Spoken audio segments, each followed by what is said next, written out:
this real quick. I'm doing motion control today. Here, I'll explain that in a bit. I need to make sure I'm promoting the tweets and stuffs. Promoting the stream on Twitter and stuff. That's what I mean, but you know.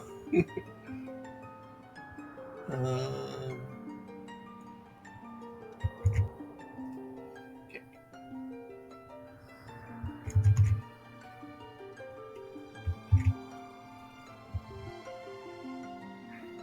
What did I do? Live for Skyward Sunday.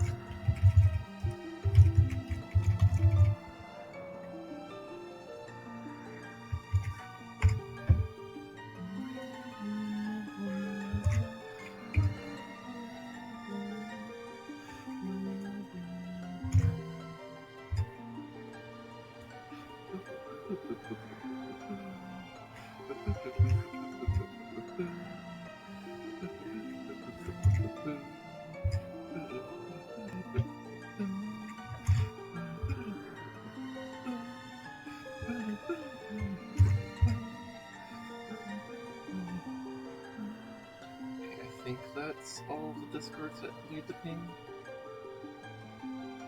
Only one Discord's get ping, but you know. Okay, I think that's all of that set up. All right. Let me get it on my phone.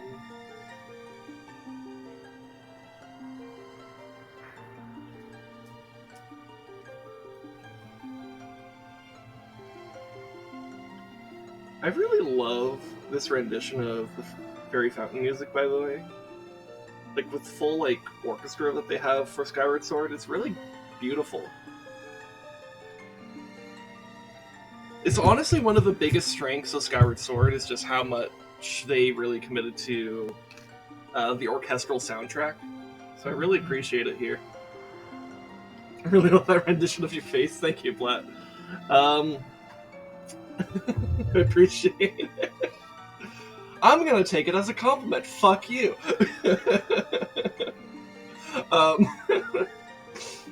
Anyways, hi, welcome to Skyward Sunday.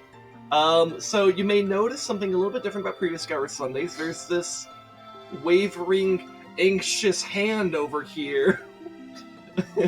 That's me. I'm the hand. It's me, because now I'm doing motion controls.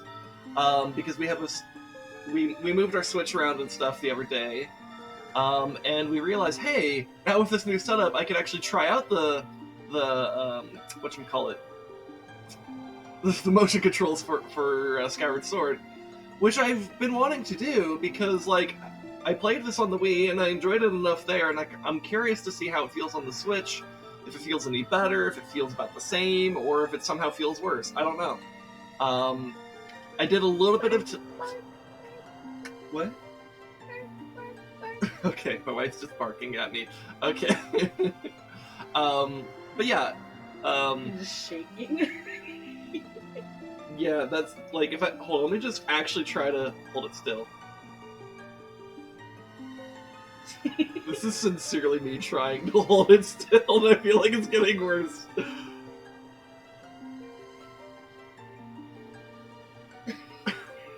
This is actually me focusing.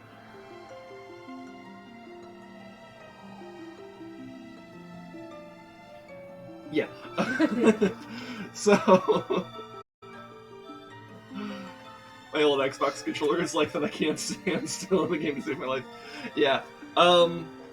Here, I feel like I might need to recalibrate the motion controls, even though I already just did that.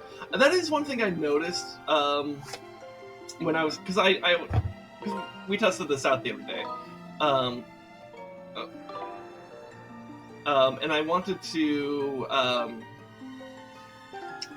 kind kind of I like kind of flew around Skyloft and stuff a bit, and so I just kind of wanted to gauge a little bit about how things felt. One of the things I noticed is that it does feel like I might need to recalibrate the Joy-Cons semi-frequently, but that's okay. Or so, I don't know if it's recalibration is quite the correct word, because it's not like I'm recalibrating the actual motion or anything. It's more about the pointing. Sometimes feels just like ever so slightly off, but it's pretty easy to reset it. I mean, you saw me just do it right there. It's like it's maybe a tad inconvenient. I'll see how inconvenient it is when I'm actually like legit playing the game instead of just testing shit out. But yeah, I think we'll be fine. So yeah, I feel like the camera's just a touch too low. Let me adjust it, because you're missing those wonderful cat ears, and now it's crooked. Son of a bitch. I think that made it worse.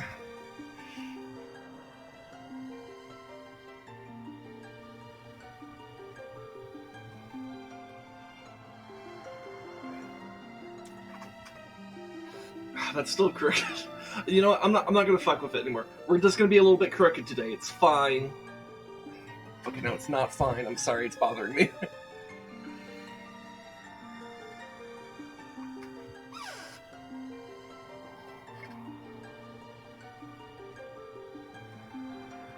Okay.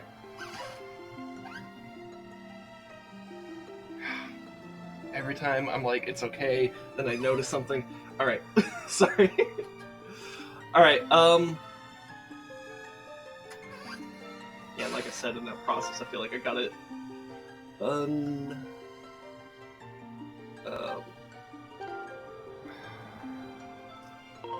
just recalibrate. It's fine. Everything's fine. Alright.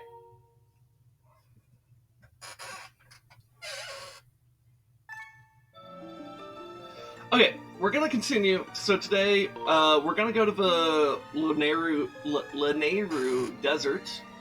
But first, we're gonna do some stuff in Skyloft, because there's some stuff I left off on. Like, I think there's some goddess chests out there. And we may want to buy some stuff from the shop, and I don't know, we can talk to this guy. Hey, Fledge. I still haven't seen any sign of Kukil, Sky Guy. Didn't I do this quest like 2 streams ago? I guess I never talked to him since. He's been pacing outside the school, just worried about this girl that's been missing, but she was found like a while ago now. Oh my god. Are you really looking for her? What? She's safe? It's a huge relief. I'm so glad you tracked her down, Sky Guy. I knew you could do it. Alright. Well, I'm glad I talked to him. He didn't even know.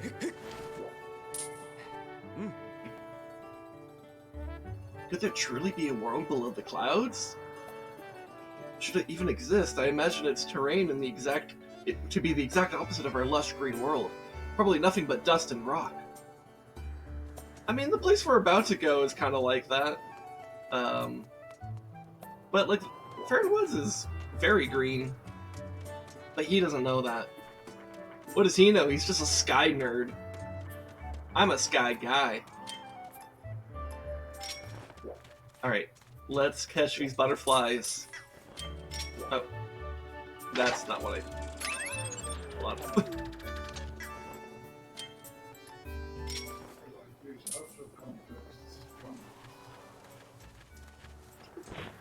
Okay. Alright.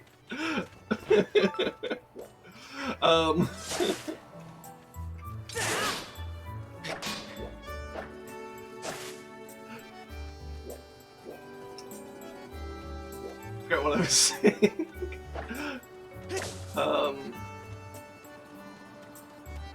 Oh yeah, I was gonna go stop by the shops, I guess, to see if they had anything. I don't know if they would have anything. Well, maybe, because I put in the amber tablet, and that may have triggered some new items to be available here. I'm not sure. I see that the shield guy has not a new shield, but like he's got something. Yes, my friend, I've got a new item to show you. Today I was able to procure a small bomb bag. I do hope that it delights you. Okay. This must be what he's talking about. That's a small bomb bag. Just slip this into your pouch and you can carry 5 additional bombs. If you relish a good explosion, this is the item for you. It costs a mere 150 rupees. Care to buy it, friend? You know what? 150... That's not too bad, actually. I'll go ahead and do that. 15 bombs seems... I mean, that's a 50% increase from 10, you know? So... I think I would like that. Oh, I need to go to the item check. Hi. Oh, hey, it's the item check. I bet you're here just to check me out, right? Well, don't make a habit of it, okay? Anyway, you need to grab something? Just grab something off? Alright, let's see it. That's how she talks. My wife's giving me a face.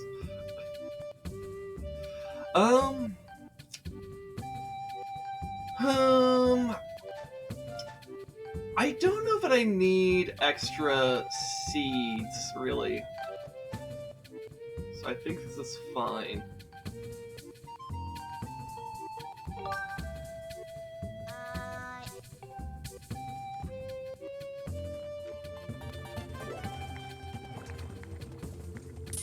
No, not that. This one. Yeah. Alright, let's get the small bomb bag, and then we'll be good. You get the small bomb bag. You can hold 5 extra bombs, so carry it when you need extra firepower. Aha! The customer's always right! Taking the liberty of placing your purchase in the pouch. Press R to open and then equip what you need. Alright. I don't know if I mean, I could get a potion. I don't know. Yeah, let's talk to this guy, because it may be worth thinking about upgrades and stuff.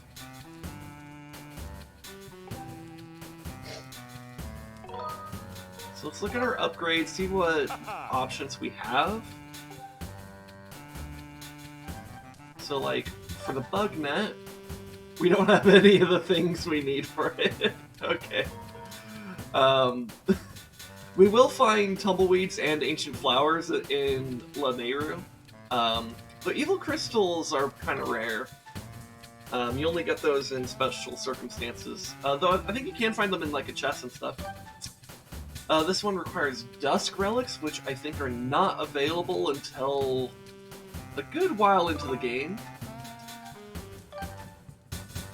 This one we could do right now, so that's worth considering.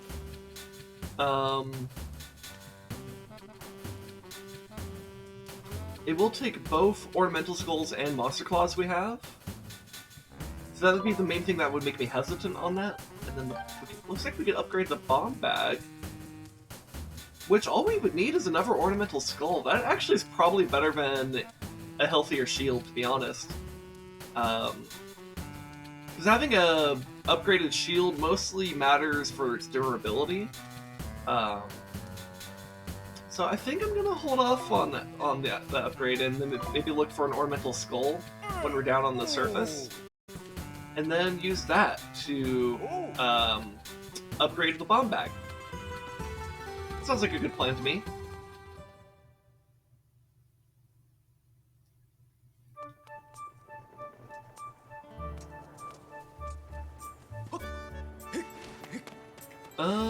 So is there anything else I want to do in Skyloft right now? I think not, except talk to this guy. Sky guy, my sister made it home safe. Oh yeah, that's right. I never talked to him after getting his sister home, did I? Thank goodness. I was so worried about her. Thanks so much for your help, Sky guy. What does that bring me up to? You got 5 gratitude crystals. These crystals are feelings of gratitude in crystallized form. It's right there on the name. It must have taken a lot of gratitude to produce this bunch of 5 crystals. Helping people feels good. So that brings us up to 15. I'm trying to remember how much Batru wants. What are you doing? Giving Giving you you vibes. vibes. Is it good vibes? Okay. Okay, love. Okay. I appreciate your love.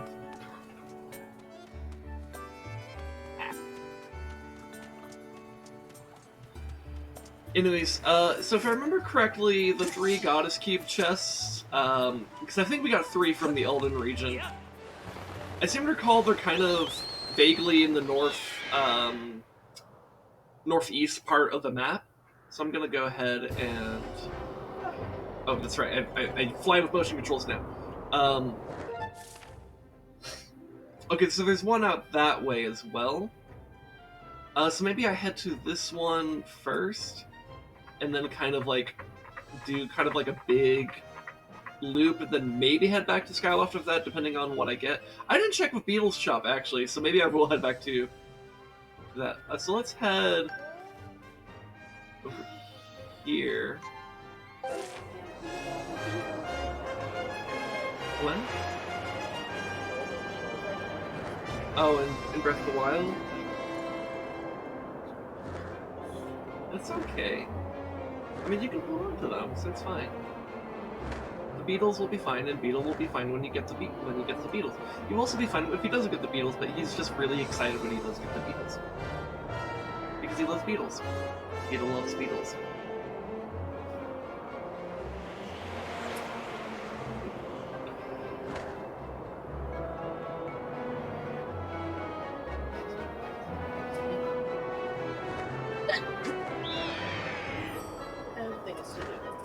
You have things to do? Like what things? Oh, yeah, that's a thing. Okay. Oh, that island's like right there. I didn't realize how close I was to the island.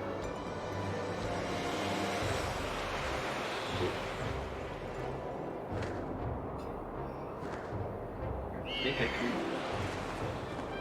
Let's just do this.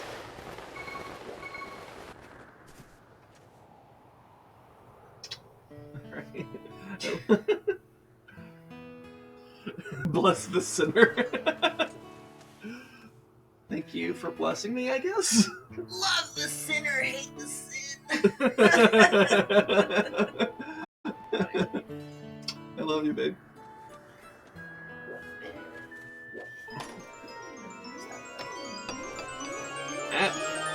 She attacked me with a fry plushie.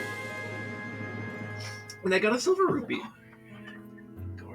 Oh, the corn smut's still there. Just looked. Yeah, you never erased it, and yeah, it's okay.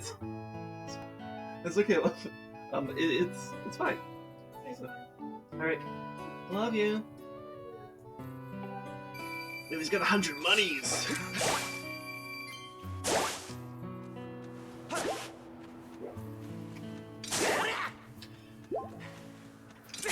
I think one thing I like about doing motion controls here, so like before when I was doing the joystick controls, you would literally use this joystick for your attacks. It's kind of weird, but now that that the attacks are relegated to this, one of the things that's really nice about this is that's actually way easier to do a spin because all you do is this. Or okay, that's a very poor demonstration. Hold on. Whatever.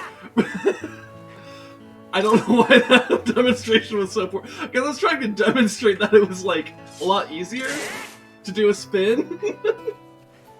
Because before I would have to do this weird thing where like essentially like you would have to do the joystick side to side or up and down or whatever.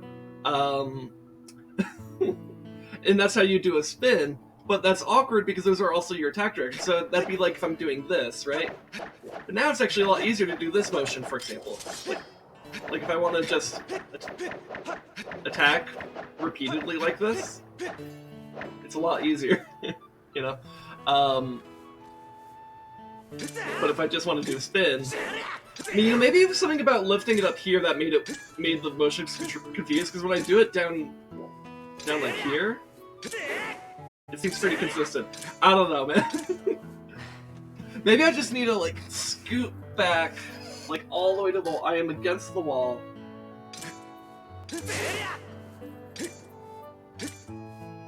Okay. Fucking... the game hates me when I'm trying to show it off.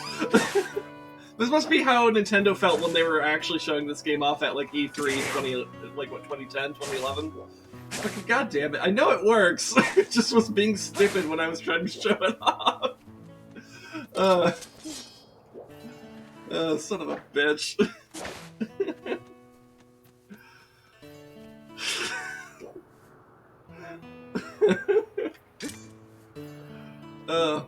Alright.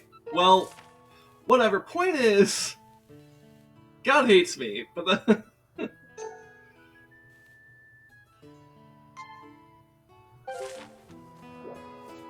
Let's go to the next area.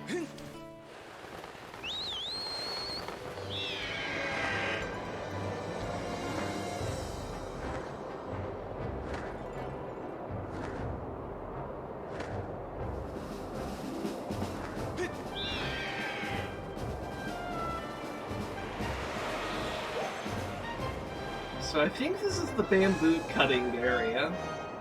So there's a bit of a minigame over here. But we're mostly here for this chest over here.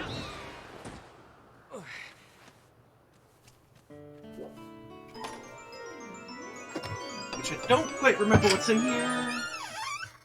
Oh shit, it's a gold rupee. Damn. I think I just filled my wallet. Which technically means I wasted like half of that rupee. But... whatever. I have to like recalibrate the pointer real quick.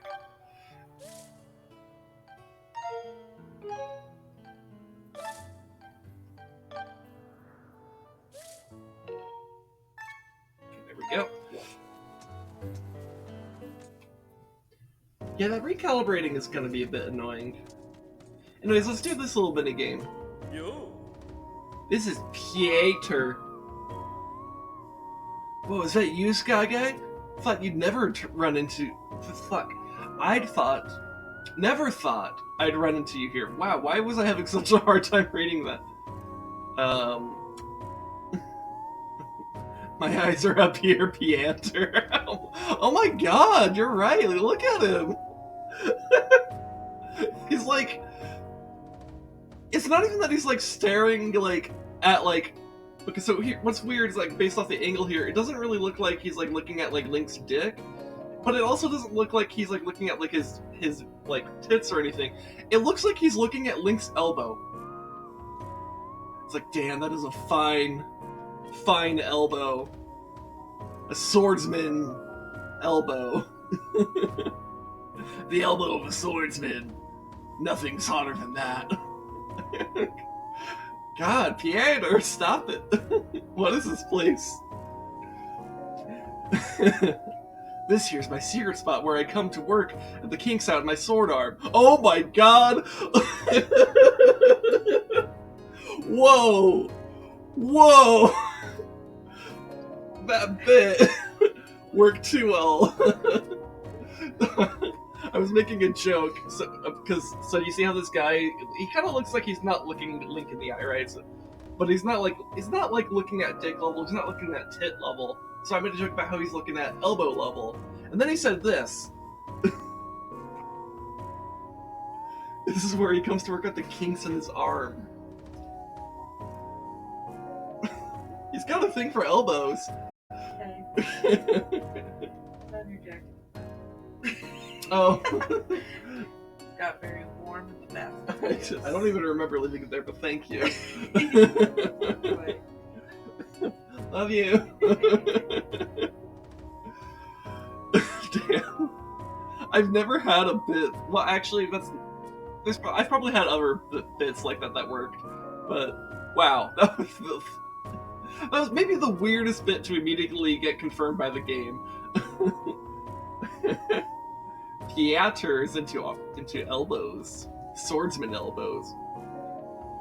There was a time when I was the most popular guy in all of Skyloft. Folks were always cheering me on like it was a parade, but as you know, time passes. And I'm not the young buck I used to be. I eat when I get stressed, and I'm worried about my darling daughter all the time. I mean, look at this belly. So that's what drives a feller here to chop some bamboo. Let me tell you, there's no better way to sweat off these pounds. Here's an idea, Sky Guy. Why don't you try slicing some bamboo? What do you mean by slicing bamboo? Is that a euphemism here? Because we're getting weird vibes from you, Piater. I mean, we'll do it because it's a minigame and stuff. That's the spirit. Chop away, boy. I don't... Stop looking at my elbow! This is so weird. Hold up a second. Get your horses holded. There's got to be a way to spice things up a notch or three. Yep, that's the ticket right there. You're going to take a swing at whittling down the big old bamboo right there in the middle of the room. Thing is, see, it's a contest to see how many cuts you can make before it hits the ground. If you're good enough, you'll stroll out here and win a prize. It'll cost you 10 rupees to see what you're made of. Want to give it a try? Sure. Alright then, get to slicing. Alright, let's do it.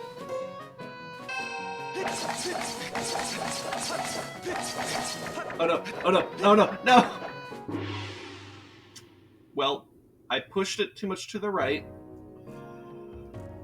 Well up, son, you're all done. Let's count those cuts. Your score this time is 11. You're not lighting any records on fire with that one, son. You gotta get at least 15 cuts. Sharpen your concentration. There's no prize for sloppy slicing. Well, look at that. Now I take a gander at the thing. It's clear you got yourself a stubby little sword. You did mighty well considering that. See, the longer the sword you got, the easier it is to zip through the bamboo like a loaf of warm butter. A loaf of warm butter? That's a weird phrase. Like, I understand what it means, but I've never heard it described as a loaf of butter. If you get yourself a longer blade in the future, come back and try again. You'd be surprised at what a little extra steel could do for your chopping score. Come back whenever you feel like you might want to chisel up that sword arm. I'm gonna try this again because I know I can... You don't need the longer sword to get more cuts. I just did a bad job.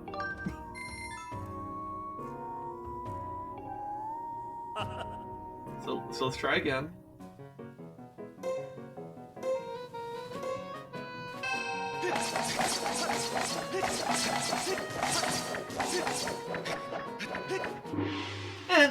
Okay, that's fine. 17's okay. It's above 15, it's fine. Let's count those cuts. Your score this time is 17. Hoo-wee, a new record. Way to go, kid. Well, you got miles to go, but I'll give you something for the effort. Here's 30 rupees. Next time around, shoot for 20 cuts. I think we could do 20, I just need to be a little bit more... The problem is, I'm like, when I'm making the cut to the right, it kind of pushes the bamboo to the right, so I need to counterbalance it by trying to split, like, right cut, left cut, left cut, you know?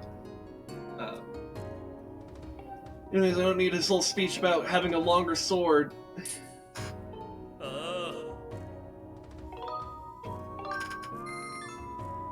You see, it's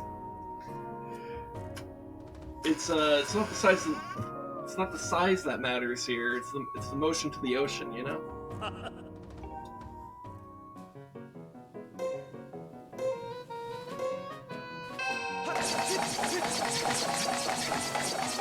Oh yeah, that is much better.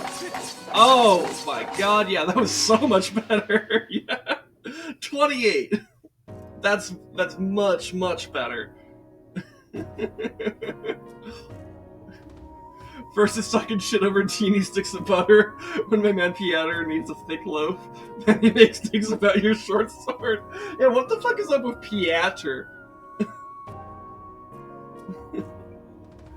Let's count those cuts. Your score this time is 28. Yeah. Woo-wee, a new record. Way to go, kid. Yeah. That is one humdinger of a score. That's a weird fucking phrase. I only reached that number a few times myself. Here's your prize. Ooh, I got a golden skull. I definitely know one thing that's up with Piatr. I don't know.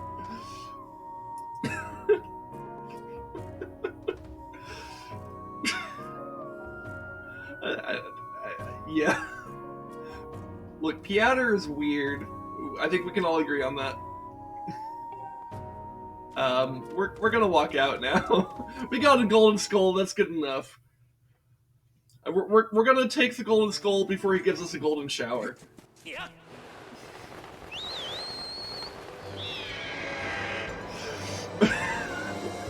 I'm sorry, that was really bad.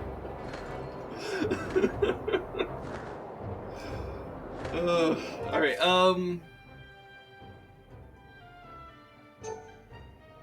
let's put this over... Oh. Let's put this over there. Did I not zoom in? Oh no, there you go. Yeah, that's close enough.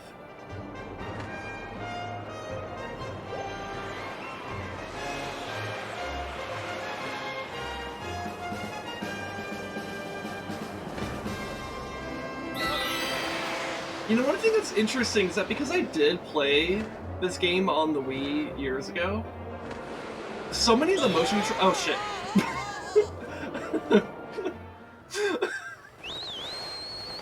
That's really funny considering I was literally in the middle of saying so many of these motion controls are like kind of like there's ingrained in my muscle memory, so like it's actually like kind of easy. I just have to like it's like surprisingly easy to remember everything that I'm doing. I just have to like actually like hold on, that phrasing is sloppy. Let me pause so I can think about it. And maybe also correct the beacon we have there because I can see that it's not correct.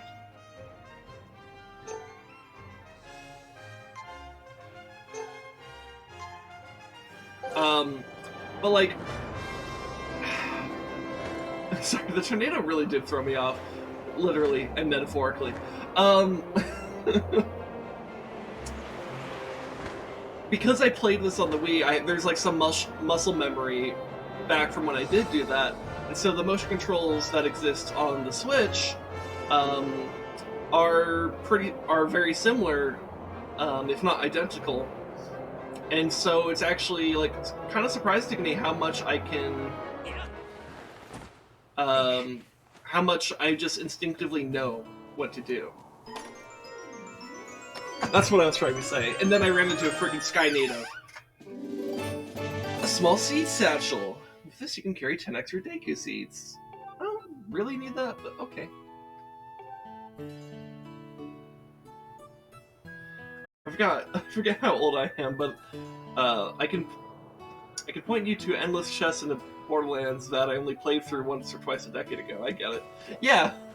Well, I think it's just like one of those things where it's like,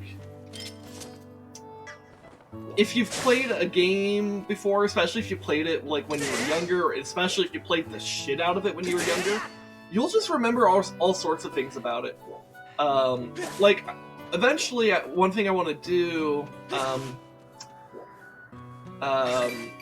in this, oh, no, the Ruby, oh, Sag.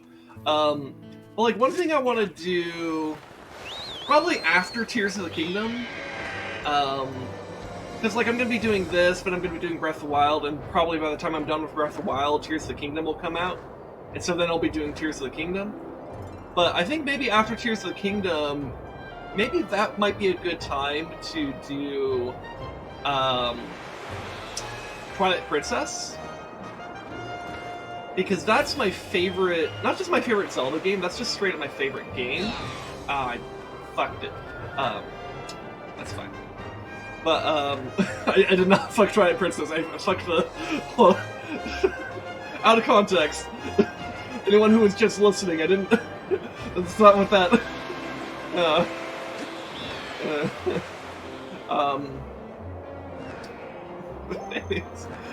what I'm trying to say is, after I play Tears of the Kingdom on stream, I want to stream Twilight Princess. Am I high? Yeah, I'm in the sky. I want to do Twilight Princess because it's my favorite game of any game ever. And I played the shit out of it when I was younger. And so there's like a lot of things where like you could probably, like honestly, you could probably take a random screenshot from like Skyward Sword, and I could probably describe exactly what's there, and like what context in which you would like find yourself there and stuff like that. And I could probably point out like, oh yeah, there's probably a secret chest behind that wall or some shit, you know. Like there's just like a lot of things I will remember from that game because I played the shit out of it. Same is true of Warcraft 3. In fact, if you're willing to go to my YouTube and just watch my really old stuff, I say really old, but like it was, you know, like a year and a half ago. But like for my first year of streaming, technically the first game I streamed was Twilight Princess, but that's because I was in the middle of a playthrough when I started streaming. But like, so you could see some of my Twilight Princess experience there. But I did also stream Warcraft 3 Reforged. And like Reforged has some differences from the original Warcraft 3, but it also has a lot of similarities with classic Warcraft 3. So a lot of the little secrets that exist in classic Warcraft 3, I was able to just kind of point out on stream because I just remembered that shit. Or sometimes I didn't even make a point of like pointing it out. I just kind of did it because I knew it was like oh, behind these mushrooms in like that cave, you could do Force of Nature with Malfurion, and there's like a robe of the Magi +6 if you go through the magic circle. In fact, like, and I'm not just bullshitting that, by the way, that's a literal actual description of one of the secrets in Warcraft 3 that I just pulled out from off the top of my head. So it's like, I think that's just a thing where, like, if you really played a lot of a game, especially when you were younger, you'll just remember random details very vividly. And it's honestly, I think that's one of the things that's kind of fun about games. Can I not grab it from up here? Do I actually have to, like... I have to grab it from the bottom, okay. I have to grab Beetle by the ball. I just DM'd you some great art. Oh no. Oh no, every time you say that, it's either actually great or it's cursed. It's cursed! Of course it's cursed! What the fuck, Yang? It's a fucking mouse with fingers. Like, what the fuck? Why? And teeth? It has teeth? I didn't even see the teeth. Oh my god, it's teeth on the bottom. Ew, why? Why would you share that with me? Actually, don't answer that. I think I might be better off not knowing the answer to that. Let's buy another wallet.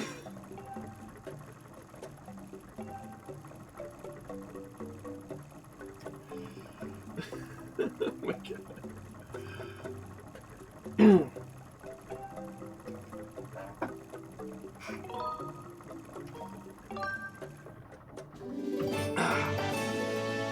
Wild thing is, because of my illness, I spent more than a decade out of my mind. Couldn't remember shit. Often didn't know where I was or what was going on. But I played so much of a minigame that I kept absurd win streaks off pure reflex. I think I was losing up to the moment I won. Muscle memory is the brain. Fuck. I'm sorry, I'm having an aneurysm reading again. Muscle memory if the brain is a muscle, I guess. Yes! Yeah. Well, muscle memory is very powerful. I think it's a pretty important or pretty significant thing for a lot of things. It's pretty useful in gaming, for example, which is the whole reason we're even talking about any of this. But I think the area that I noticed the biggest importance of muscle memory for me personally was in playing music, because playing music is like mostly muscle memory. Like if you want to perform a piece of music, like you just got to get the muscle memory there. That's the whole point. That's the whole point of practicing. It's not really a matter of like, do you understand the notes on the page? Do you understand like how to make this motion? It's more of like, okay, figure out how to make this type of motion in this type of tempo, with this type of like pressure or whatever. Okay, and then repeat that like 1,000 times, and you'll maybe play it actually halfway decent. You know? Why is Link talking to a Twinkie seems kind of chill? I mean, we're all twinks here, right? Beetle knows where your eyes are, but thanks to Pieter, I'm assuming everybody you talk to wants to fuck you now. In Breath of the Wild, I think that's actually true, though. So many characters in Breath of the Wild will actually, like, low-key hit on Link when you talk to them. It's kind of funny.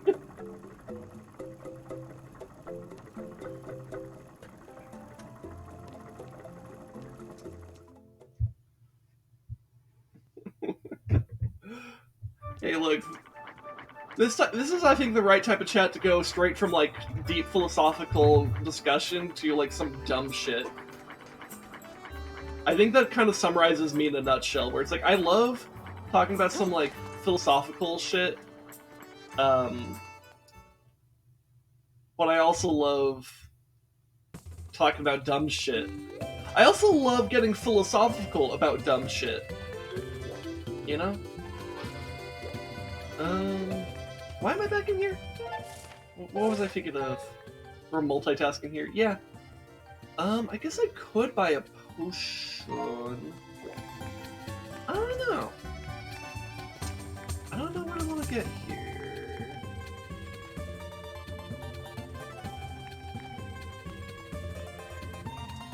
Yeah, because to upgrade, I would need something from... See, is this potion available yet?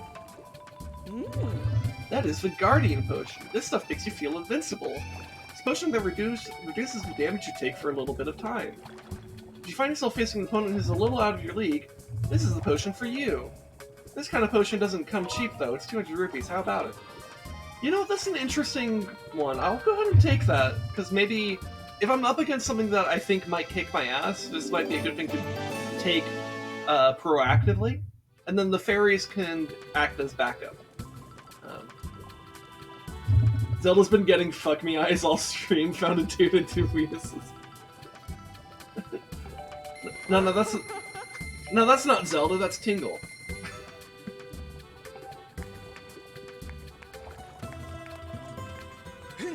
That's Peter's Tingle.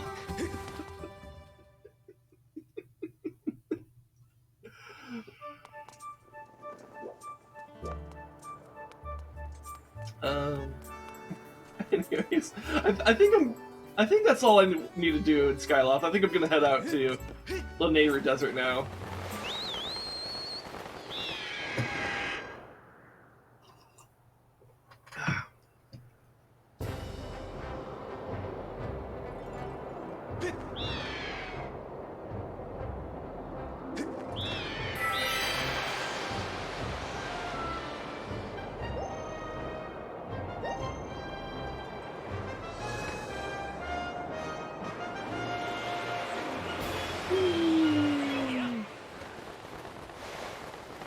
Desert time.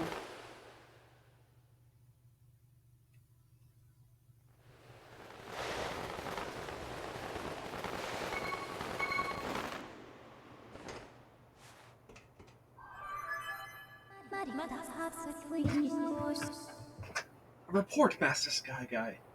We have arrived at Lanayru Mine.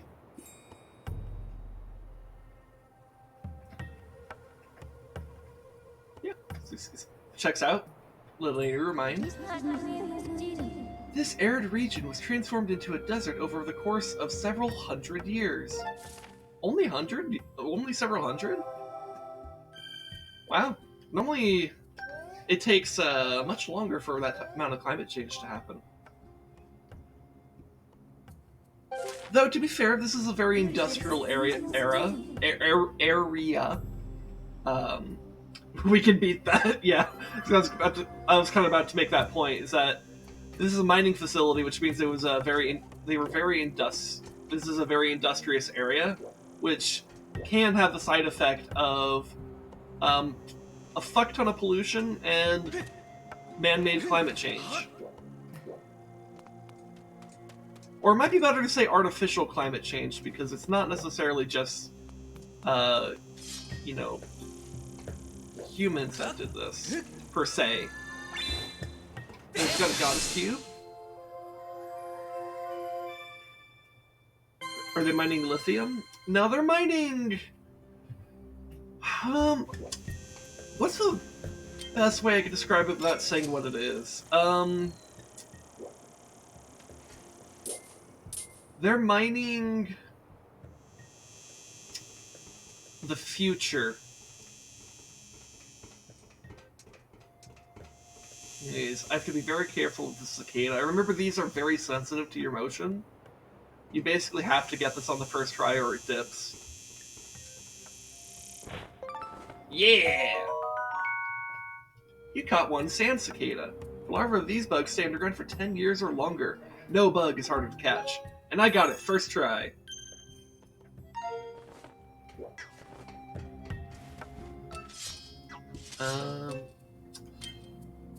Let's get our bombs out.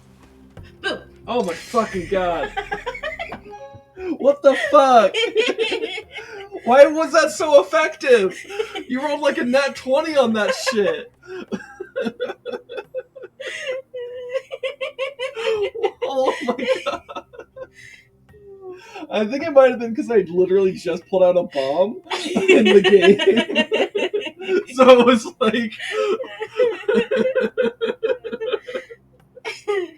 Oh my god. Okay. Okay, but you got me. Oh my god.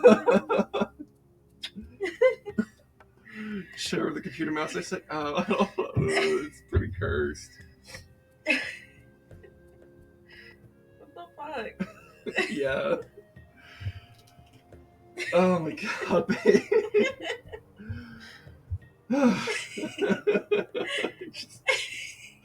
Fuck. Shot of adrenaline right there. I think I have to recalibrate the fucking thing too, because I think it caused so much of a fluster that it just went woo. Alright, bye. Oh my god.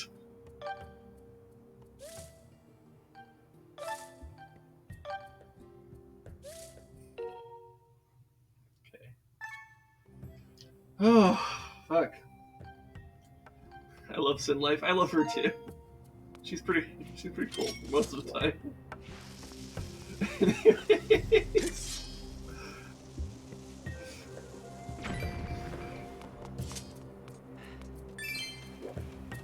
Fuck. Okay, there's bombs right there. Excellent.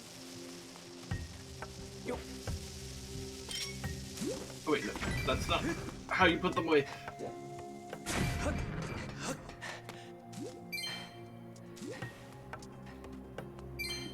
Let's try this again.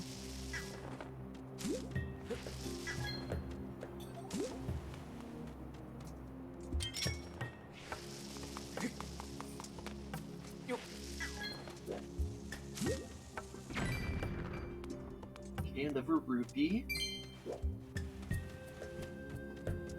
So one thing I noticed is that... Okay, how did this get off almost immediately? I just recalibrated this shit.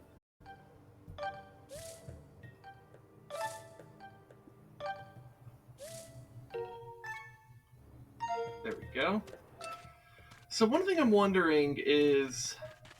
I think I saw a chest over there. Yeah, right there. So one thing I'm wondering is how do I get... Oh, I see how. I don't have the item for it. Okay. That's something for future me to take care of. Okay. In that case, let's just move on. We got keys. I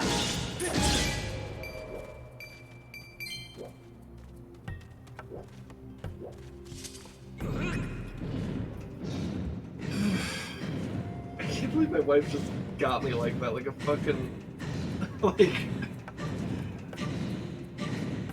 what is she, 5? She fucking got me. It's fucking bullshit.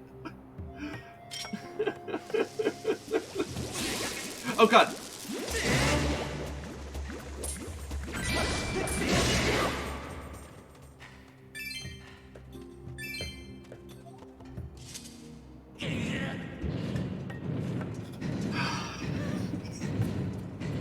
I feel so disoriented now.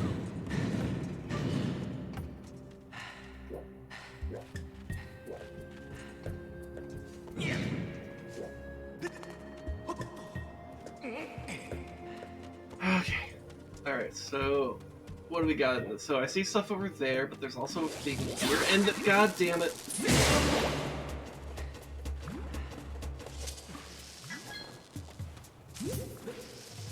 Alright, we're just gonna put this here, and then we're gonna walk away. Okay, we gotta be careful with this, because it's snappy. We got it. We're fine. Alright, so I think what we want to do is we want to push this, I think, all the way to the edge right there. And then I think that'll be exactly as close as we need it to be for what's about to happen.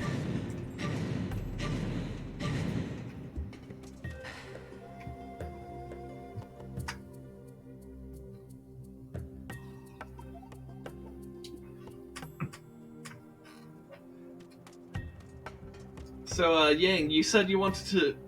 You were wondering about what they were mining here? It's this stuff. What does it do? I'll show you.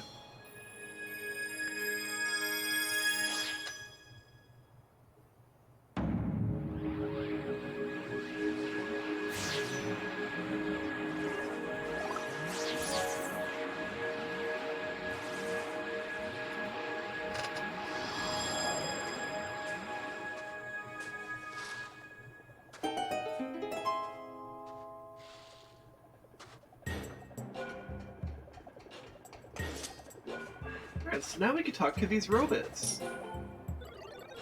LD301 series. Where did you come from? Zzz. We're collecting time shift stones and transporting them to Lanayru mining facility. Stay away from the blue stones, Zerp. They're too dangerous for humans.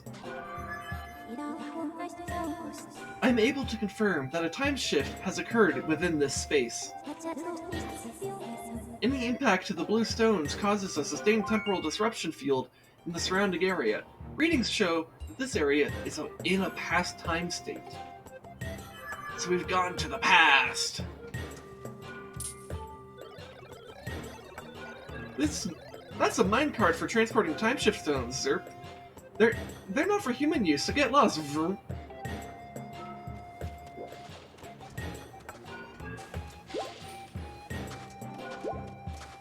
Then we got this guy digging over here. Do not interfere with mining operations. Stop talking to me, Zert. Okay. What if I just place this here, though? Would you care?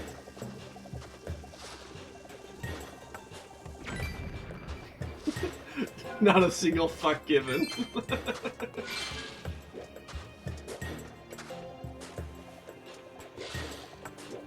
Is that the one I talked to first? Oh no, I think this is a different robot. Let's talk to this one. Minecart in front of the door is going to pass through here, so it's dangerous for you to be there. Maybe you should just go away, Zerp. But what if I were to get in the minecart?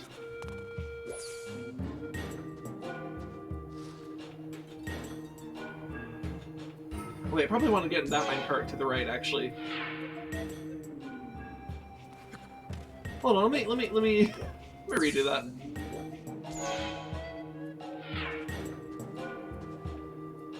Because I think this minecart is the one that takes you forward. So I want to go to the one that takes me not forward. You know, just video game things, you know? Okay, Link, get in the fucking thing. There we go.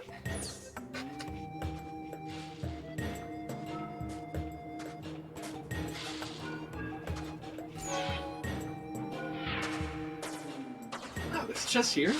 Let's see what's inside. You got a red ruby. Nice. We've got a couple mining robots right here. These strange things have started attacking us recently. We don't have any weapons to defend ourselves, so if they attack, we're fried, fweep. Huh? You're looking for work, is it? Then get rid of that funny-looking hat and come back with a helmet.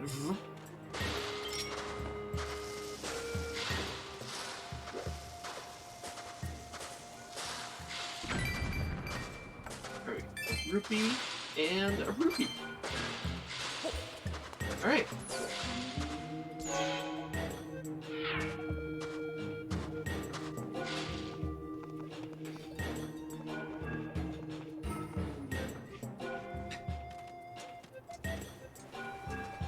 Oh, hey look! You got an ancient flower. Legends say this beautiful flower flourished in the ancient past. Supposedly, it glows in the dark. Hey. So that's our first of those.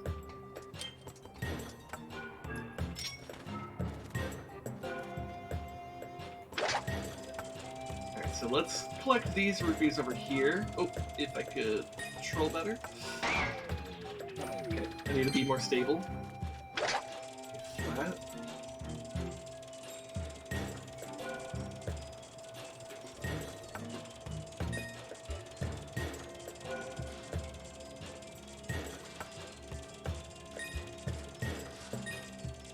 Okay. Alright, cool.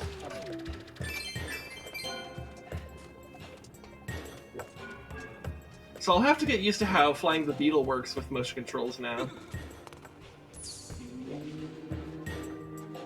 I definitely have to be a lot more precise. But I think the additional precision that I think while I have to be more precise now, it also allows me to be more precise at the same time, so I think I can get more interesting with the beetle in terms of like maneuvering around.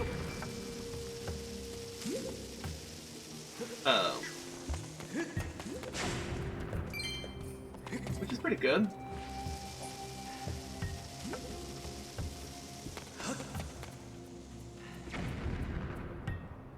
Ah, another time shift stone. That's going to be important.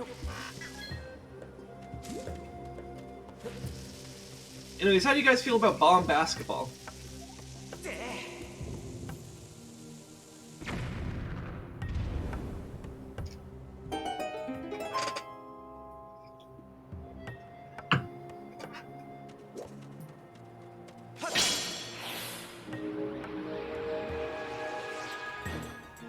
I have a feeling Yang would probably consider basketball more interesting if we would use bombs instead of basketballs. That sounds like Yang, at least. Am I correct in that, or is it not as interesting as a normal basketball? So the time shift stones power us, as well as the machines we use, Vreen. That's why we have to stay hard at work, Zoop. Oh, so they're powered by it. I didn't know that. Okay. Or at least I didn't remember that. You're interested in the time shift stones? Then you should take a tour of the Lanayru mining facility, Zoop.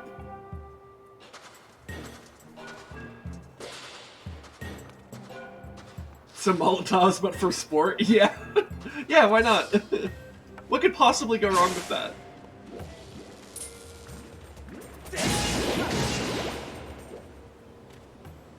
Okay, we got some quicksand here, which means we gotta be quick on the sand.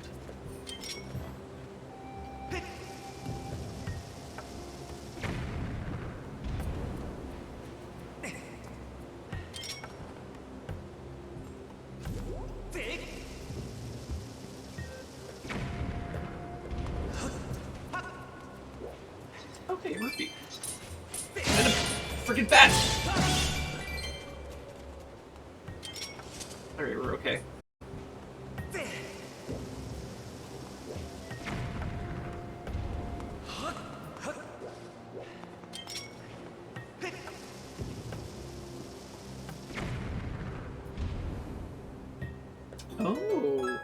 a secret tunnel?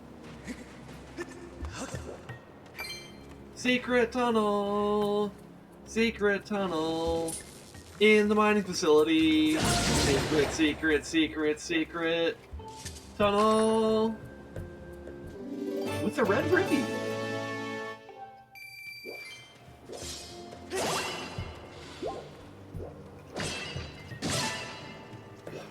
Ooh, we got ants!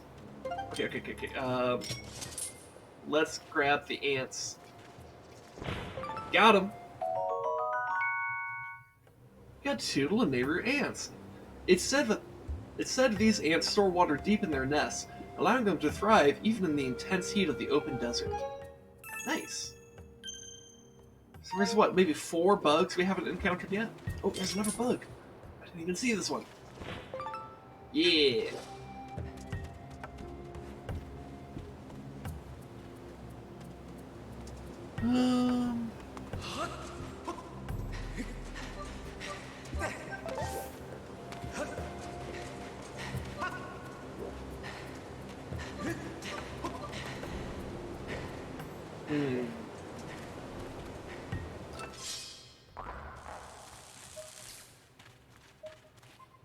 Okay, so Zelda's that way. Is that a chest or a bush? I think it's a I think it's a bush over there.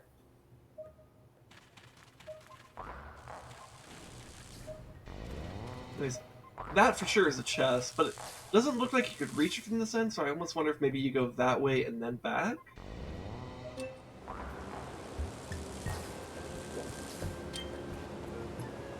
I wonder, what if I rolled the bomb towards that? Yeah!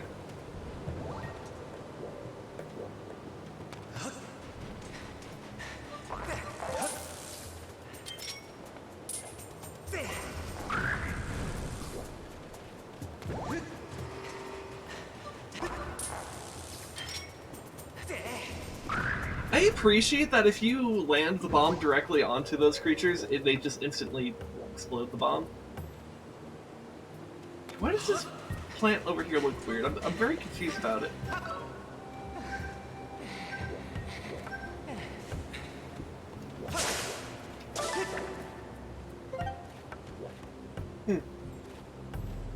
Okay, well, I don't know.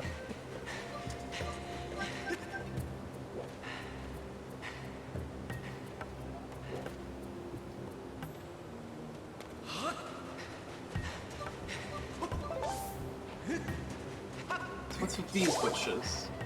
Hearts? Okay.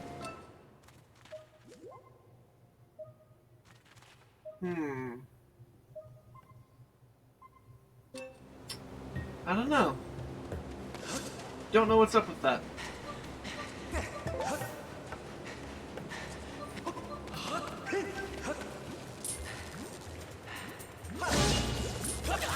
Oh, wait a bit. Okay, so what's with this?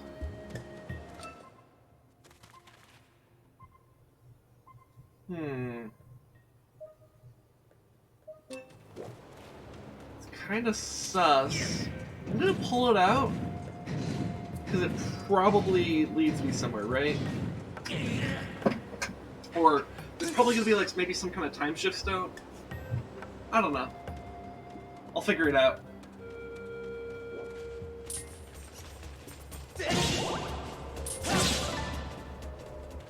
Ooh, a monster claw.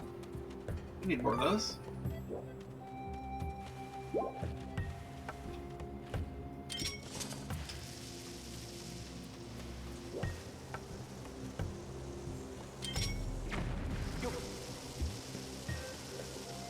Nothing in these.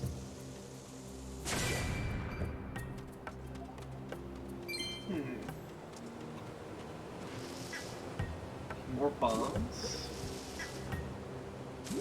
I appreciate that you can literally just like just stand here and just farm the bombs. Oh, I gotta actually put them away though.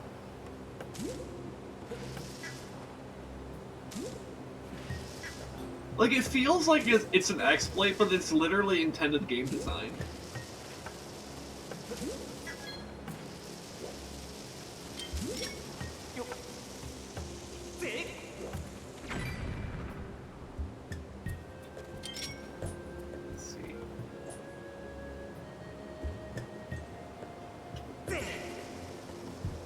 Is that gonna be close enough? Hey! Okay, so that's what time shift stone we need.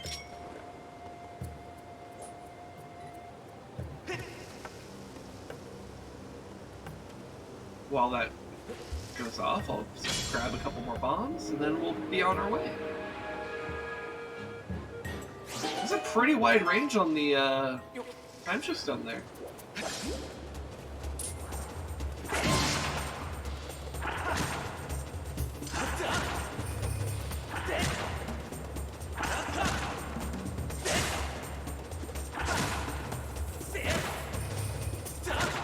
God.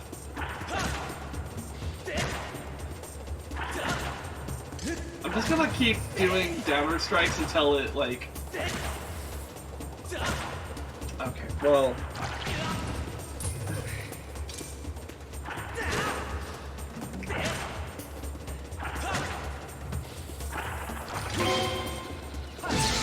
No, that's a better way. Just parry the damn thing. Oh, we got another robot here. I don't see many humans around here. Are you interested in the time shift stones, Fleet? Or yes, I am interested in the time shift stones. I'm curious to see if that's going to deactivate the time shift stone or not. Alright, the rock acted as a barrier. Hell yeah. Ooh, dragonflies! Okay. Ooh. Okay, they're a bit sensitive to me. So I've got to approach carefully, slowly.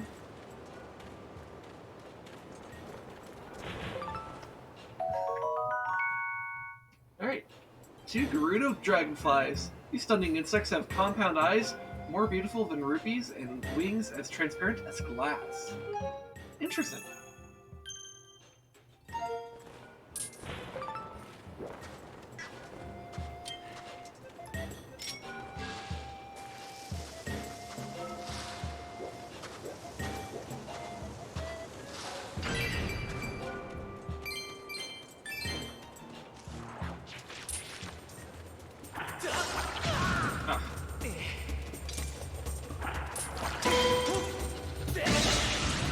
Oh yeah, that is a much better method than trying to do the fucking other thing.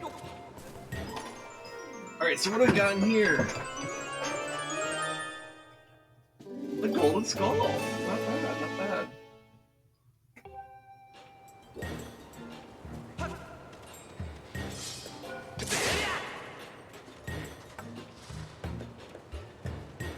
Wait, so what else has changed in here? Okay.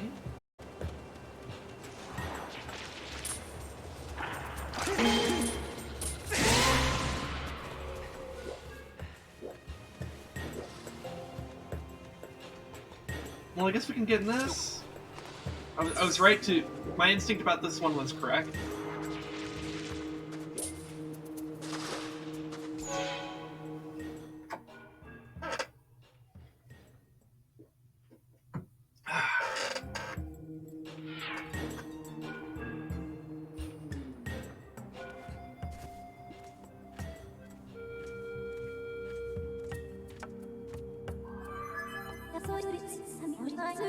We have arrived at Lanayru Desert.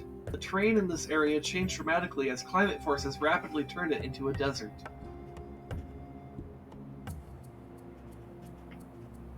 So yeah, the whole idea here is that this place would otherwise be like a lush oasis. I've confirmed numerous areas of sink sand. Should you step into sink sand, you may be swallowed by the desert. Bodily danger is 30%, I think is what she said. As a safety measure, I recommend you check the terrain on your map with minus. Okay. My readings indicate that Zelda passed through here. As previously stated, this area is highly dangerous, I think is what she just said. I suggest reuniting with her quickly to determine the motivation behind her actions at Elven Province.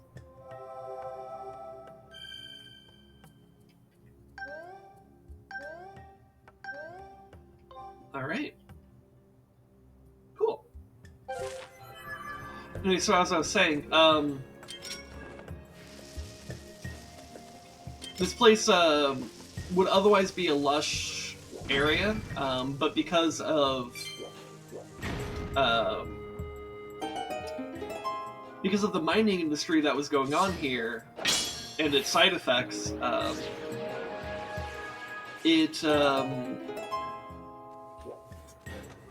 basically killed everything with climate change, and now it's an arid desert.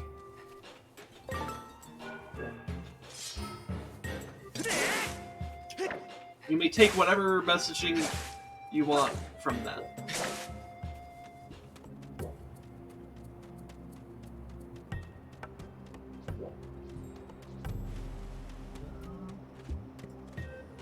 So what's over here?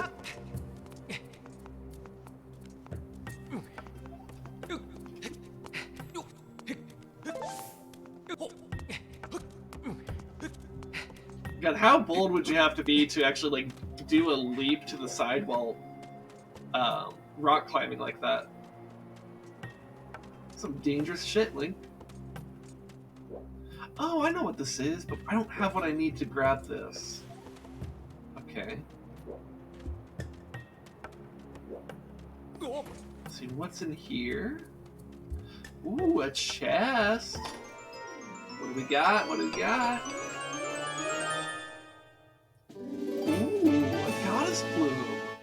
Rumors say this item was dropped by the goddess in a long-forgotten era. It's a legendary treasure few will ever behold. Yeah, I think that right there is actually the rarest treasure in the game. So that's pretty good.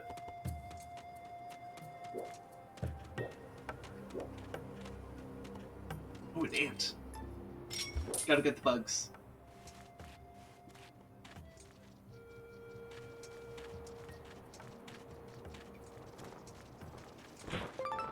Alright. Alright, now we gotta fight these hermit crab things.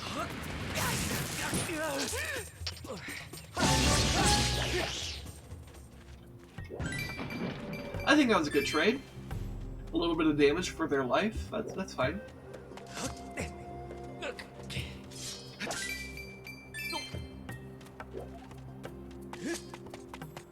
I think, even though they're electric, I think you can parry them with a metal shield. What the fuck just happened there? That wasn't even a parry. That was all them. What the fuck? Okay. Weird.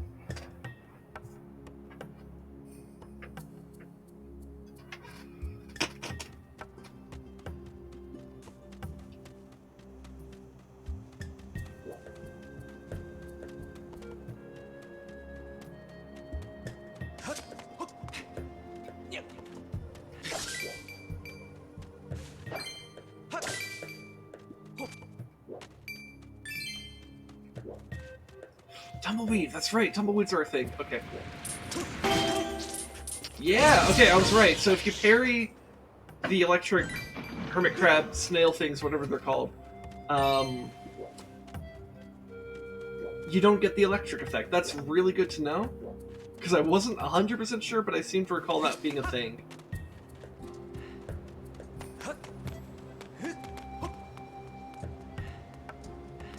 Here, whatever these things called. Let's get Fee to identify them for us. Target lock Ampulus? Okay. These monsters have inhabited the desert for eons. Their defining characteristic is an ability to internally generate electrical energy. It is also said they live to a very old age. Their shells are able to disperse weight surprisingly well, allowing them to safely traverse desert sink sand. You have defeated 3 of this enemies so far. I am unable to analyze your battle performance rating with this opponent due to insufficient data. Well...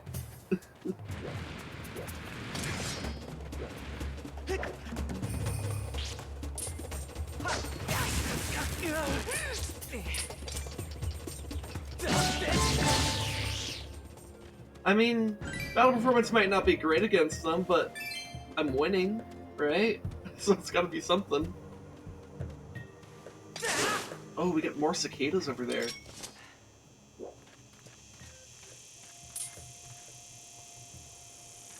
Oh, I don't know if I can get both. Both is going to be tricky.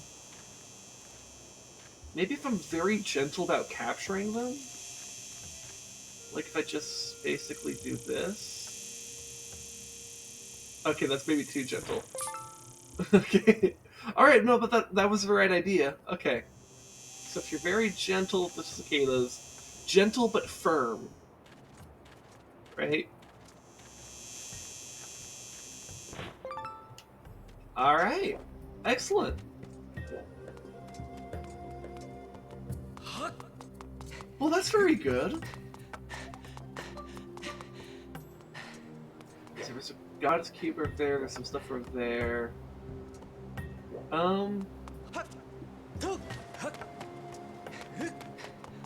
Let's see what's in here.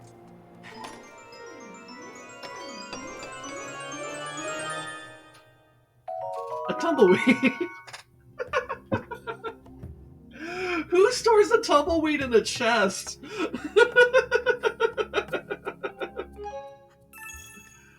Okay. Well,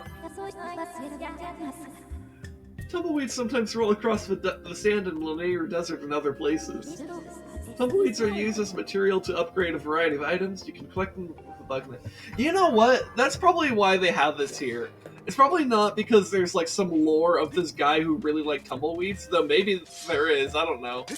I think it's just more a game design thing where it's like, they don't expect players to actually figure out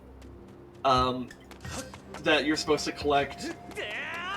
Like, it's probably they probably saw in playtesting that people didn't realize that you're supposed to catch the tumbleweeds like the bug net, and that's all you need to collect them. So they probably put this here to be like, hey, here's a tumbleweed, and here's some facts about the tumbleweed so that you can just get them. But I do love the idea that there was someone who loved tumbleweeds so much that he decided that he was gonna that he was gonna put it in a treasure chest. Oh, that's funny.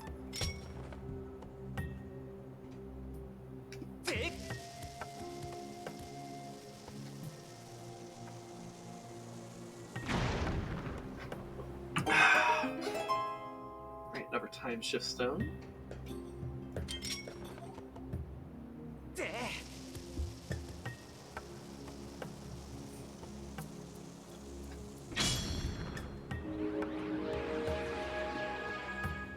By the way, I love the time shift stone mechanics in this game. I think they're really interesting.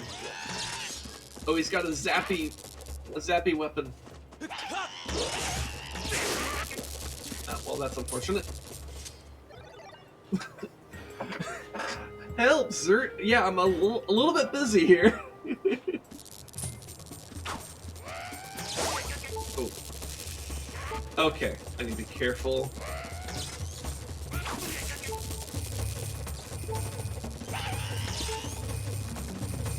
Oh god, I thought everyone was like locked to the cage.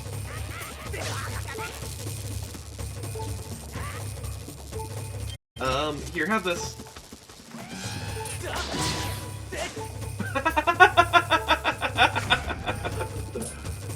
Dude, I just launched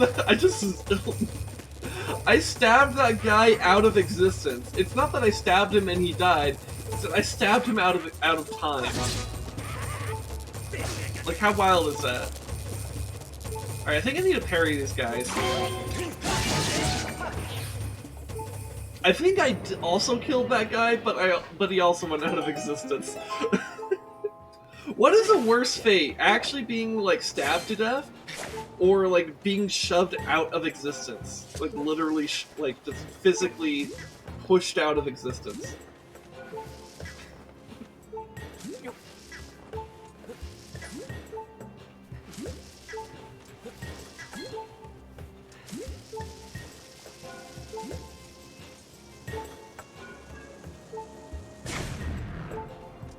Okay, no hearts in there.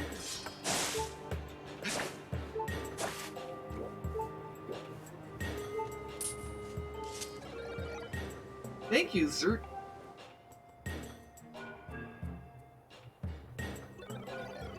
If you hadn't come along, they would have sucked all the electricity out of me. Vroom. Oh, look at that. You have a beetle. It appears to be an older model of Lanayru fabrication. As thanks for saving me, I will upgrade that for you. Zoo. Give it here for a second, Fwing. Yeah, we're getting an upgrade to the beetle. It's about to become really, really cool. You got the hook beetle. The big pincers enable you to pick up and carry things with it. You can also press the L while carrying an object to look down and drop your cargo. Bombs away! I've added a pincer modification so you can grab things. Brrr. Be careful out there. Zoop. Okay. So now we have a bomber, essentially. Okay, so the idea is that I could fly up here, take this bomb, and then I could just drop it like that.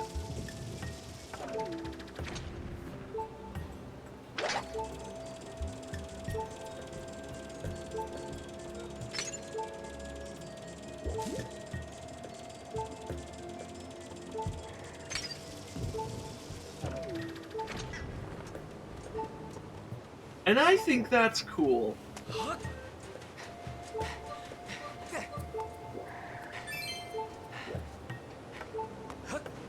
It's one of the many reasons why I think the beetle is one of the most... It's one of my favorite items in any Zelda game. Because it's just so... It's very creative, and I think it plays with 3D space very, very well. Like, it feels like it's an item that's, like, perfect for, like, a 3D Zelda game, especially... And I even like the way I even like the additional aspect of using motion controls with it. 'Cause, I don't know, I think it just makes it more,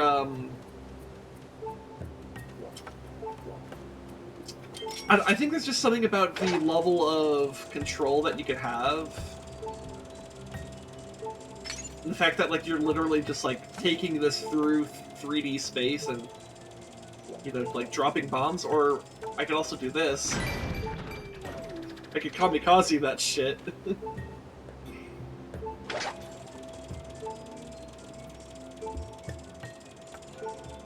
Aw, it despawned.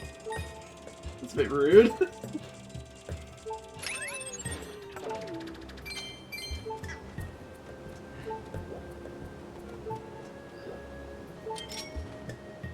So we're gonna do that shit over here.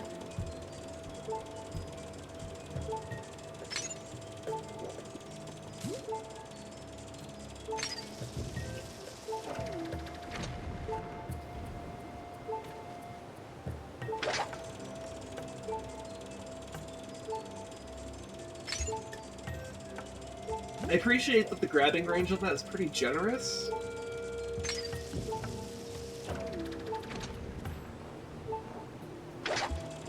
Because while I'm, like, talking about how, like, it's really kind of fun, and like, I think it's really cool, like, the level of, like, oh, let's grab that heart before it despawns.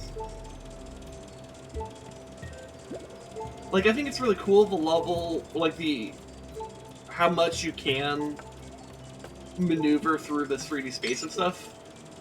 But at the same time, I'm also aware that, like, and I think Nintendo was aware that, like, it's not the most precise movement.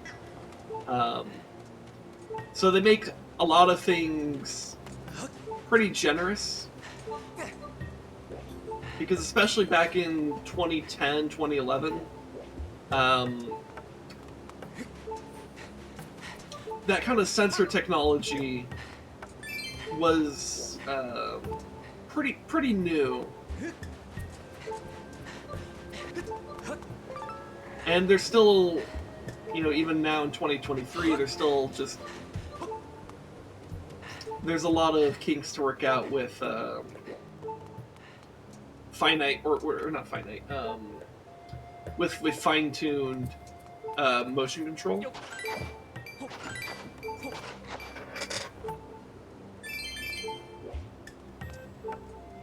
But we have gotten a lot better since then. I don't know how much of that technological improvement will come out in this in the HD remake of this game, because like it still ultimately is working with the same game design of the original Skyward Sword, so they might not really have changed much. Especially since one of the main things that they were doing with the Switch remaster was making it so that there was a non-motion control option.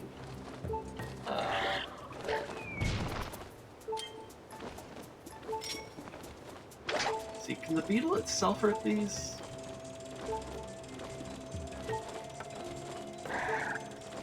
If I can catch up to it, I don't think I can catch up to it.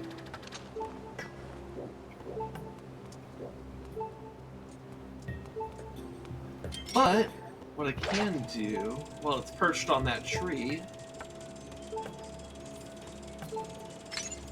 I can take this, and we'll just kamikaze it right into the bird.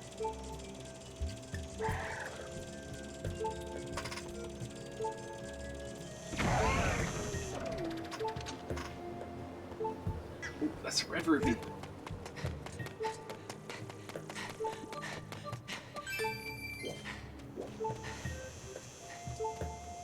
Another cicada.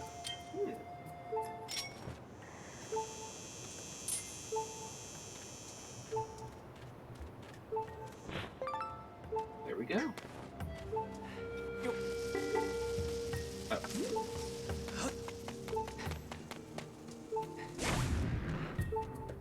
Oh, a heart. That's useful.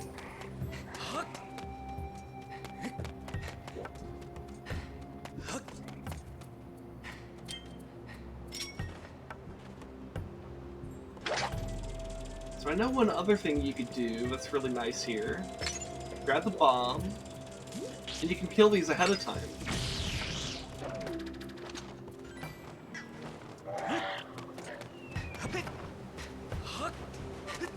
And then I can stand on this shell, recover my energy, and then run back.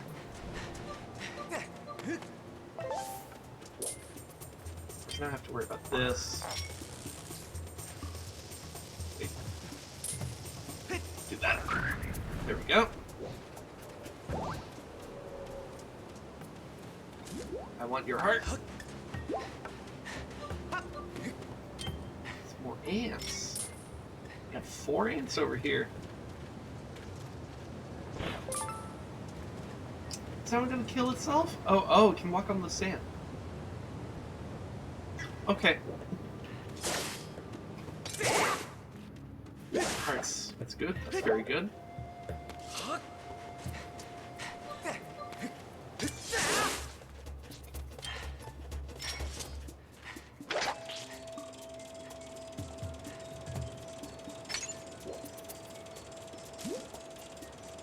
And bombs away.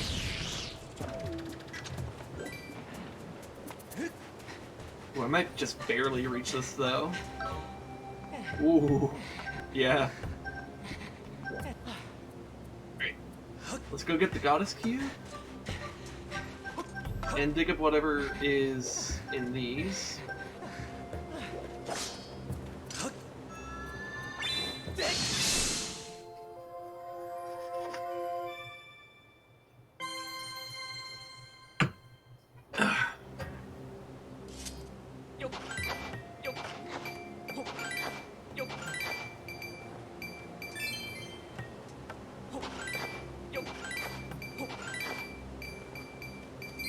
Some money. Alright, so we have to re-kill the fucking hermit crab thing. I know I, like, figured out what its name was earlier, but I already forgot what it was. We're gonna call them hermit crab things. Or snail things. Or whatever. Doesn't really matter.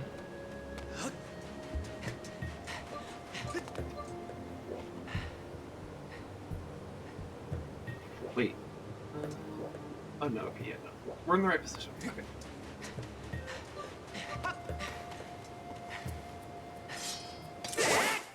Hey, 2 more hearts. That's exactly how much I need.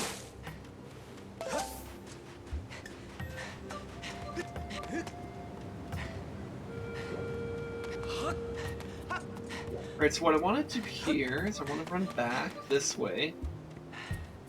Because at the end of this little cliff area, there's a mining cart I can push. And once I push this, it will give me a path back up here so I don't have to go through that whole section again.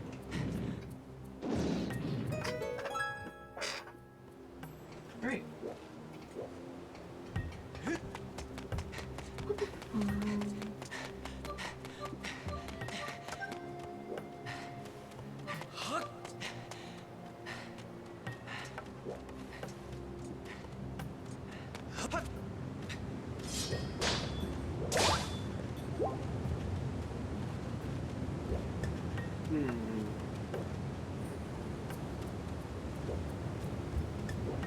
Okay, I think I see what I'm supposed to do here.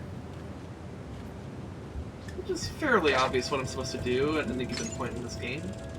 This game does not really try to trick you.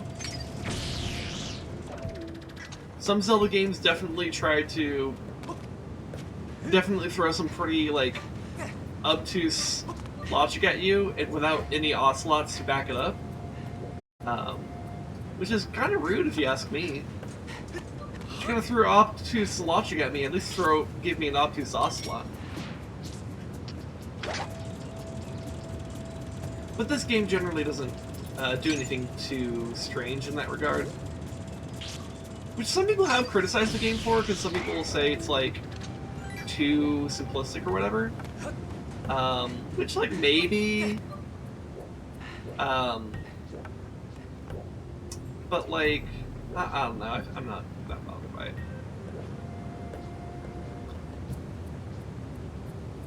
Because on some level, I kind of want to be able to just figure out what I'm supposed to do and just do it. And I also don't think this game is so handholdy that, that there's nothing that's challenging about the game.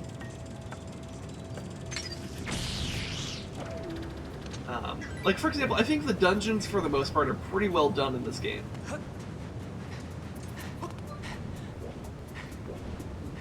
Honestly, I just think game design for this game in general is way better than it gets credit for. Oh, a fairy. I think I have... Yeah, I have 2 fairies. So I don't need this one. That's pretty good. Alright, just a few rupees. Alright, so I don't really need to do that.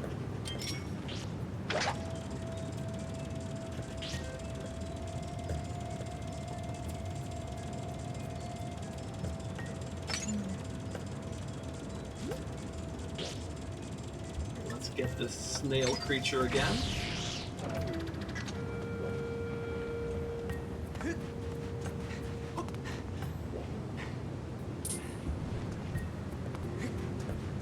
We're just gonna ignore that guy, because I don't think there's anything to the right over there, right? Yeah, fine.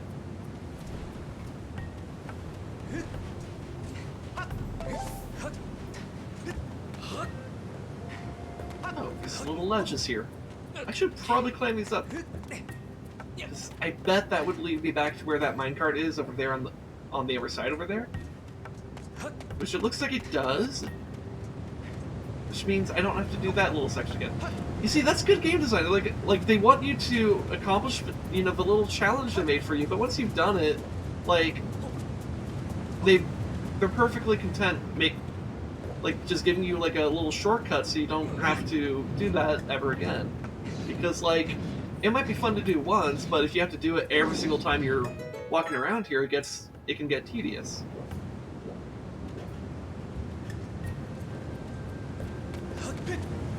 Like, honestly, I think this game displays really good game design.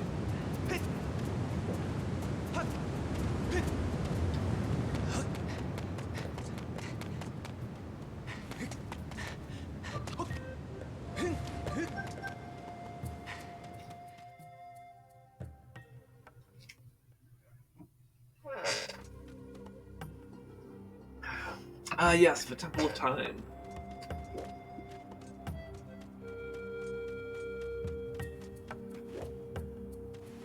Here, I should probably save. I haven't saved at all during the stream.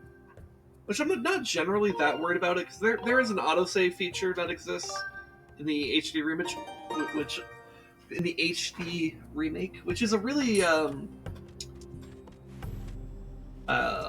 that's a smart quality of life thing. So it's like, not only do I think, back in 2011 were they engaging in good game design, or more like 2010, that's probably when the game was actually being developed. Like, I think they were displaying good game design back then, but I think, as a remaster, I think remasters are a good place to try to add quality of life, and I think they did a mostly good job of that. Like, there's at least clearly that thought was put in there.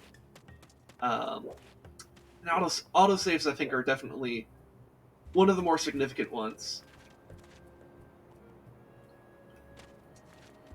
So is that dragonfly gonna wander back, or is it like... Oh no, it's wandering back. Okay, good. So I can get a second attempt at it. Here, let's try to catch it from below. Damn it. I want the dragonfly.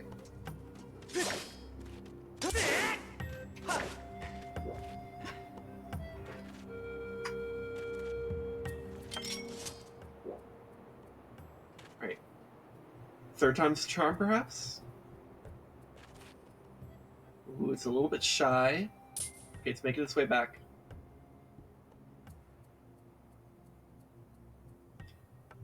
Oh, I'm not as close as I think I am. Ah, damn it. How am I doing so good with the cicadas, but I'm struggling with the fucking dragonflies? Okay, let's stop being silly with the... Let's just go from the side.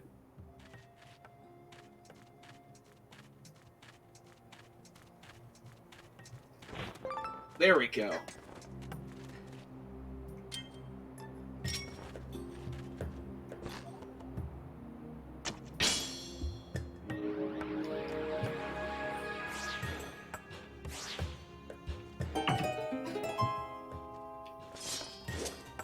He doesn't see me.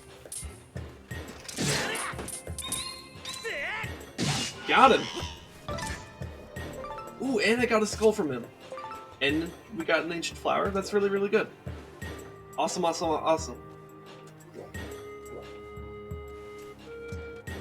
ahead and go in this.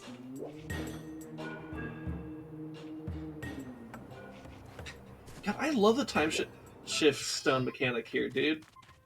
Because, like, there's a time shift stone in there, which is really fucking cool. Time shift stone over there. Just, like, when you, like, start recognizing time stones, and you start seeing them, you start thinking about, like, okay, that's gonna shift stuff over there, and, like, you start thinking more about, like, how they function and like, making plans around that. It's really cool mechanic.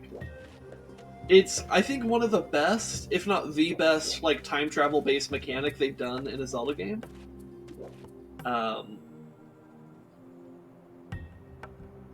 Like, yeah, I'm kind of hard pressed to think of one that's better. Like, Oracle of Seasons, or not Seasons, Oracle of Ages had, like, that time travel mechanic. That was more comparable to, like, the magic mirror in Link to the Past, where it's not really, like, it's not like this. It basically just takes you back and forth between the world, which, I mean, I guess this is kind of like that, but it's like, I think this is more, I think the fact that these are existing exactly in the same point in time, like, I don't have to do a whole, like, time travel sequence to go from the desert to the grassland to the desert to the grassland. It's just, like, here, and I think that's really cool.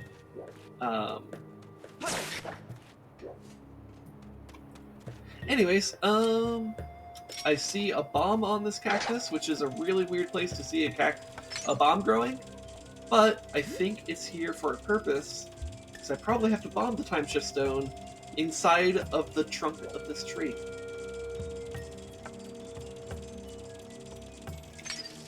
Yep. That's fucking cool. I love that. Look at that!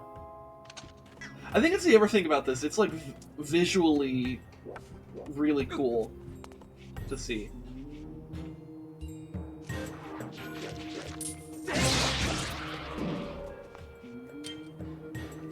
Oh god, fire!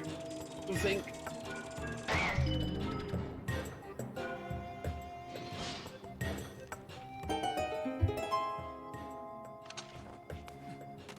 Alright, let's try that again.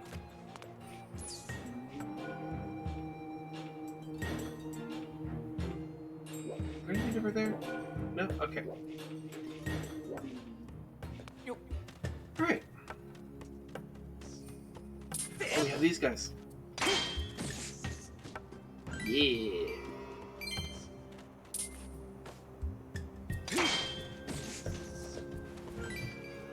Dude, the parry mechanic in this game is so fun.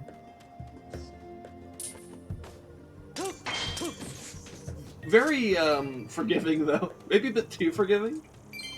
Because I feel like I should have taken a hit to my shield there, but... But still. Very fun.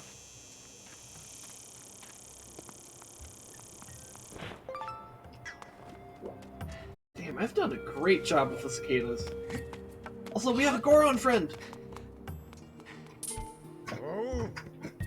It's Gorko! I love Gorko. Good to see you, bud. Seems like you pop up everywhere. Though I am one to talk. Anyway, bud, there is something I am dying to tell you. It's the discovery of the century. This is a sacred place known as the Temple of Time. I could not believe my eyes when I saw the human who lives on the legendary Isle of the Goddess. It wore clothes just like the ones written about in the ancient manuscripts, and it looked just like you, bud. Came with another person, and they entered the temple. I wanted to chase after them. But there was an explosion all of a sudden, and the entrance, well, you can see for yourself, bud. I do not think we are getting past this mess. I just wish you could find out what is happening on the other side. Yeah. Find out we will have to do later.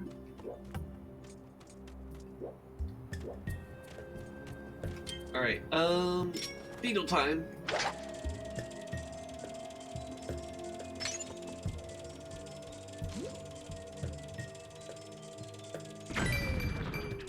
Okay, rupees there. I don't really need the rupees.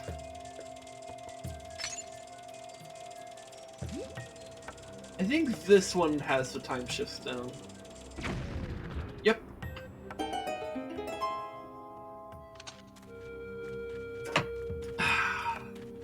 God, Link. Link's just ready to spin while I'm taking a swig of water. Okay. Oh, there's time shift stone there too. Okay.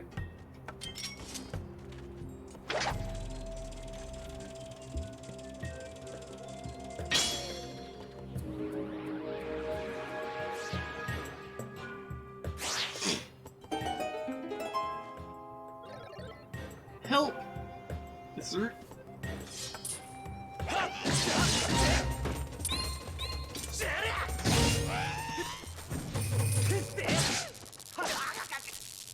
Okay, let's wait for them to make the attack.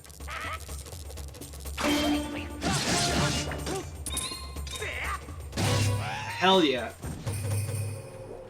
Dude, this feels great. Does anyone, was it just for two? Okay, it was just for two, it looks like. Right? Why are you so scared? Okay, I have to talk to him. That was scary. Thanks for helping me, Bzzzt. This is the Temple of Time. Within it is a sacred gate of time made by the goddess. Bzzzt. It's my job to patrol outside the temple. If you want to reach the gate of time, you will need to pass through that door. Zap. Huh? You need another way in? Fooey? Well, Lanayru Mining Facility and the Temple of Time are connected underground. Lanayru Mining Facility is right here. This map, it looks inaccurate. I'm going to fix it for you.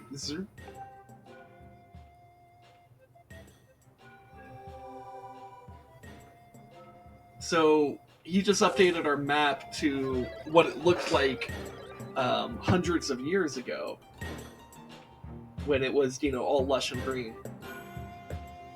Lanayru mining facility is just ahead. Good luck.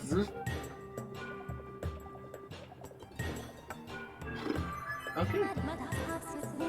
A report, Master Sky Guy. The map you possess corresponds to the actual terrain of this area with only 35% accuracy. The robot you met earlier modified your map to show past terrain that is now submerged below the sink sand. Which that's a surprise to it. That will help us later.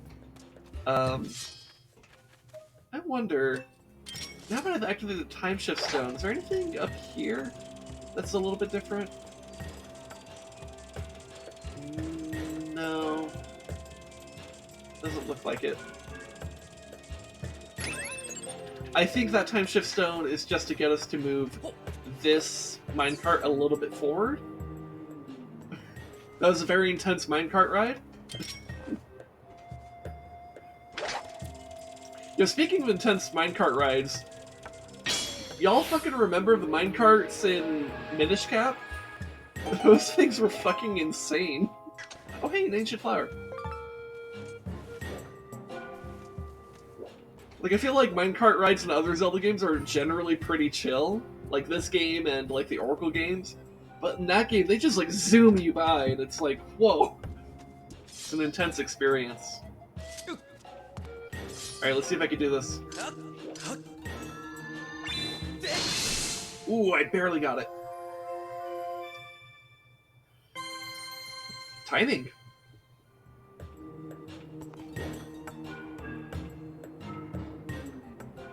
Dude, I fucking love this overworld zone. It's fucking dope.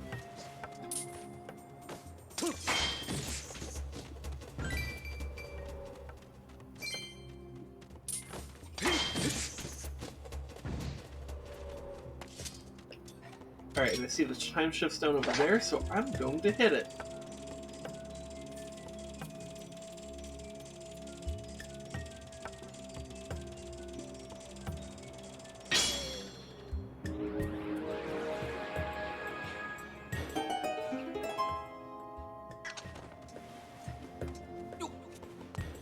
Okay, so we have to be wary of the fact that there is a guy over there already. Ah.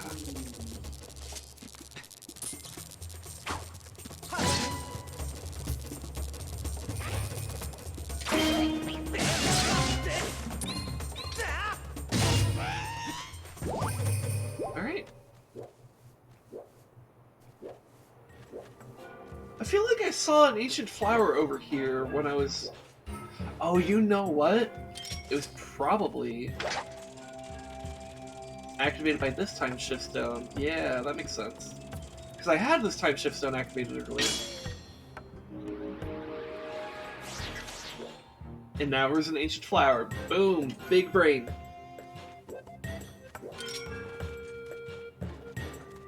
Dude, this whole time shift stuff, it is like... I feel like it's a game mechanic that really makes you feel like you got big brain, even if you've got dumb brain.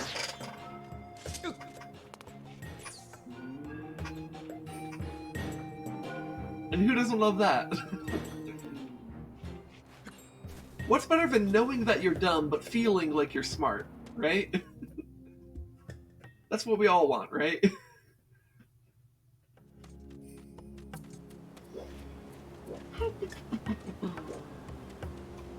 Okay, let's look around here for a bit.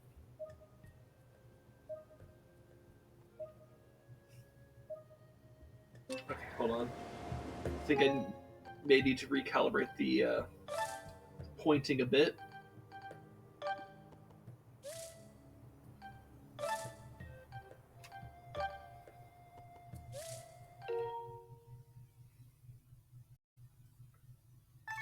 There we go.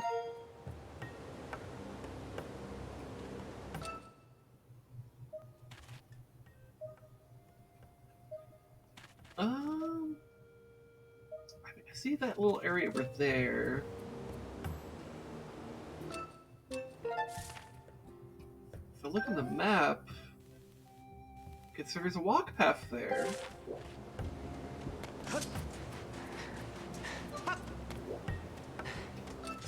So was there a bomb on that? Yeah, let's go get that bird.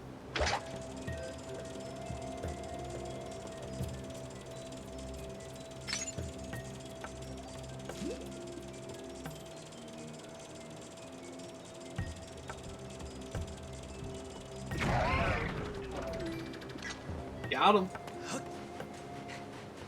Oh wait, I thought I was on the right path. I was not.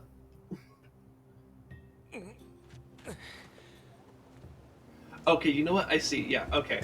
So between here and that rock should feel like I'm standing on faster ground, which I am.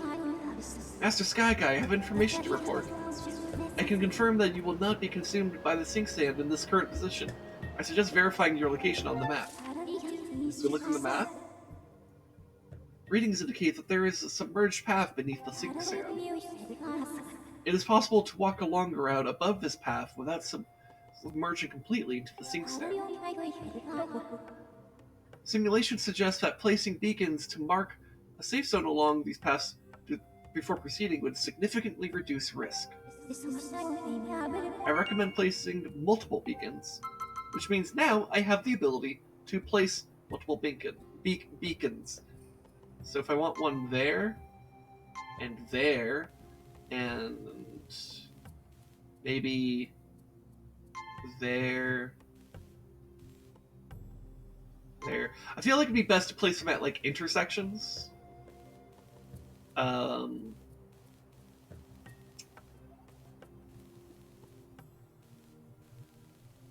think this area is all solid land, so I don't think I need it here.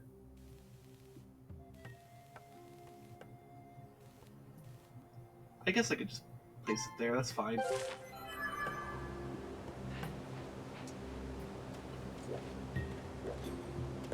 So that should mean that, yeah, I can run very fast this way, because there's nothing in my way.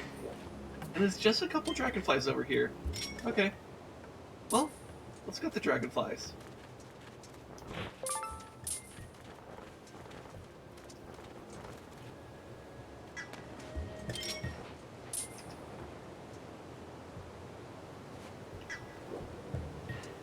Okay, I may have been a bit too aggressive with the dragonflies. I got one of them, though. And that one may wander back over here anyways. But for now, I will just grab some of these rupees. Cut grass. Remember, it's important to not only touch grass, but also cut the grass. Because then you might get rupees and hearts and stuff like that. Anyways, where did that dragonfly go? Does that kind of fly that way?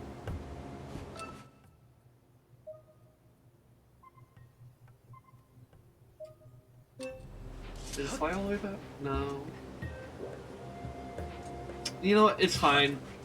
Let's not worry ourselves too much about the dragonfly.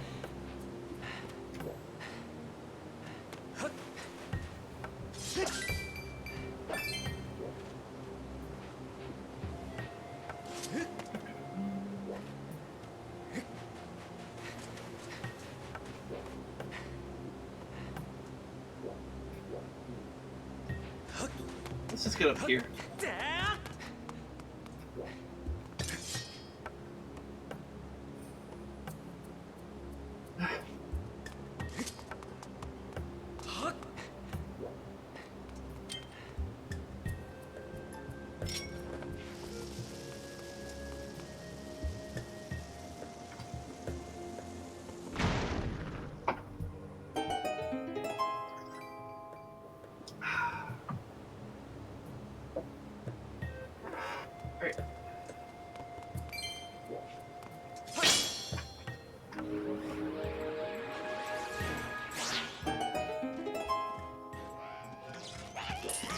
Oh shit.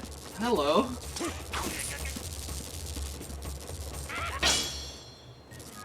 Oh. Yeah, maybe should have thought about that. Hold on. This is why you shouldn't fight by the time shift stones.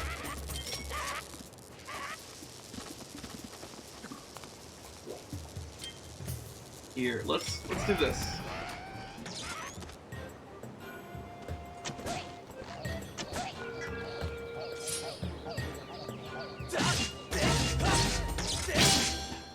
Damn, I was trying to not hit the time shift stone.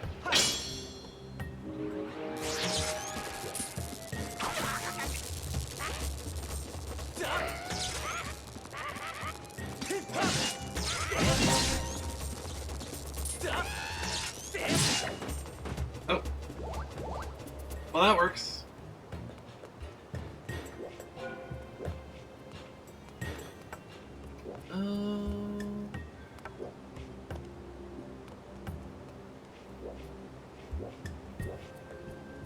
Oh, there's a little dicky thing on top of that.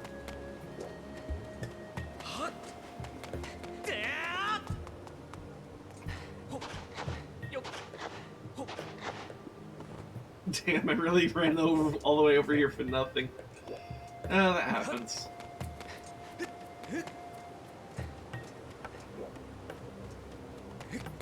You know what I should get? But you know what? I don't think it's available in Beetle's shop. I think I have to actually organically get this. But I know there are treasure medallions in this game that if you have them in your adventure pouch, excuse me, increase the likelihood of you getting treasure when you dig for stuff. And I think it also increases treasure drop rate from monsters. So, you are not in my memory banks, Bert. This is the power generated for the mechanism that opens the entrance to the Lanayru mining facility, Zerpt. But it won't budge until you activate the remote power nodes and set the free dials to access them correctly. Readings indicate the materials used to construct the generator are also present in this area. You can now use your dowsing ability to locate them. Alright.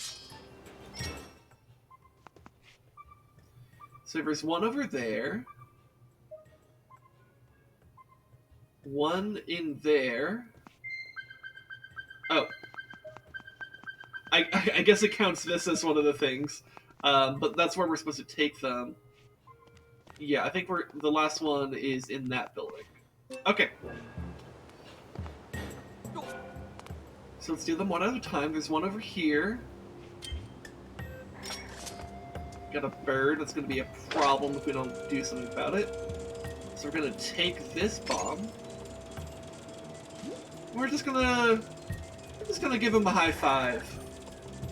Maybe a pat on the back? Yeah, let's give him a pat on the back. Here you go.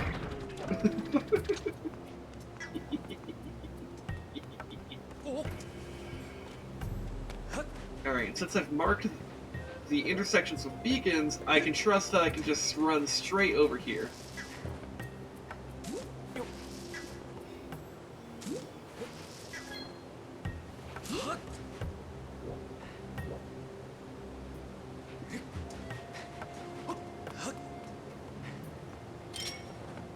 Just leave this one here. Well, we can... Okay, so that's where the time shift stone is. That's good. I'm gonna throw one in here.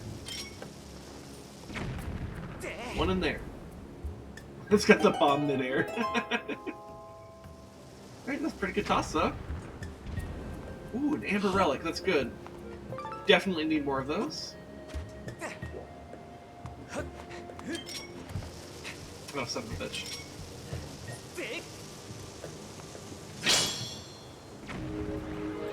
Oh, interesting. That the timer for... That's weird. So when it's there in midair, I guess the timer stops for them, but when they're not, they continue going. Huh. Weird. You're trying to figure out how to configure the device to get you into Lanayru mining facilities, sir? Well, you look kind of suspicious, Vroom. I probably shouldn't be telling you how to access the remote power nodes to enter the facilities, Whoop. And don't let me catch you stabbing or fiddling with this device. Okay.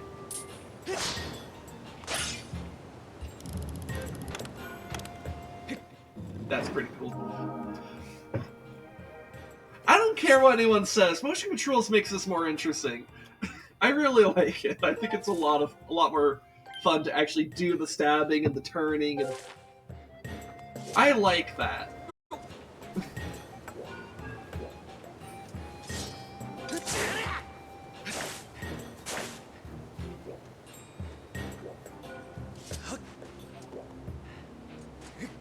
Let's grab more bombs.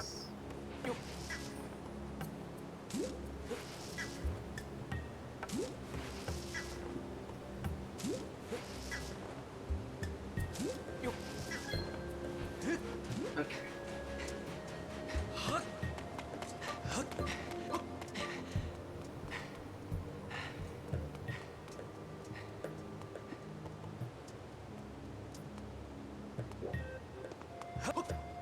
Okay.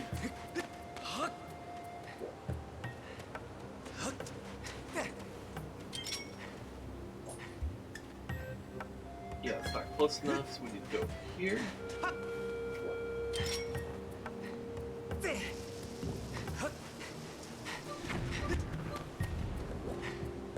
More amber, that's good.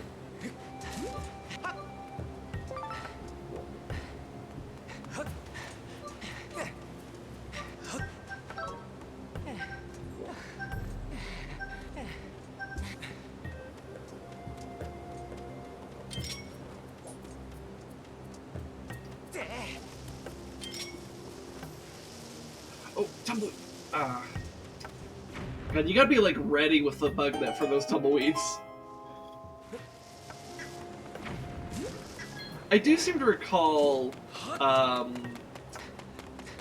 when I played this game on the Wii, I do remember there, like, having to, like, really just, like, stand out here with the bug net for, like, extended periods of time just to catch those tumbleweeds, because, like, they will go right by you, and if you're not ready, you miss them. And you need them to upgrade the bug net, which is ironic, because once you have a bigger bug net, it's much easier to farm those. But I think there's a couple other things that require tumbleweed. So, oh, here, I'm gonna place a bomb here, but then I'm gonna go back to read what that sign said.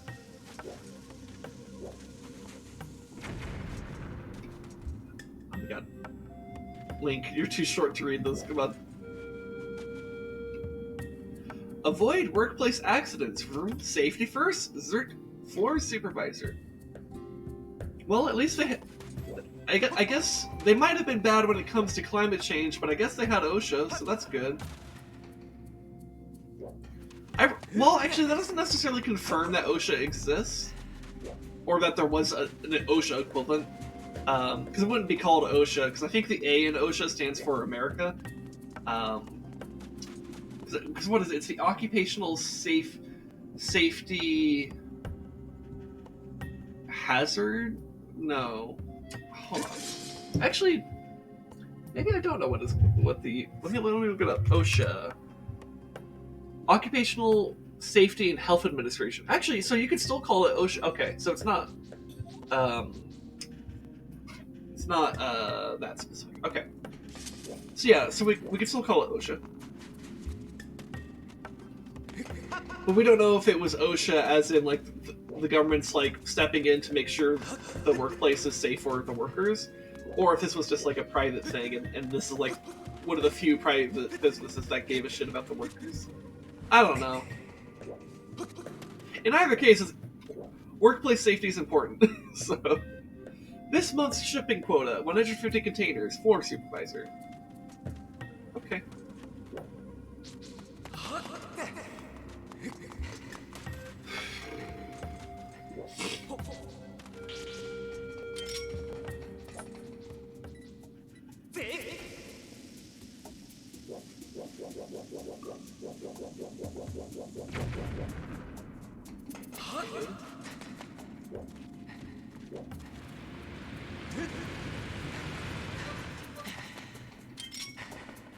Place this here while I go dig over here. Okay. Alright, so there's our time shift stone.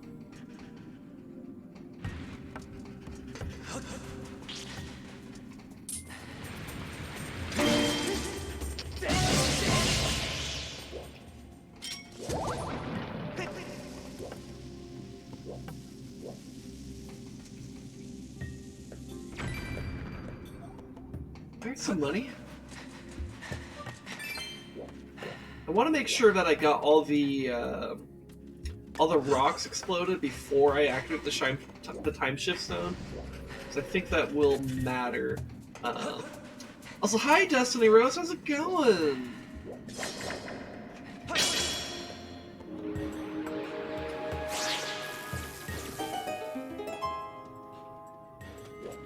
Okay.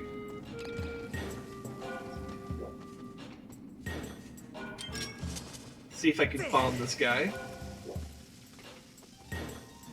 He doesn't even know. That poor bokoblin. He had nowhere to go.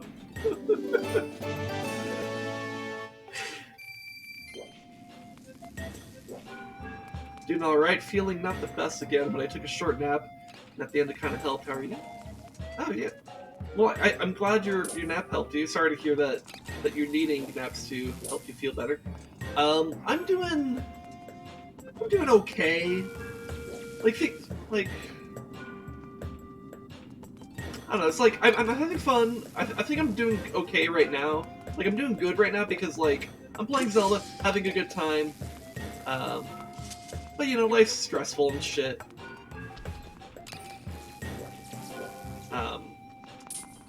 But right now, I am good. I'm enjoying the game. I'm enjoying the game design of this game. So it's a good time.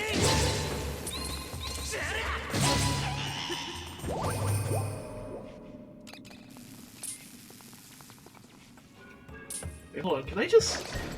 Oh yeah, that's a much better way to transport it.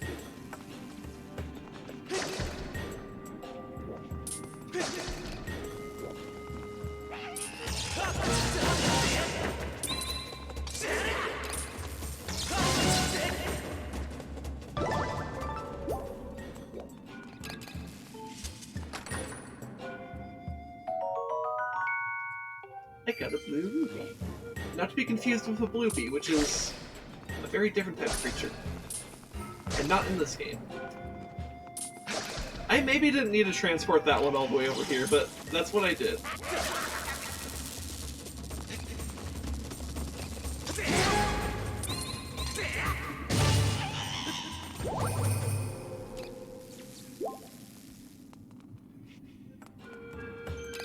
Thank you, Destiny. Oh my god, the fucking head. Excuse me, I'm trying to talk to a friend in chat. It's very rude of you to zap me. Fucking. Just get it! Oh, fucking. Okay, let's try that again. Trying to talk to someone in chat, say nice things to each other, and you're over here zapping me, breaking my concentration. Okay, let's try this again. Get in there! No!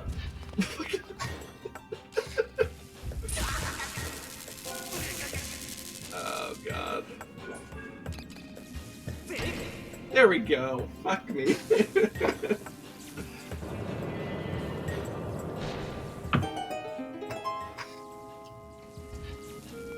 Anyways, I was trying to say, thanks. I appreciate the kind words.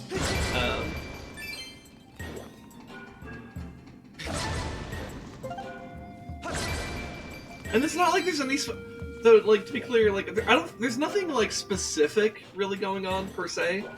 Like with my real life, it's just kind of just like generally life kind of sucks right now. Or is like otherwise stressful.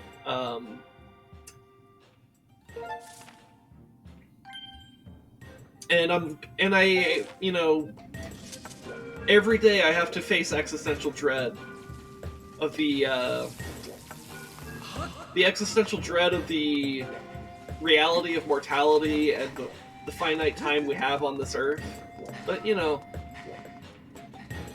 we don't need to dwell on such things right now. Like, I'm fine right now. Like, I'm not, like... what's the word? I don't know. Point is, Zelda's cool, and when life gives you troubles, play Zelda.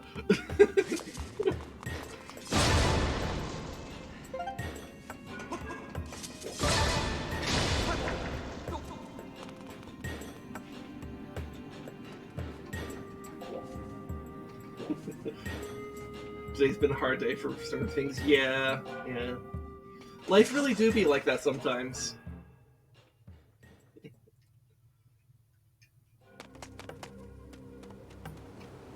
But I also think it's important to acknowledge that, like, you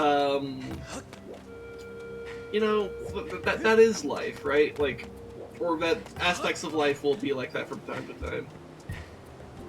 Like, I think one thing. Oh shit! Bug net. No. I was too slow to get the bug net. I also didn't even get the bug net out. Man, that's what I was saying earlier about the fucking tumbleweeds. They really catch you off guard. Also, did that amber up? Fucking tumbleweed! Right on cue! Come back here! No! Fuck!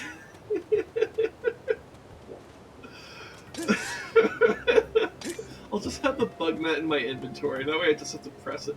I see the amber over here's respawn, so that's pretty cool.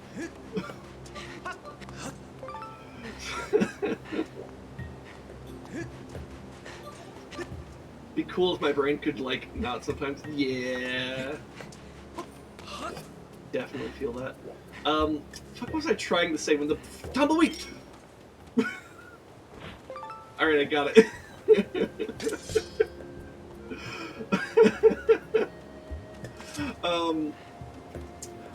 Oh yeah, I feel weird, like, when I think about, like, talking about, like, mental health stuff, like, on stream sometimes, because it's like... Because on the one hand, I want to be honest about the fact that, like, yo, life fucking sucks sometimes, and sometimes I'd rather just, like, not, you know? But at the... You know, it's like I kind of... I think there's just, like, this thing in my... I think what happens in my brain is that, like, I want to be honest with my viewers and stuff when, like... Like, I don't want to, like, do, like, a fake persona or whatever. But at the same time, sometimes there are things that are, like, being stressful or whatever, that, like, really are no one else's business, and are too personal to talk about. Like, I guess using a semi-generic example, but one that has actually happened to me, is like, sometimes, even just, like, pretty close to, like, when I'm doing a stream, there have been times where I've gotten into pretty heated arguments with my wife, and it's been very stressful. Like, we're fine right now, just to be clear, like, we're not in the midst of anything like that. We're doing great. She scared me earlier on stream, and it was funny, so we're fine. But, like, you know, it's like, when you're in a relationship, sometimes you just have arguments over dumb shit, and it gets really stressful, and sometimes they're at really inconvenient times. And sometimes you backflip off of a little thing that you didn't mean to backflip off of, and then two tumbleweeds go by you, and you don't get either of them. You know, that happens. And I don't want to just, like, sit here and pretend, oh yeah, that literally never happens. Like, you know, because it's like, it's just not fucking true. It's like, you know, like, I love my wife, sometimes we get on each other's nerves. In fact, I think, especially when you know someone, especially, like, really, really well, you're going to get on each other's nerves way more than, like, someone who's basically just an acquaintance and doesn't really know you that well. Because when someone knows you deeply, personally, they can say things that are just so much more, I guess, cut to the bone, I guess. And, like, they understand more about... And it doesn't necessarily mean that they're trying to be... I mean, sometimes it is, but, like... That's not the right way to put it, but, like... But yeah, I think you get what I'm trying to say. It's like... There's this instinct in me to kind of be like, no, everything... Like, just present the good... put your best foot forward, present the best version of yourself at all times, and like, you know, ignore the fact that your life is falling apart around you, or whatever. And like, I think that from like a showmanship perspective, there's a logic to that, where it's like, if you're doing a show or a performance or whatever, and like, it's not like streaming is like as intense as like a scripted show or anything, because it's very much like stream of consciousness, pun intended. But like, it's at the end of the day, like, we're still doing this to some extent for entertainment purposes, and you don't want to like drag, you know, your audience down with your own personal like problems that are really dumb, or whatever, you know, because it's like, chat's not my therapist, right? And sometimes the things that bother people are like fucking just like so dumb, and like it's not worth bringing that in, or sometimes it's like really serious and like it's just so heavy that like just don't. And so it becomes better to just focus on just doing the show, try to be fun, entertaining, charismatic, all that type of stuff. And I think there's a logic to that is not completely terrible, but at the same time, I think especially with a stream, at least with my approach to streaming, if something is like, if I'm feeling down, I don't want to pretend that I'm happy-go-lucky, right? I don't want to just lie to my audience and say, I am doing amazing, and I am going to be hyperactive as shit, even though I'm low energy. Because that's just going to be doubly exhausting for me, and then probably not actually that entertaining, quite frankly. I archive all my streams on YouTube, so I actually am decently aware of some of the quality of my streams over the past, like, almost 2 years now. And, like, where, like, and how, like, certain types of moods may affect my streaming. And, like, one thing I've noticed is that I have a tired voice. Like, when I'm tired, there's a very distinct tone that I have. And it's very different than, like, just kind of, like, speaking monotone or bored or whatever. Or, like, because I think when you describe, like, what does a sleepy voice sound like, you might describe it as, like, it almost sounds like a monotone or whatever, but I think it's different. At least for me, for my voice, there is a distinct difference, and I'm not sure how to put it, but the timbre of it is very distinct to me now. So it's kind of funny when I look back at, like, some old streams, and I'm like, oh, I must have been tired when I was recording that, because that's my tired voice.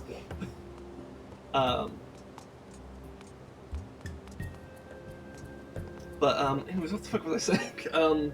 Oh, yeah, but point of me saying this, though, is that, I have some level of awareness of how, certain types of moods may affect my streaming and how witty or entertaining I'm being, or how interesting I'm being. And I have noticed that in streams where I was more stressed out or struggling with more depressive moods or whatever, those streams tended to be less good because I was taking something from outside of, like, context of the stream, bringing it in, and it brought me down, which brought the overall stream down. And so even though, like, right now, like, would I say I'm, like, super happy about everything going on outside of the stream? No, I'm not. But am I having fun playing Zelda and doing the thing that I'm doing right now? Absolutely. Which is why I'm like, yeah, this is probably gonna be an alright stream, because I'm having an alright time. And I think that's the most honest way I could express that. And I value honesty quite a bit. In fact, a lot of what I'm doing with streaming is kind of a practice in honesty. Because I want there to be and this is also why I archive things on YouTube, is that I want there to be a very honest record of who I am and who I was.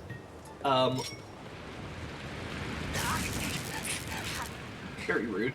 How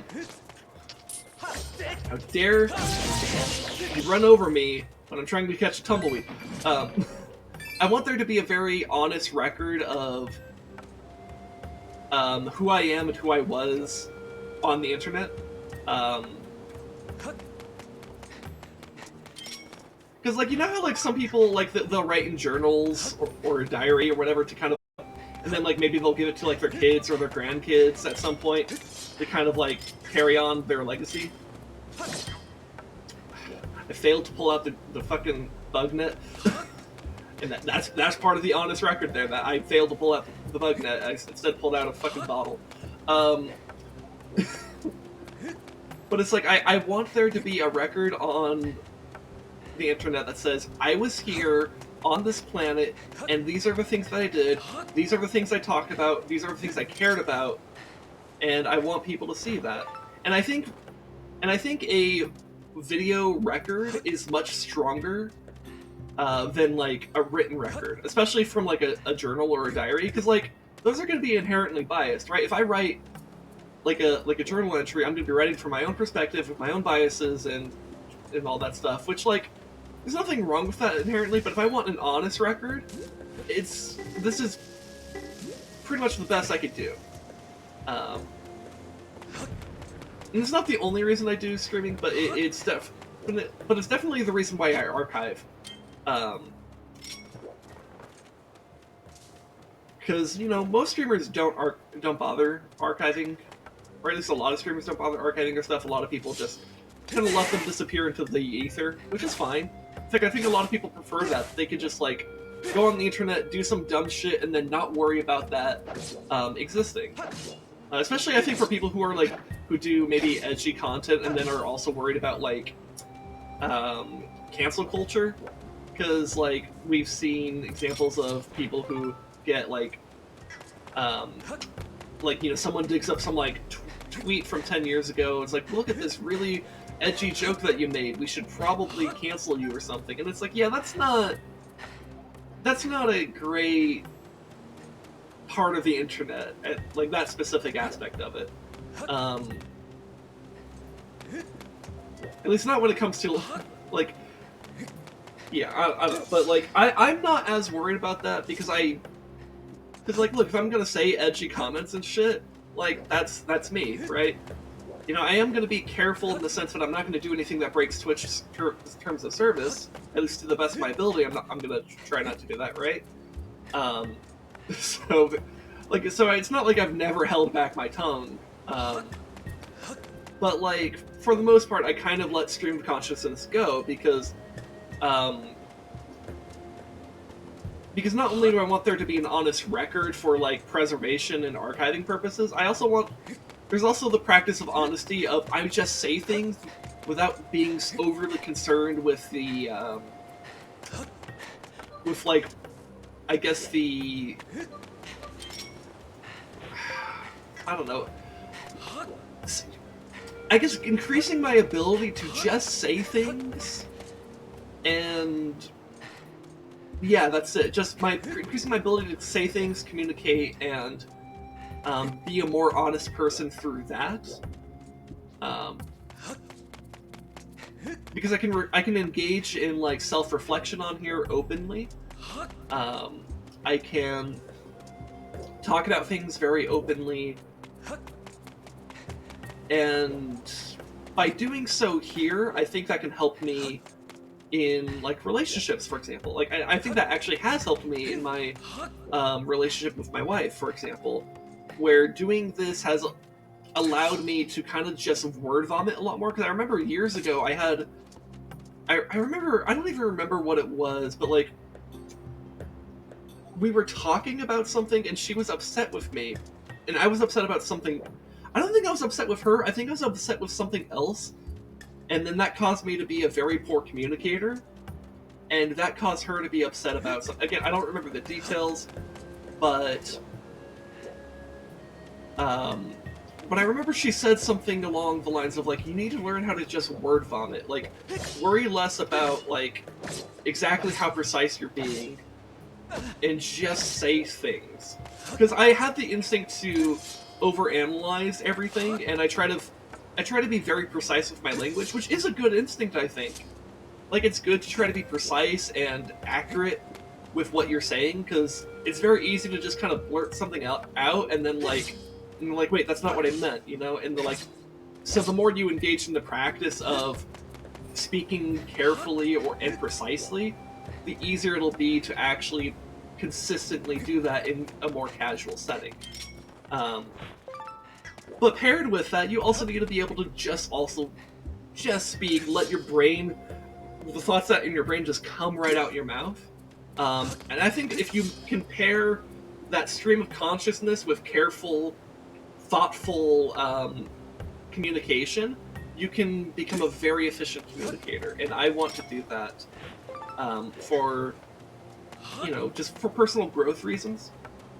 And I think that actually has helped me a lot in my marriage, which is awesome.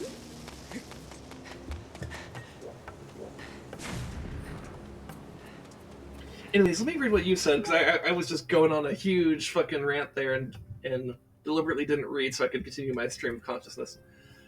Let me take a sip of water too.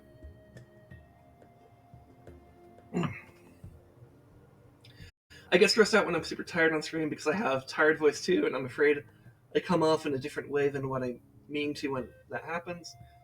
I can respect that. I like seeing the way you do that too. Oh, thank you. I'm sorry to leave in the middle of this. I genuinely enjoy this conversation, but yeah. Okay, no, that's fine. You go take care of that.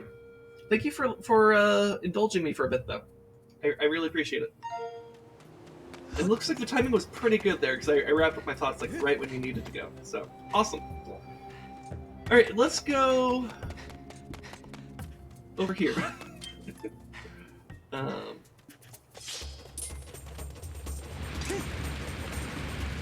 going to just go in this way like that. Oh. Never mind.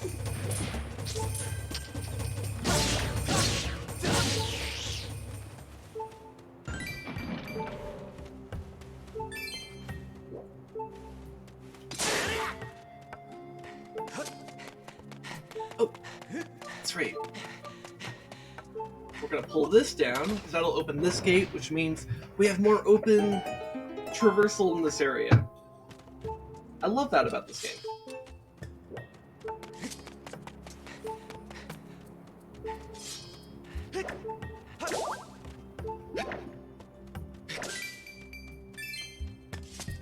Alright, let's go in here.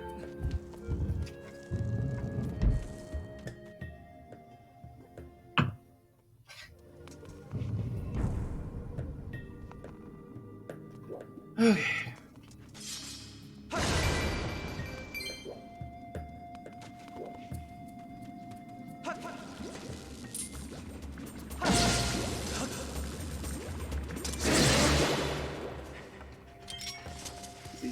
Here.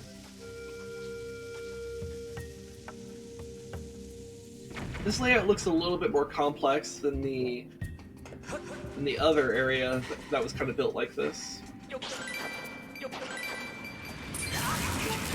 Wasn't fast enough with the parry. Oh shit, when you're knocked on your ass, you actually succumb to that faster. You know, that makes sense.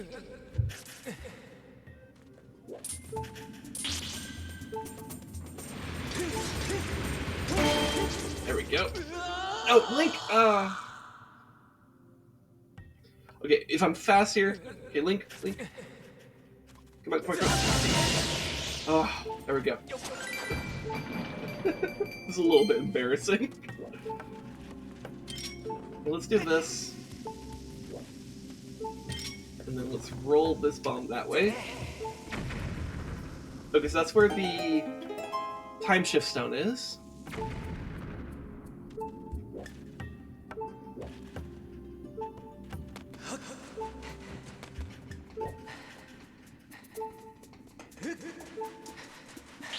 Okay, so this has a little bit of a ledge. I think that'll protect me from the... Yeah. Will, okay. Excellent. Okay, good hearts, I could use that.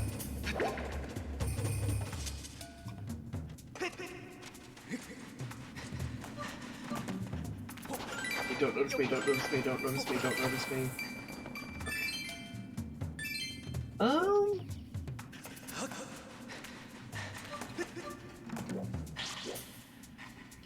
I think we... Oh, he can go on top of that. I thought I blocked him before. That's rude.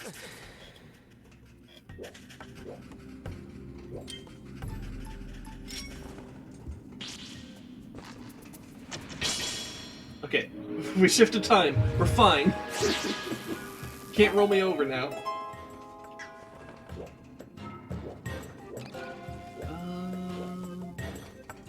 Okay, I think we want to go here.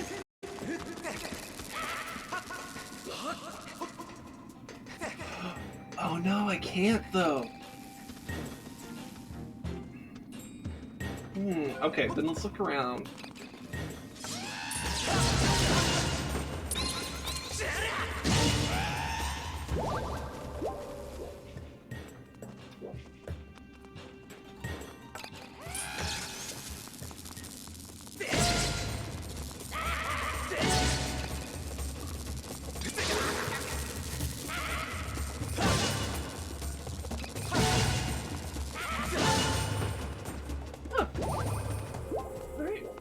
I actually read that one pretty well.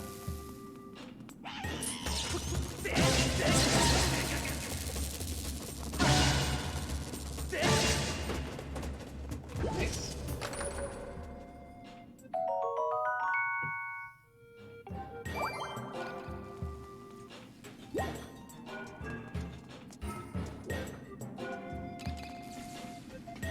Okay, let's see. Got some barrels, money, and some seeds. Oh, you know what? I think I remember what you're supposed to do here. It's kind of weird.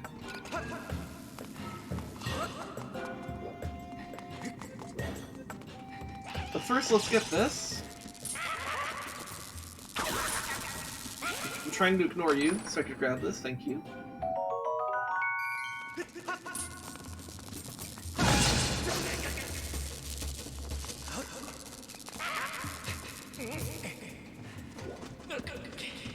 All right.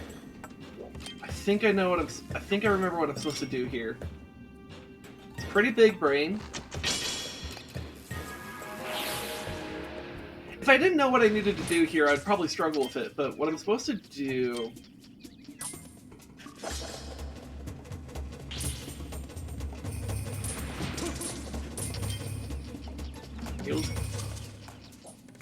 Let's just place a little bomb here. I think that might be close enough. Or... that can happen. That's weird.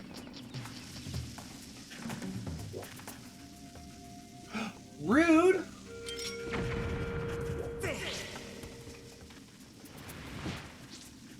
Okay, I think that explosion will hit it. So here's what we do. We get on the fucking, the shell, that's what it's called.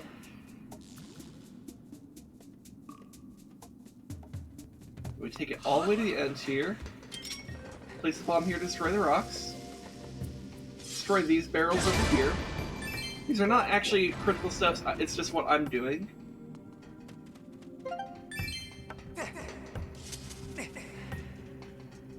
And then you can get up here.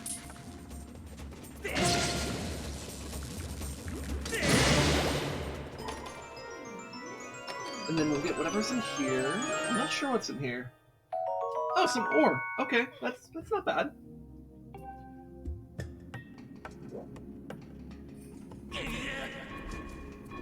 And then we can shift this down here.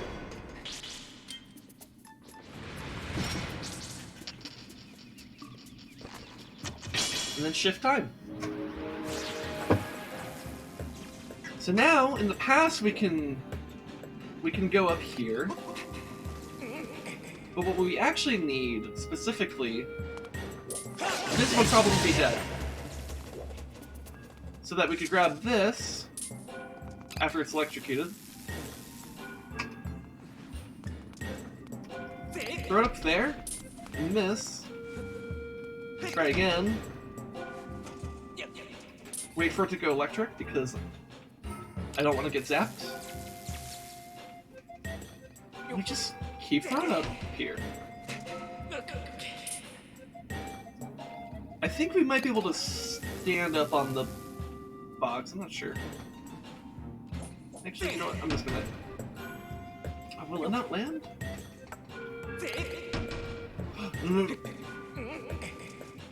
Oh god.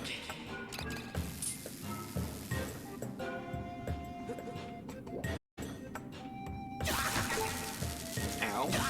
Ow. Okay, okay.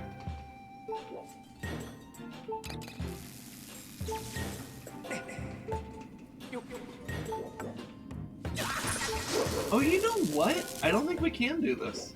Also, fuck, I'm losing so much health off this. Because I don't have...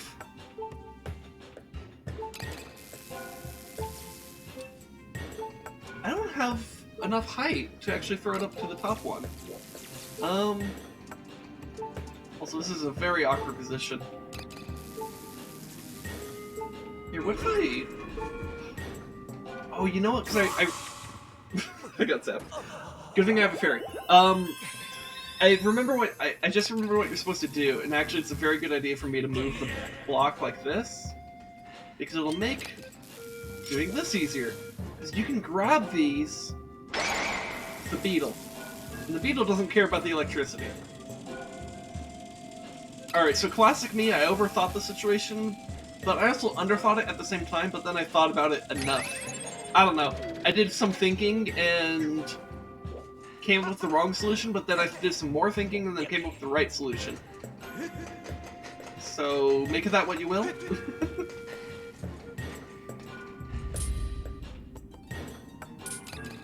Here, can we just... There we go. Don't need to roll it, just smack it in there.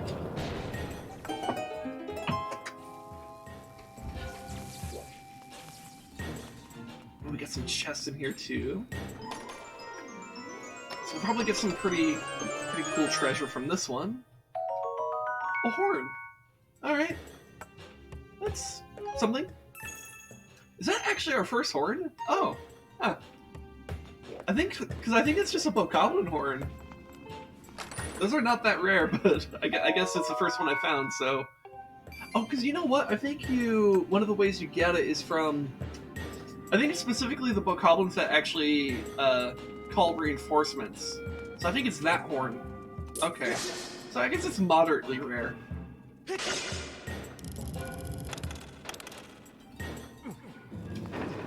Alright.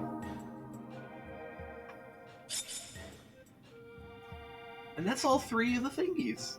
So now we could go back there and activate the actual facility. That's pretty cool. Master Sky Guy, all three remote power nodes have been deactivated. Please make your way to the power generator in front of the Lanayru mining facility. Will do.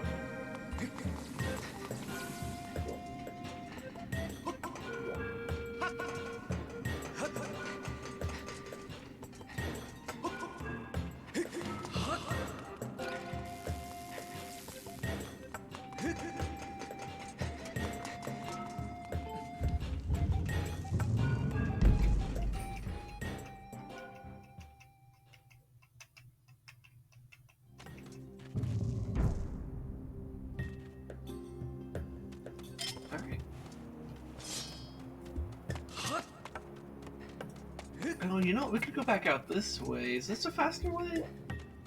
Let's see, let's look at the map. No, I don't think it is. I think I should go back this way.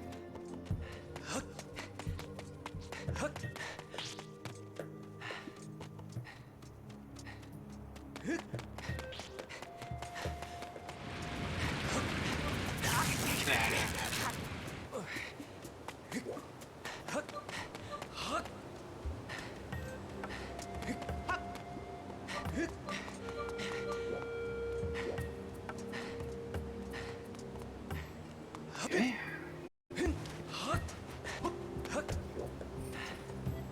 Alright, I'm glad that this Amber respawns, because I know Amber is pretty good to have a decent amount of for upgrades. Like, we haven't done upgrades yet because we're still pretty low on resources.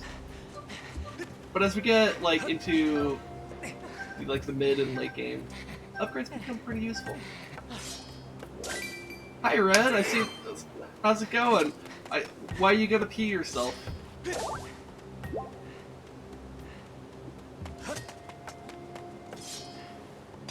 I'd recommend against that, personally. My girl bladder's gonna explode. Well, here, tell you what. I'm about to unlock the dungeon for this area, but before I go do that dungeon, I want to go pee. We could go do a pee break at the same time. Does that sound like a good idea? Like, all we gotta do is just... I gotta hit this time stone first.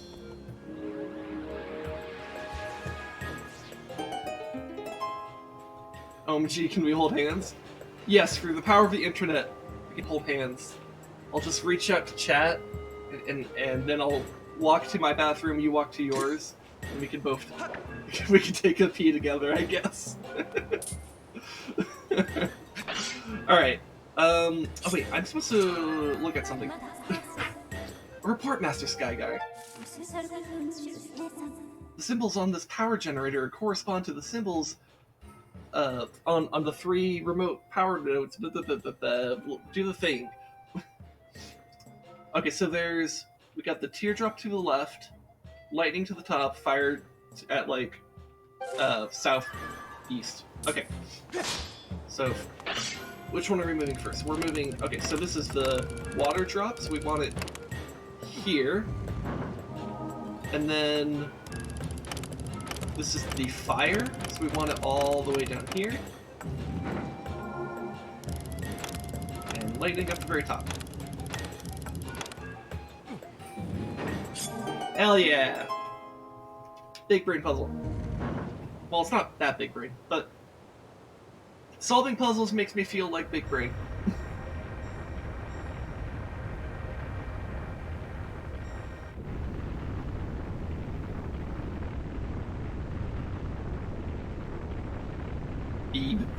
Brian, yes. And look, it's the Lanayru mining facility. But before we go in there, like I said, I'm gonna have Link take a break to recover some parts, and then Red, let us both take a bathroom break right now. I'm gonna put on my break screen, and then I'm gonna go pee. And then while I'm doing that, you can also go to the bathroom and pee. Does that sound like a good idea? Because that's what I'm gonna do. You see, Link's already waiting for us to go. He's already fallen asleep. So let's do this. We'll be back, guys.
Alright, I am back. What the fuck is this? You're sizzling chicken? I don't know. Okay. I don't know what kind of chicken you're used to having, but...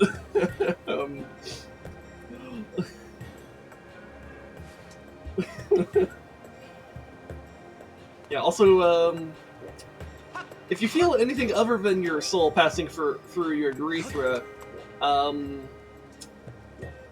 that would probably be a kidney stone and that would be painful, but you would probably know that before it goes through your urethra, because that's actually the least painful part.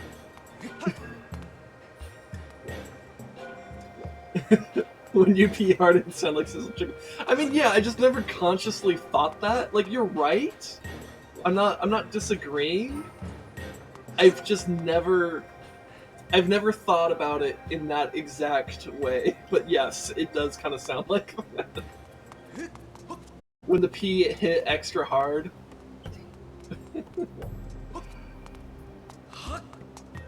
I had a big pee too. It was actually very relaxing afterwards. So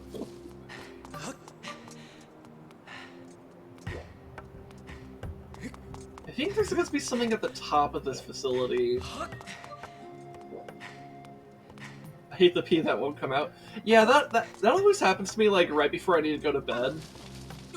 It's like I get like anxious about it. It's really annoying. Huh, I guess there is no. Oh, you know what? I'm probably thinking about later in the game. Yeah, I think I'm thinking about something else later in the game. Anyways, I guess that just means I just hop down to the bottom. You think Link was a twink? He's absolutely a twink. And I love twinks.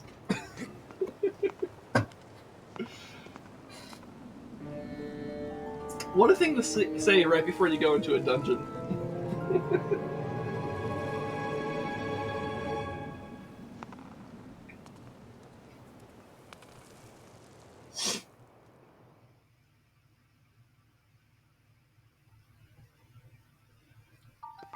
You think he's a power bottom or a pillow princess? I think it depends which incarnation of Link we're talking about here. Thank you, love. She blessed me. But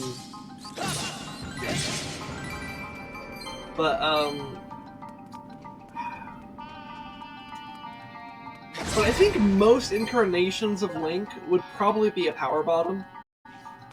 What do I think of this one? Oh, I don't know.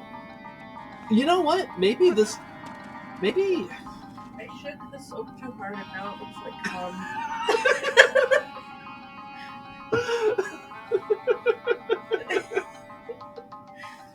What do you think?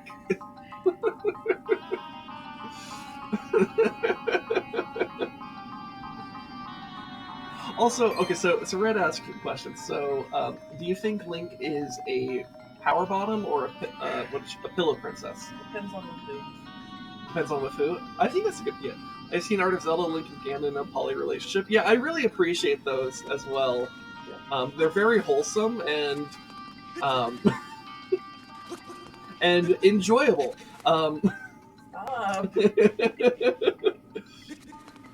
Look, all I'm finding out here is that Red has taste.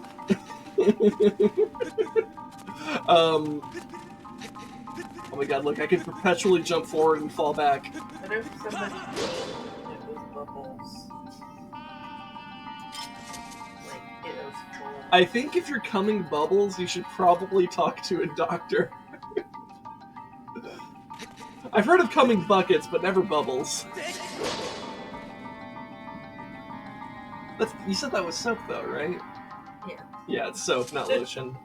Lotion? Yeah, she was asking if it's lotion. It's face wash. Face wash. Sus. Anyways, yeah, I think you're right though. Probably the Most things that go on your face are good for it.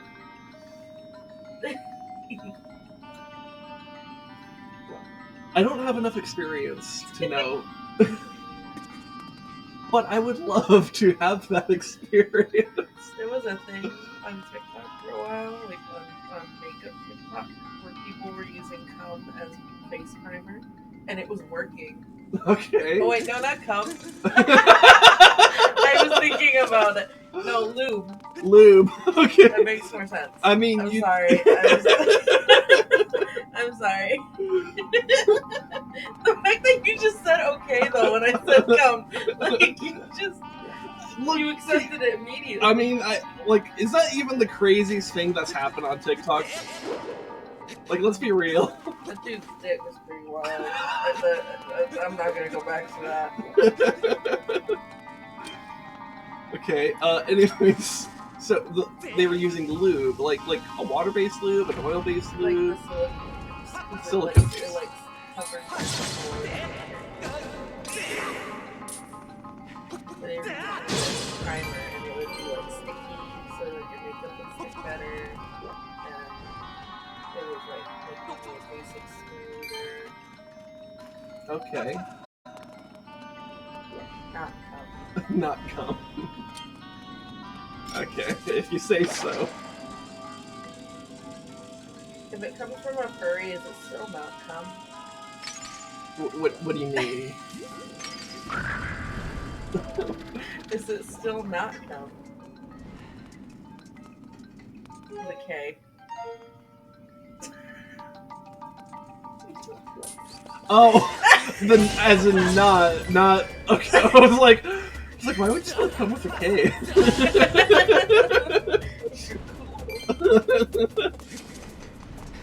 I mean, unless you're the gas station come and go, I don't know why you would call. I don't know why you would spell come with a K. Also, I need to recalibrate the direction thingy. Doesn't like you. I noticed it has a tendency to get off. It's not like super frequent, but it's frequent enough. But like, it's just a matter of recalibrating it, and then it's fine. And it's not too. I mean, like, look, with the emulator struggles I had, this is nothing. Like, fucking Oracle of Seasons and shit, or Oracle of Ages, I think is one that I actually really had emulation issues with. Like, after like doing all the shit I had to do with emulators for those games, like, taking like 5 seconds to recalibrate something is nothing. I don't know. Alright. I have to work tomorrow. Yeah. I work at a school. Yeah. You're gonna be okay, love. I don't want to wake up in the morning. It's okay. I should still be awake when you would be heading off to work. I could give you a ride.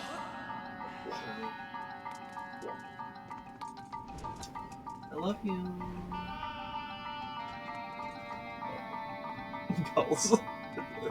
Get you a wife that responds to "I love you" with bubbles. And a kiss. All right, I love you. Hi, Ben. Sin wife says goodnight, Red. She's thinking of you too.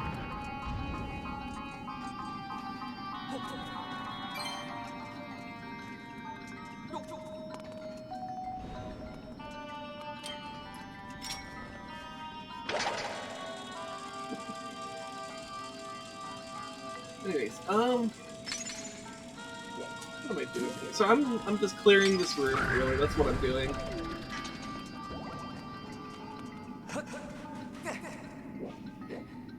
Let's go grab this rupee.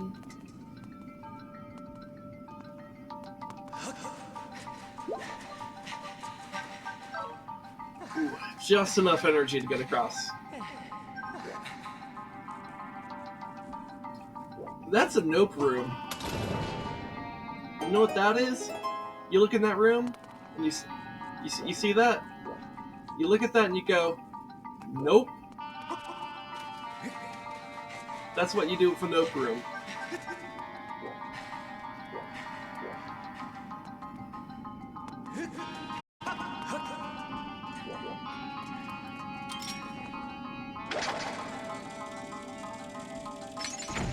Son of a bitch.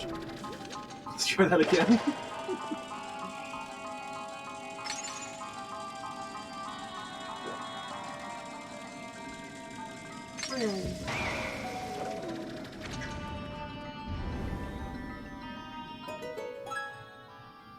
Anyways, how are you doing, Red? Now that you've had your pee, how is your night going? You having a good evening so far? Are you enjoying your existence on this planet? It's okay if you're not. In fact, I was talking earlier in this stream about how existence sometimes sucks.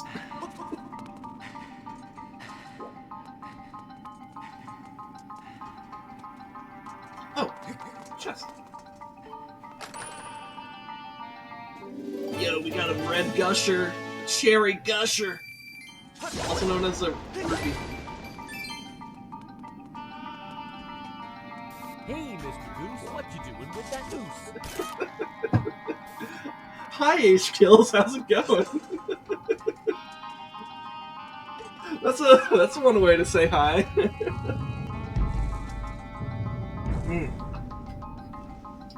Oh, we got the bone hydras. We got 2 of them. Bone hydra. I parried the bone hydra.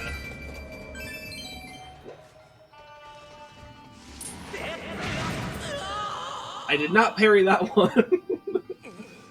I had very different experiences with the bone hydras here. Let's try that again. Got him.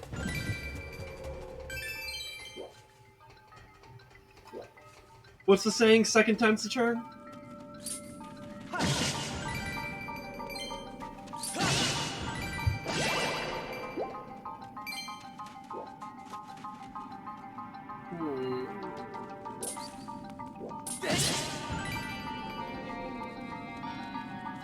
Mix of these two is H-Kill's current status. Wait, what?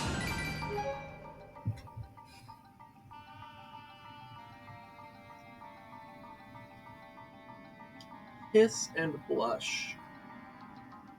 I don't think you should be using piss as blush. I think you should either use like actual blush powder, or like you could dab like a little bit of like lipstick like on your cheeks and then like kind of blend that in. That's a much better way to get a blush. I would not recommend pee for that. It's deep fried piss, it'll be fine. Well, if you say so.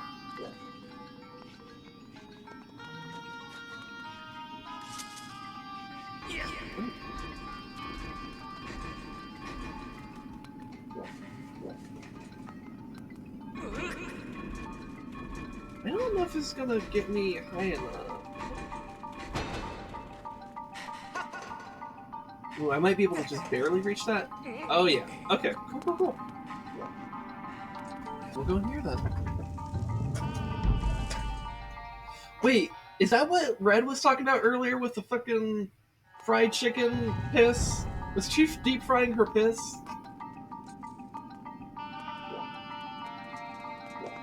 Red, were you deep frying your piss? It's okay. You can tell us.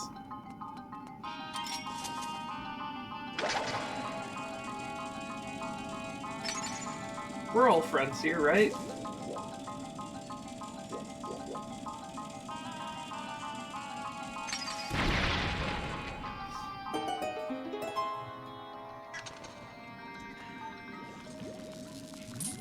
No shame in deep frying piss.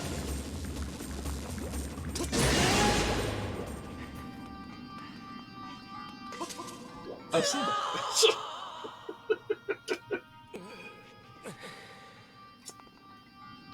And when it comes to platforming, I mean, H-Kills, you know the saying.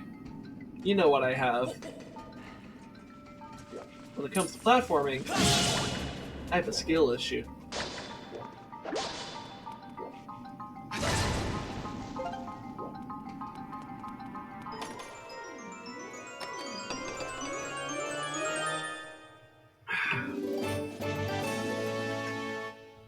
As they say in the West, indeed.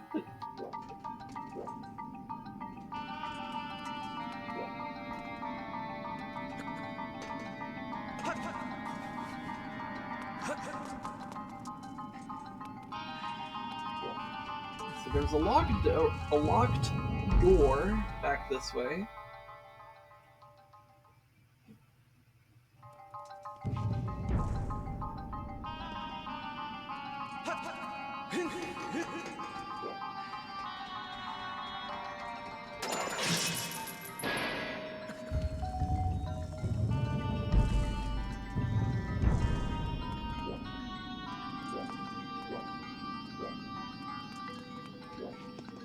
Ooh, they got the explodey pufferfish. The explodey floaty pufferfish. See? They explode.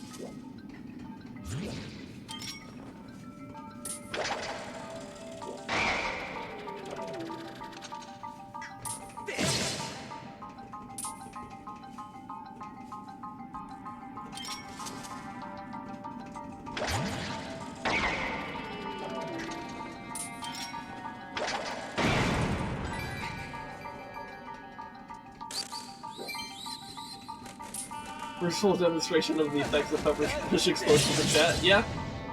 Yeah, very much on purpose. Absolutely. Definitely no accidents.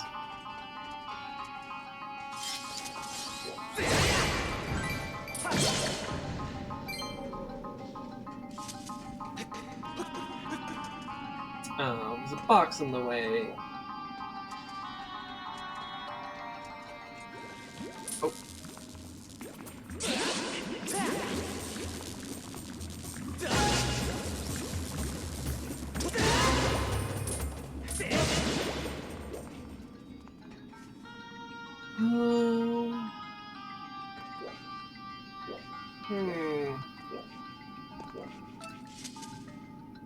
Oh, the looking got desynced.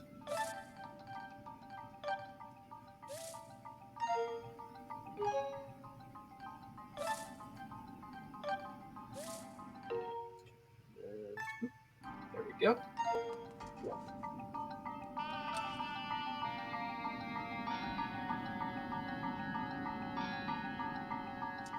And there. But it needs to be unlocked. Aha! Okay, I see what I need to do.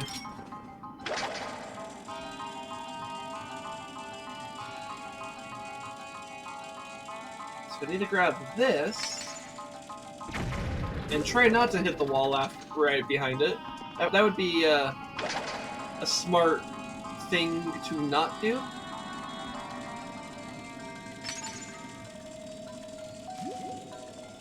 Yo, terrorism beetle? Hell yeah. We're gonna commit terrorism against a box. Because the box is in our way. Where can I get one? I think you have to go back to the past.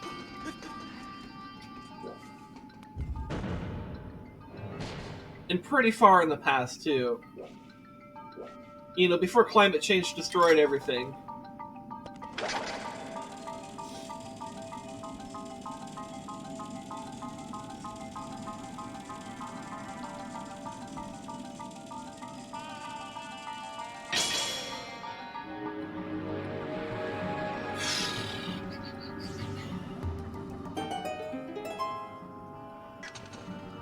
We got beans! Probably I wouldn't know. It's really rude to ask. Yeah. Yeah. Well, that's why I said it would probably be a tricky thing for you.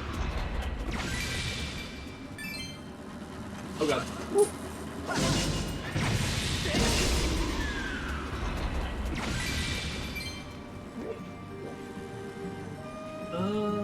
So, what is down here?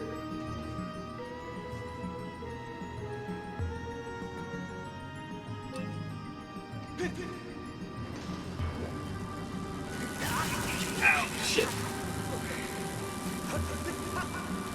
Link, now's not the time to do parkour. Just run.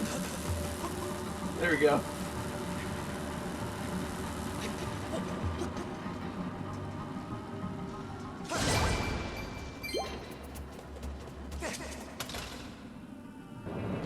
Okay, so we want to get over there.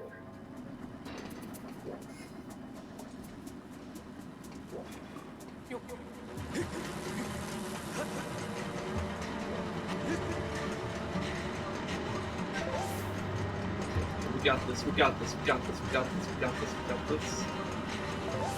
Yeah, boy!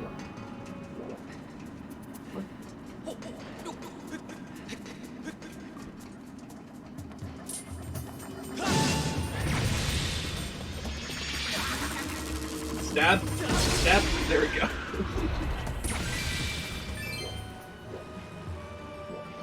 Oh! A chest.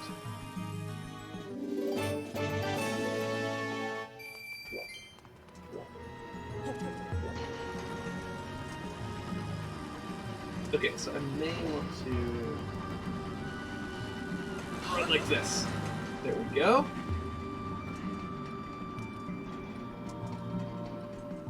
So that's blocked.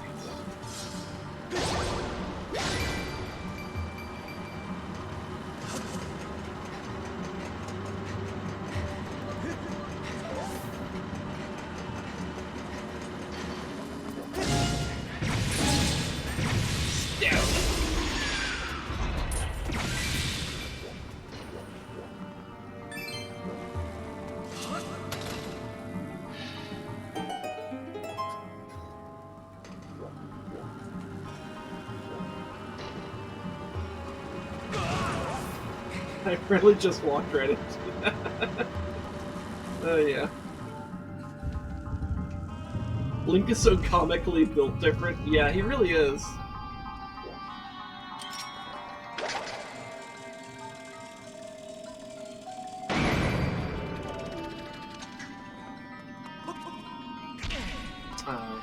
That was further away than I thought it was.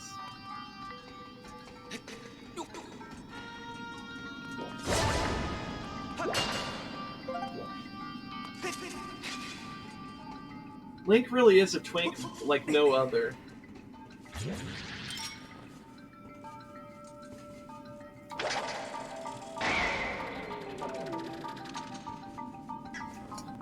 Hold on.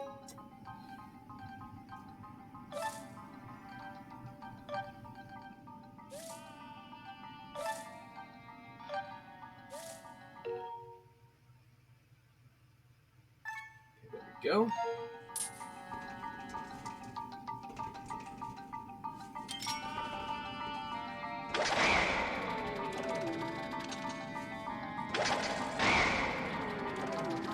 I kind of want to hit it a little bit like from the left here, except I went too far. Now I have to sword. Okay, I was probably overthinking that. The sword was plenty good.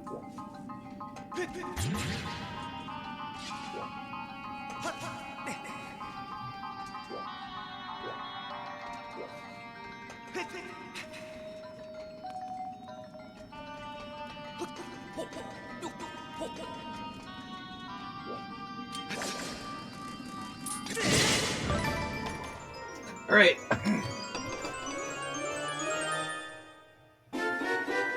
You got the Gust Bellows.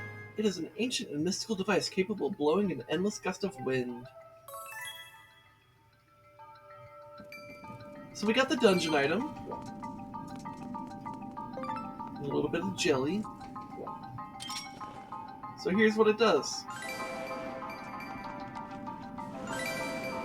You get to blow away dust.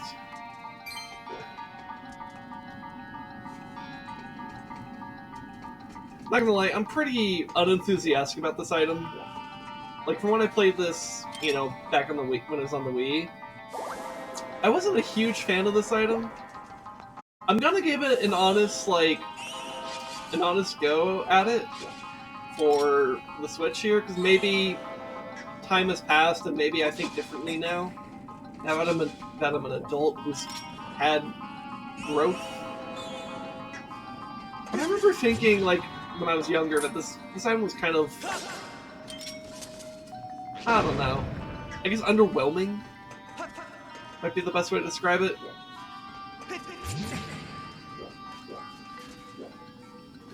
Like I said, I'm gonna try to give it an honest go at it.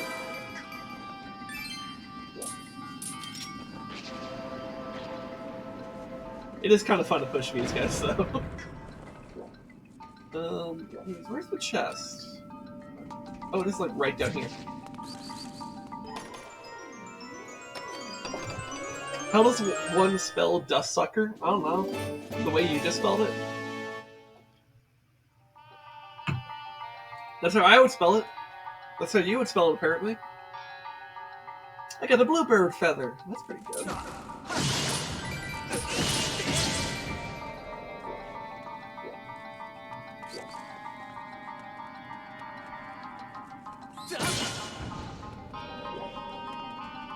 No, like, you think, what, the Gust Bellows? I mean, if I... Does it say? Yeah, right there. You can... Gustbellows. Gust Bellows.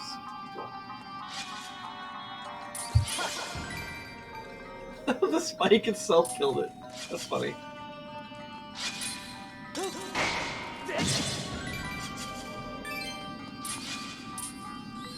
Anyway, so I need to find the way back.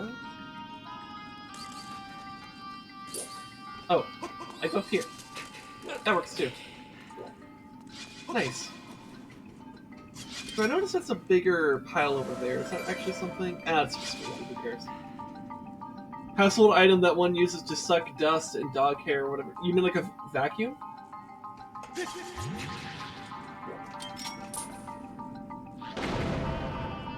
And vacuum, I think, is spelled V-A-C-U-U-M.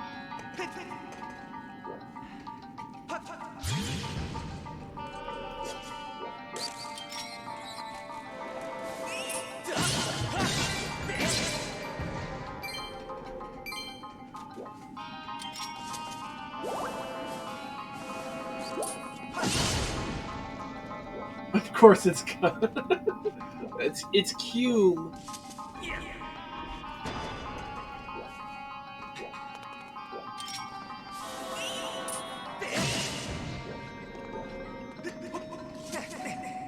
What, do you not love Cume? Oh, Amber. Ooh.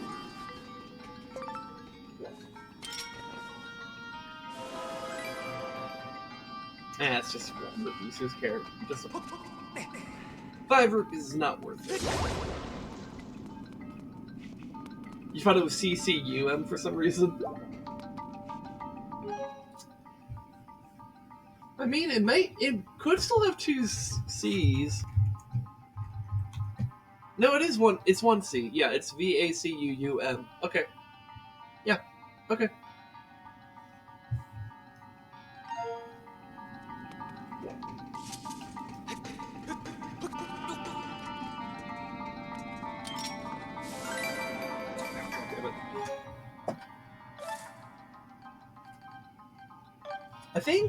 I think the sensor gets a little bit more confused when I'm like closer to the thing. So I think it's why when I'm like sitting closer to the monitor, it gets a little bit more confused about my orientation. Which, to be fair, I think a lot of people are confused about my orientation these days. Which is valid.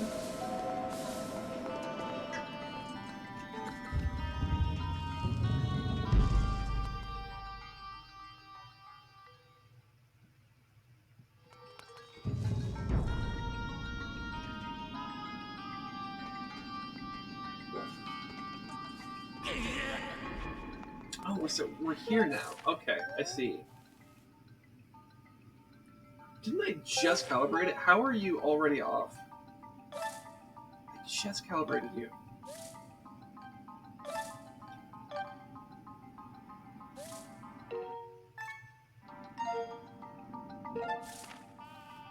Okay, so we were just in there. Oh, maybe we have the way to... Oh, no, okay, we have to go back that way. Okay. Nice. every single game compatible with the Wii feels stinky like that. Not in the past, real quick. I guess, yeah. I mean, I enjoy the motion controls for the most part. I really do. It's just like, yeah, sometimes it's a little bit stupid. That's all. Though I don't think there was anything. I don't think the Wii had that kind of like on-the-spot recalibration thing, like where you could just like reorient the pointer. That seems to be like a quality of life thing for the Switch, and I very much welcome that because it alleviates that issue pretty quickly. And it's all in-game too. You don't have to like step out into like the Switch options and calibrate the controllers of the Switch. You just do it straight in the game, which is good because it's less like. It means that you're going through menus less, right?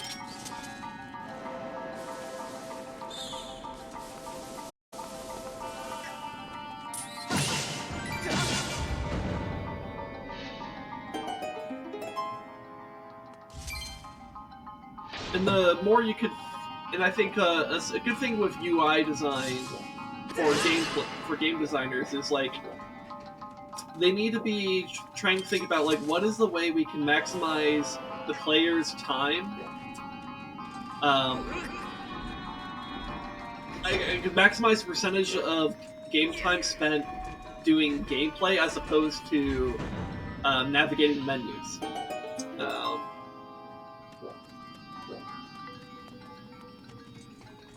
Because I think games that have really good UI do a really good job of making sure that you are spending more time playing the game than in the menus.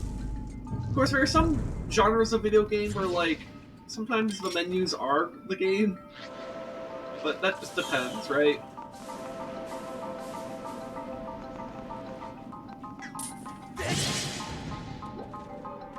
No.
I think I'm supposed to be heading over. Yeah, I need a...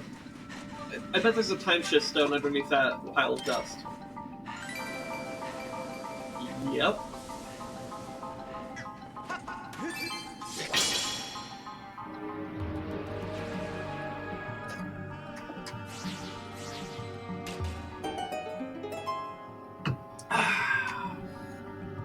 Okay.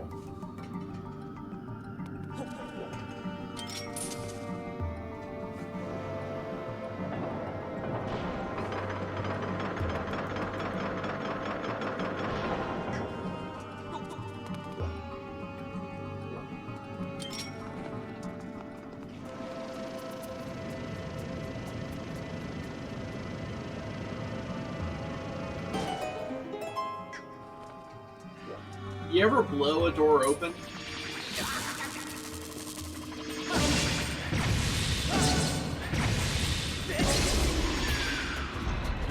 That's what I just did. I also stabbed a robot in the eye and it died. Actually, it didn't just die, it exploded.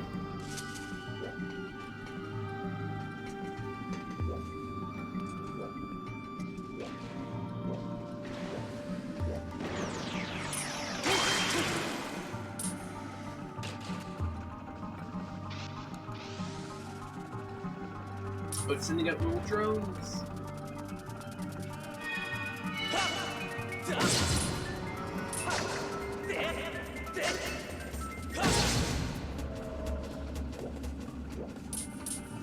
Normal cultist? Wait, what? Oh, like, stabbing a robot in the eye? Or blowing the door open?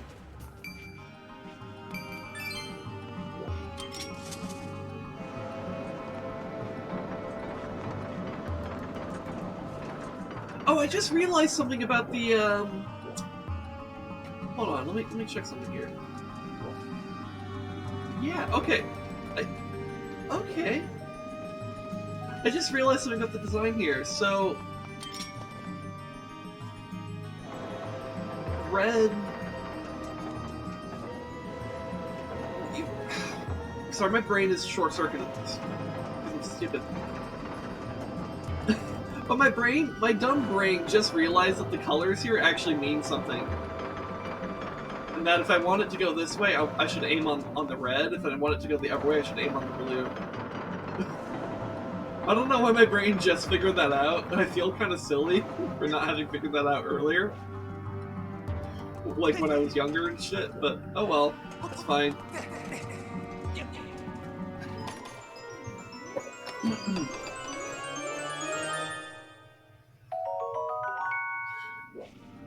Also, occultists simultaneously do both blow doors down and also stab robots in the eye. Okay.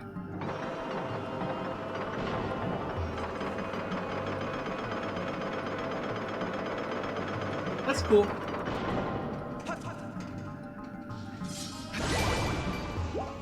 You know what? Good for them. Good for those occultists.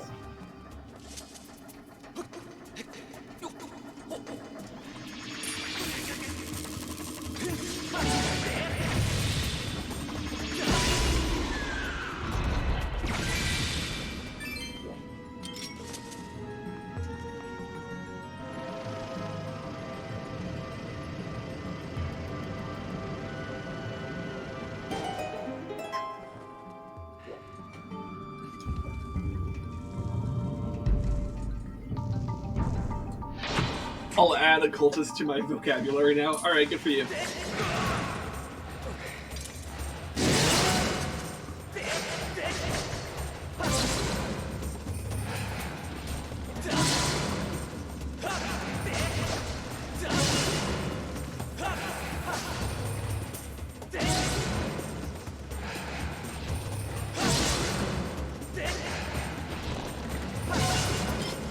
How do I keep fucking up this head? You know what? Let's just wait for them to attack. Or don't? Hello?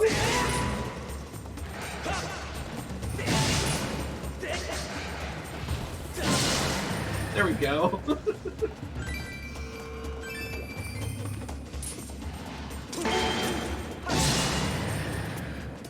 Yeah, I think it's much better to parry those guys, because then it's just easier. Occurrences don't just hit as hard as occultists, I guess.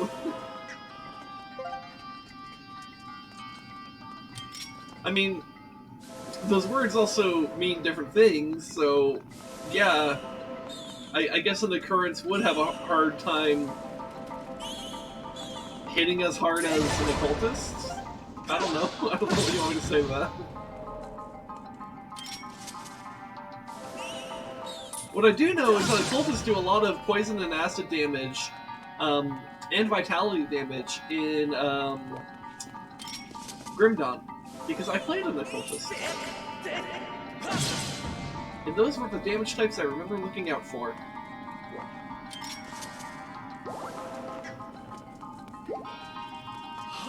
You can also summon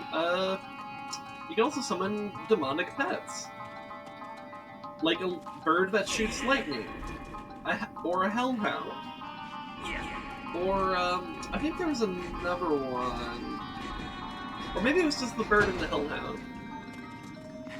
I feel like there's like something like another demonic thing I could summon.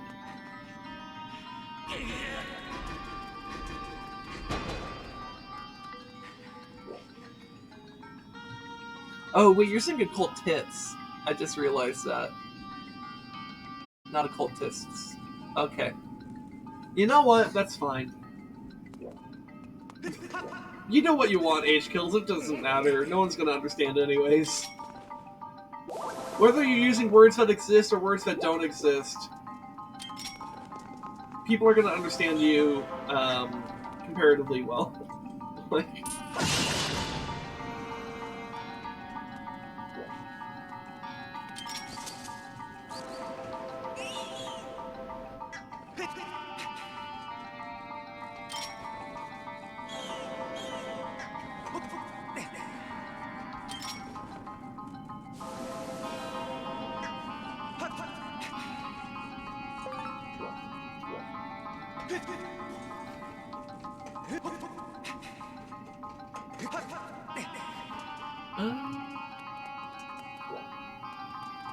Oh, you know what? I'm supposed to, one, recalibrate the frickin' aiming, dude.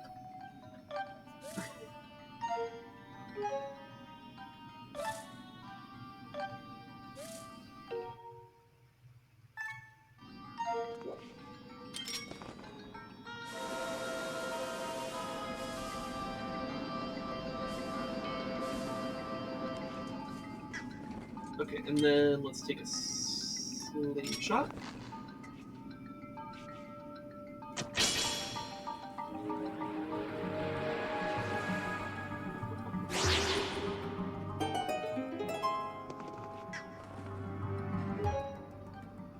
Hold on. What is happening with the frickin' aiming, dude?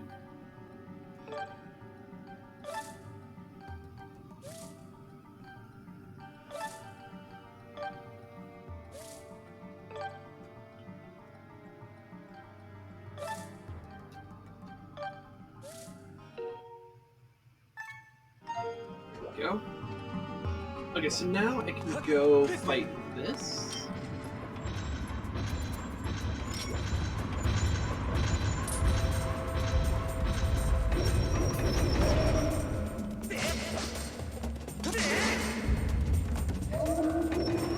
Or I could fail to do that. That's fine.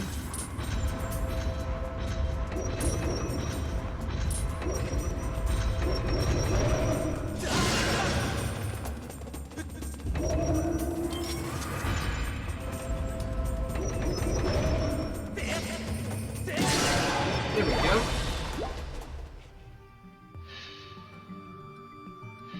It's pretty understandable what's inside my head since most people I talk with are there and all in sync just fine.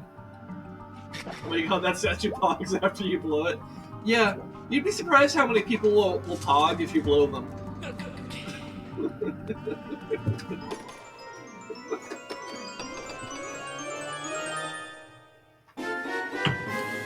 Oh shit, yeah, I haven't had the map yet. Alright, so I guess it's good to have the map. Though there's not that much left of the dungeon. Except actually there is, because I think this room is actually fucking huge. Like, and complicated, if I remember correctly. Anyways, we got the map. Yay!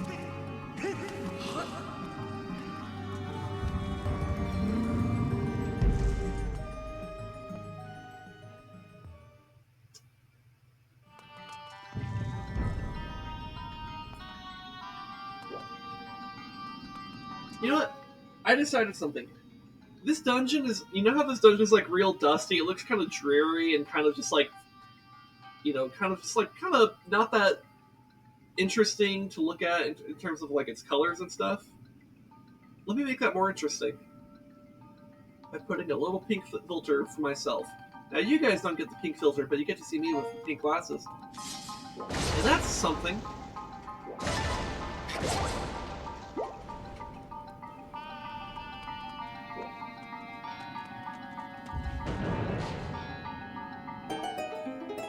Send me to hell. Okay, well, fine.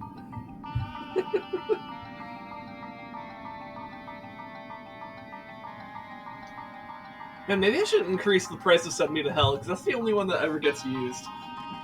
I think I have two other filter options, and I think I've seen the other ones get used exactly once, but this one's been used, like, at least, like, half a dozen times. Or maybe I can make the other ones cheaper, I don't know.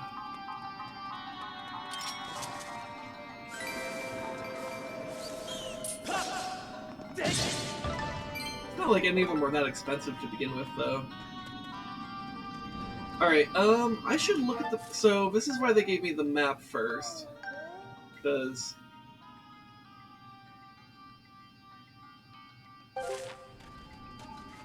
Okay, so that's why this dust thing is here. Let's just run here. And boom, we're good. Get bombed.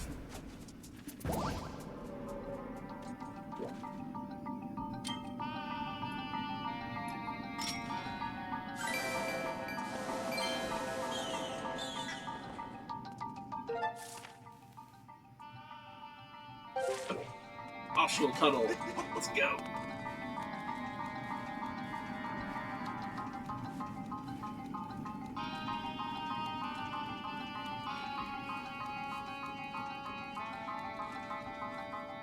Okay.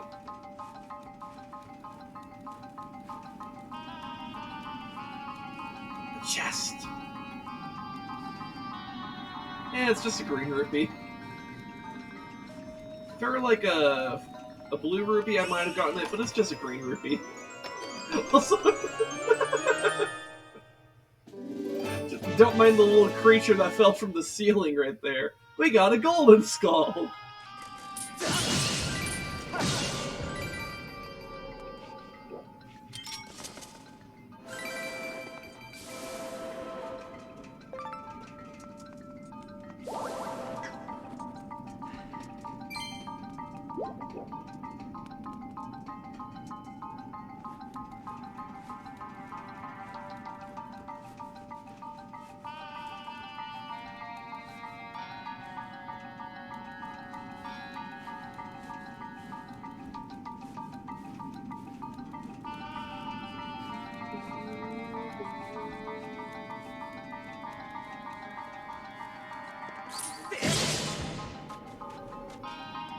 Okay. So select the map here. Okay, so we want to line up with that. Oh, fuck.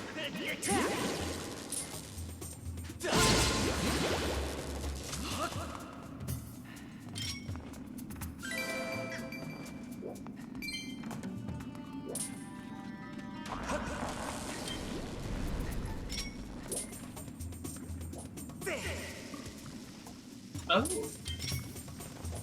What if I roll it into your face? Okay, that works. And then you over there.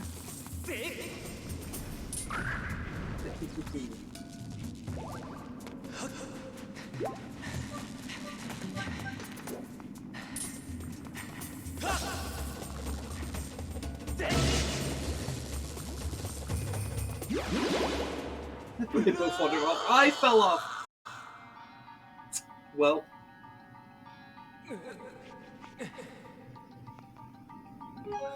The fuck? With which contents my book, you cannot assume what you see the images looks like.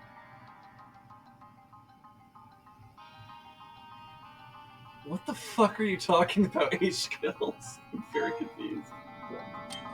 You know what? I shouldn't question it because I feel like that's just how H-Kills communicates. He says things, I don't know what the fuck he means, but he's saying things. And sometimes they're funny. And sometimes they're just... Sometimes it's just there to make me confused. It's like, I think most of the time, that's what it is. Piss and not possible. I think I'm okay not being made of piss. Yeah, I think I'm okay with that.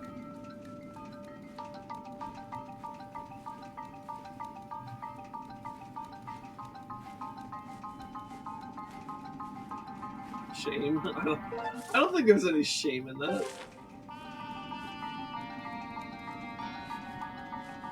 I actually think that's rather normal. Now the real question is, so you know how the, like, there's elementals, right? In like a lot of fantasy universes, you have like water elementals, earth elementals, air elementals, and like fire elementals, right? And like sometimes you have like slight variations of that. Like, you know, you might have like a magma elemental or something that's like you know, made of molten rock. So it's like an earth elemental technically, but it kind of functions more like a fire elemental because it's made out of like lava and shit. Or like maybe you have like maybe you have like a dusty elemental that's kind of like it's basically an air elemental, but it's like, I guess, got some components of the earth because it's got dust in it or whatever.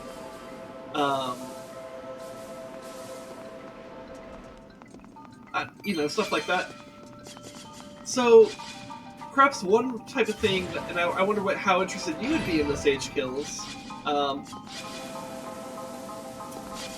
If, you know, if elementals, if there are variations of elementals that can exist because there's just like many things that can be made out of the natural elements, would there perhaps be? Would it be fair to say that there's probably piss elementals as a variation of the water elemental? Because, you know, piss is mostly water.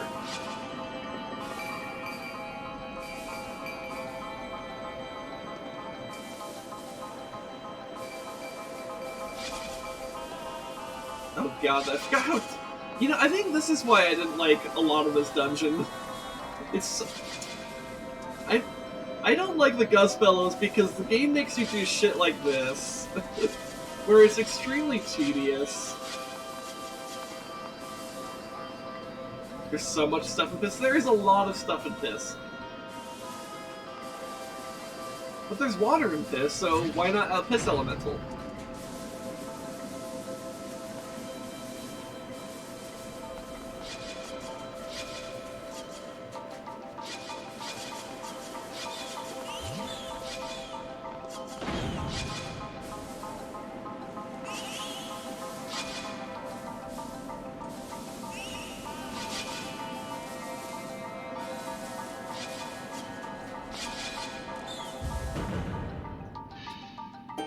And if you drink Monster or work as a truck driver, it can be a mix of rock and water.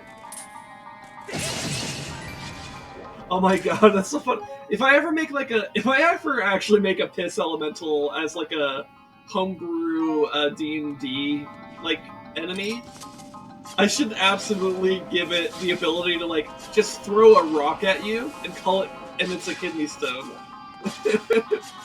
Oh my god.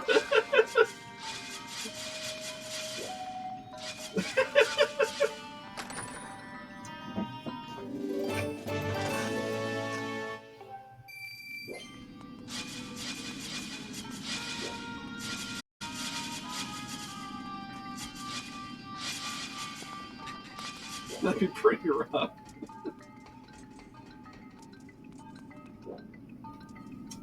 Oh, we got the black-white filter. Okay, okay. Let's see, which direction was black-white? Okay, it was the other way, I guess. Okay, I found it. Alright.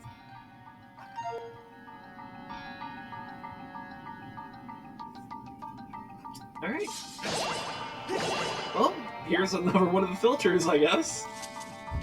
Also, I do have Send Me to Hell as more expensive than the other ones, apparently, so... Yeah, maybe Send Me to Hell should actually be just straight up be more expensive. Like, maybe 300 instead of 250 points.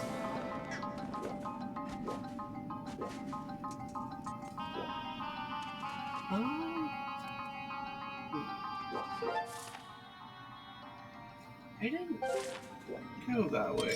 I hope I didn't, like, miss anything over there. I can't even reach it. You know what? We're gonna pretend that it's not a problem.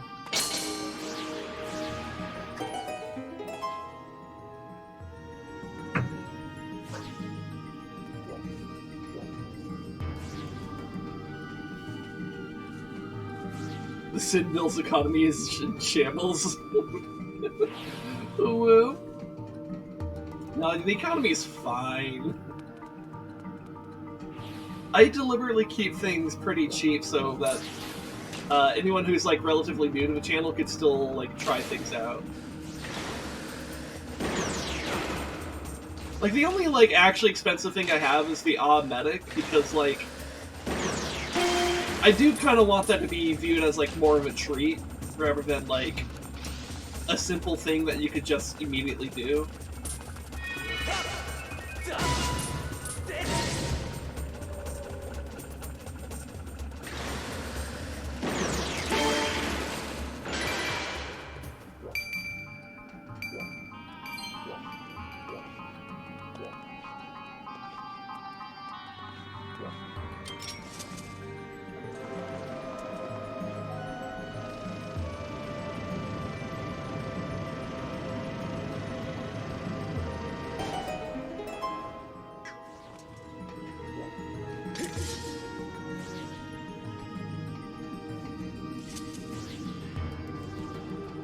So we're gonna hide by the cart here. I can't really stab the robot if it's not on the platform.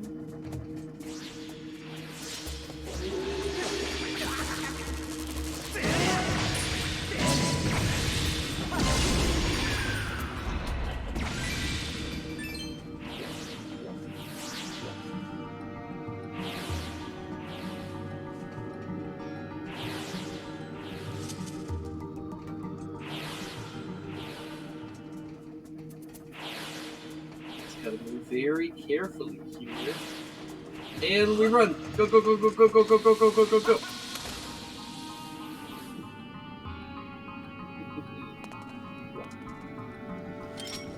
And then let's open up this area, just so that if I ever come back to this dungeon,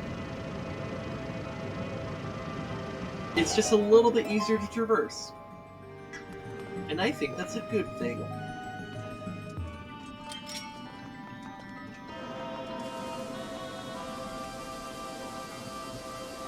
Alright, so we got another time shift stone here. But we also got a ladder. I want to see where this takes us. Oh, okay, it's blocked. Alright.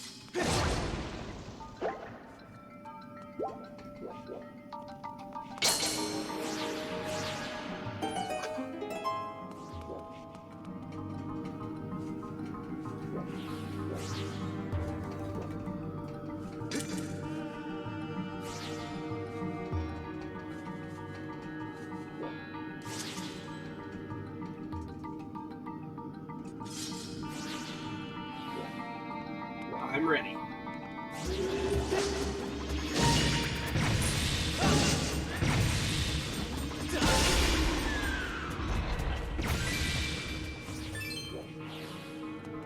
Okay. Oh, I see what I need to do. I'm gonna need to blow this.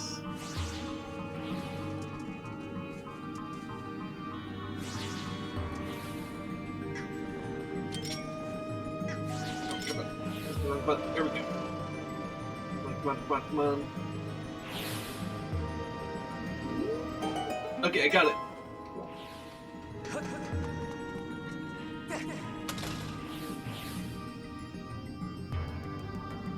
Okay, so here's what we do. We stab it again to deactivate it, and then we stab it again to reactivate it, so it starts moving back this way, and then I can go in.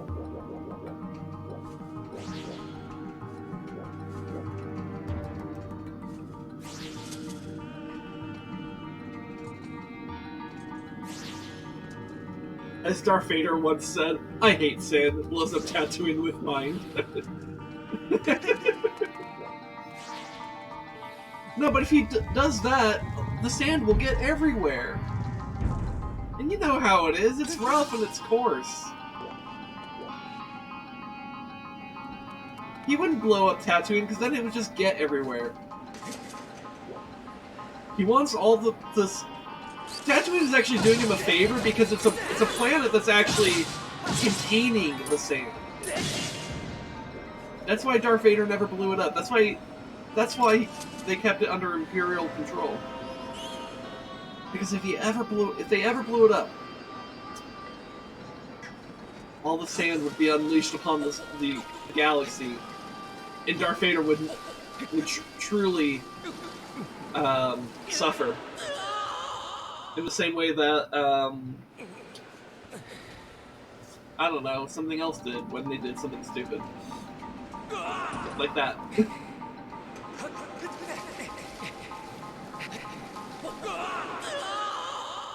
Okay.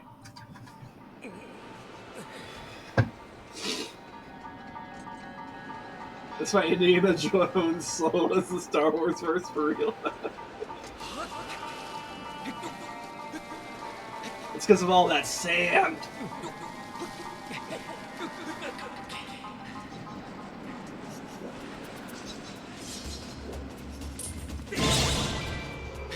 The real question is, how did Luke feel about sand? We know Anakin / Vader didn't like sand because it was rough, coarse, and got everywhere. But what did Luke think? He also grew up on Tatooine. But he, instead of growing up as a slave, he grew up as a, he grew up with, you know, like, his loving aunt and uncle, you know? So one can't help but wonder if perhaps he has a very different perception of what sand is like. I don't know.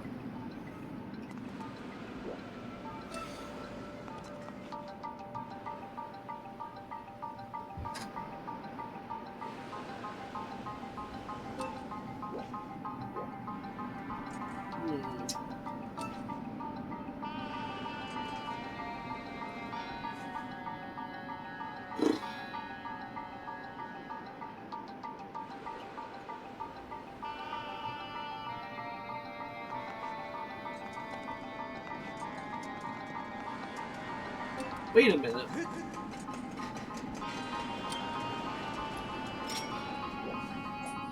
I could just toss these in. I was like, I didn't do this earlier because I thought like, oh, I need to find a bomb for the beetle to pick up. I forgot I could throw the bombs myself.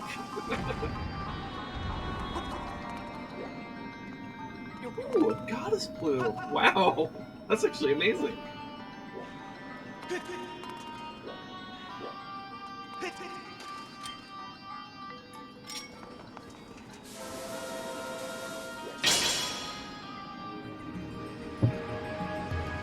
I appreciate that all you have to do is just uncover the time stone a little bit, and then you could just hit it, and it'll do the job.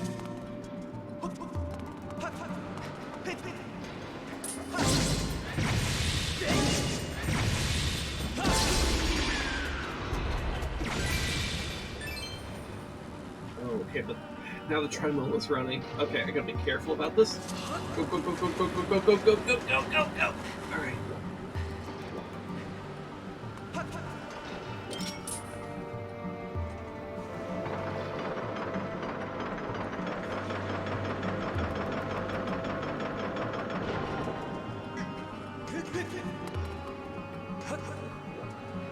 Oh wait, it's already over here. It's so silly.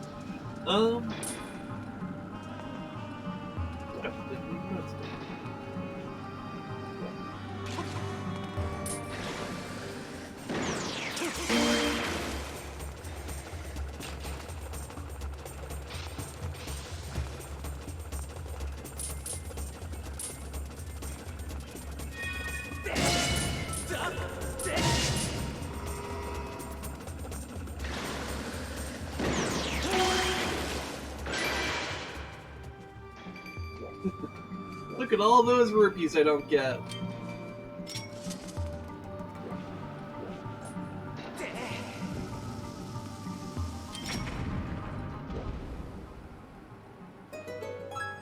Two, three, so this will be one.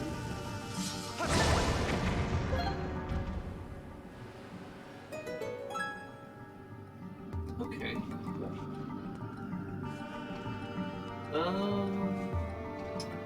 I see what I need to do here. Not that! Oh. I just realized I still have the black-white filter on. I think it's been about 10 minutes.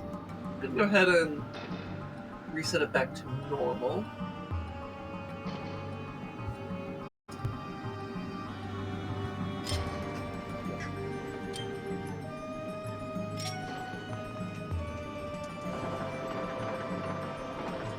Okay, or we could go to the inverted filter. We could do that too. Alright, I think inverted filter is all the way at the end here. Yep. Alright, equilibrium.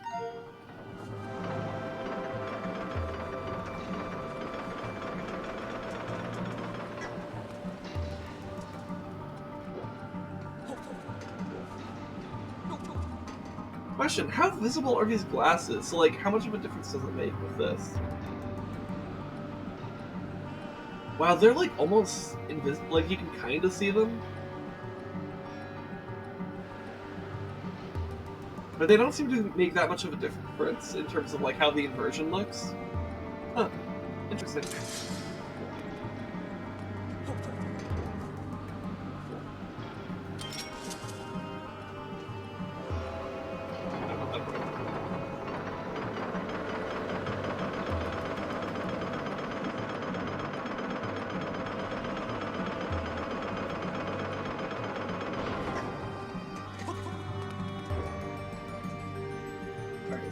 Push this out of the way.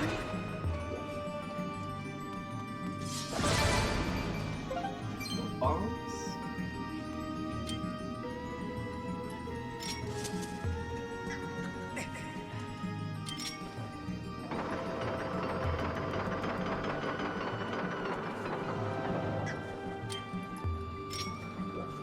Alright. Take this one down.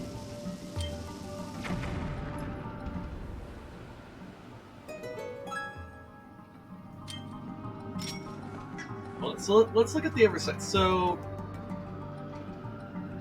okay, so I think we do this one first.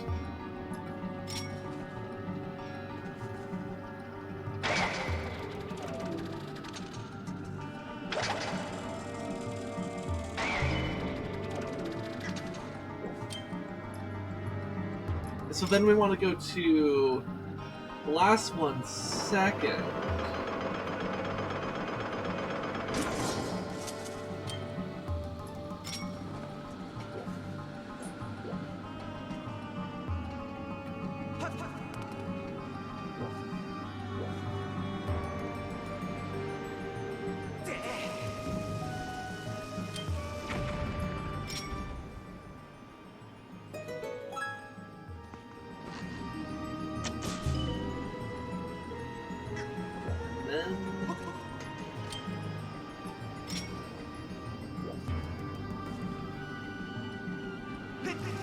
That one in.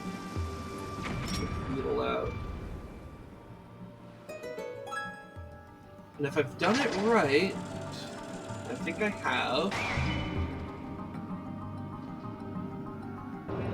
Alright, excellent.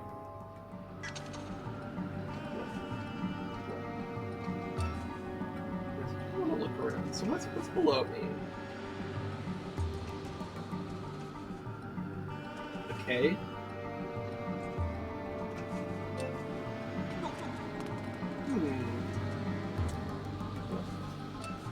What unlocks that? Interesting.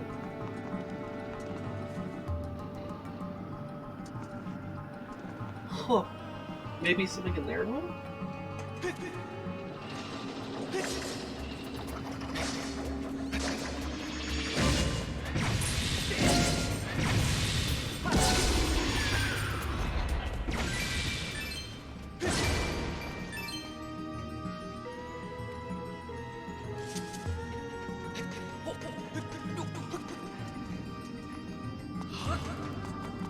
Oh, we got two of these guys. Okay.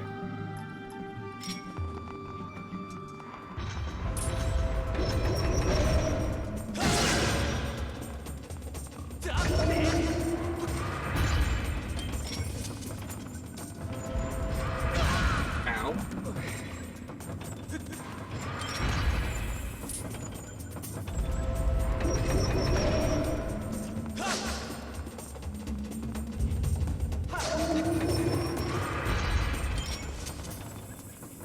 Okay, hold on. Freaking. This is a bad time for this to get really out of whack.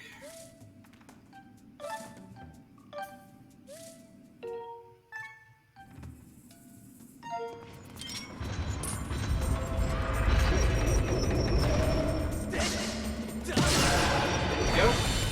That's one down.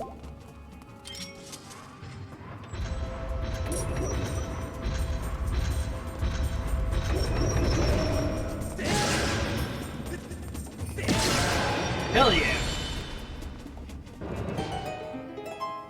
God, my brain was so not ready for Indiana Jones and Piss today.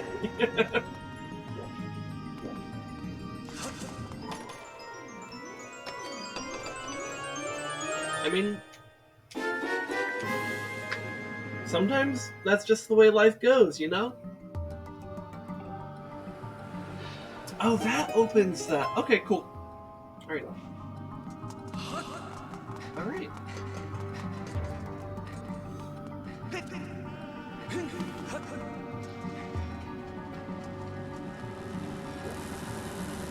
let's go. Go. Now there's...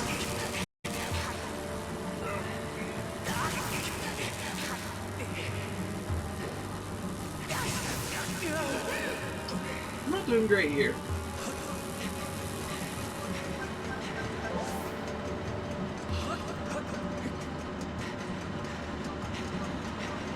Okay, there was a bit of a skill issue, but I have overcome the skill issue. And we're golden!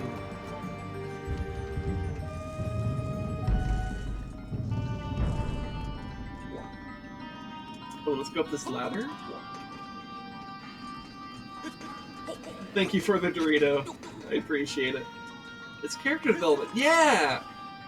A character arc is when someone has when there's a character that has a skill issue, and that by the end of their arc, they no longer have skill issue. Right? That's how character writing works, right?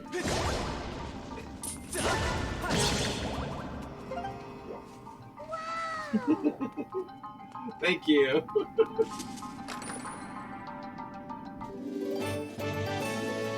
Though, of course, now that I've heard that soundboard used, I think maybe it should be a touch. I think it should be at 90% volume instead of full volume there. That felt a bit loud in this like chill setting. So let me quickly edit that. I'll just make it like 90% the volume. Yeah. I'm still editing it. There we go. Okay, now it's in. Thank you for the wow. I appreciate it.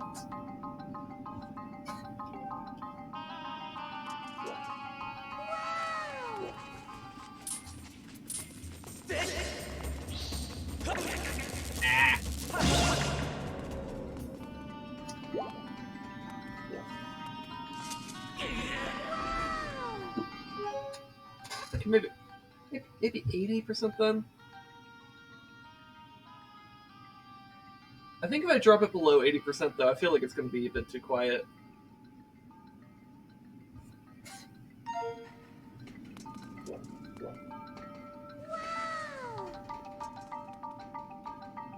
Yeah, we'll just leave it at that for now. That's close enough. Speaking of things, it's been about 10 minutes that I've had the inverted filter on. I'm gonna change it back this way.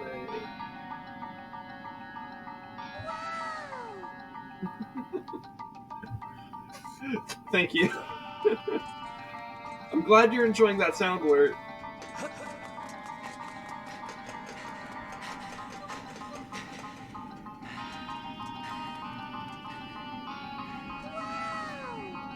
Okay.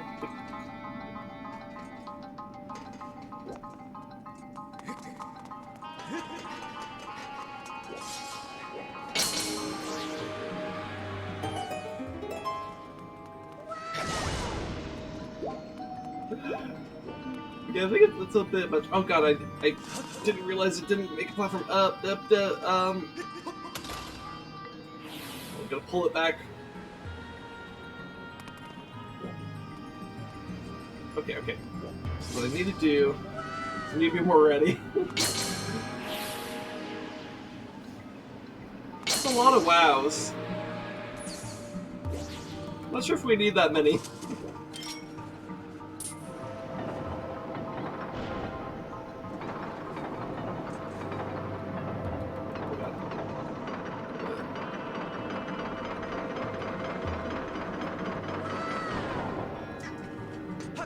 Okay.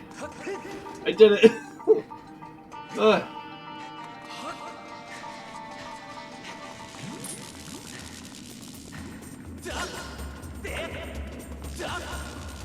You know what? I think the best way to deal with these is just let a bomb deal with them. You see? Easy peasy. Okay, thank you, love.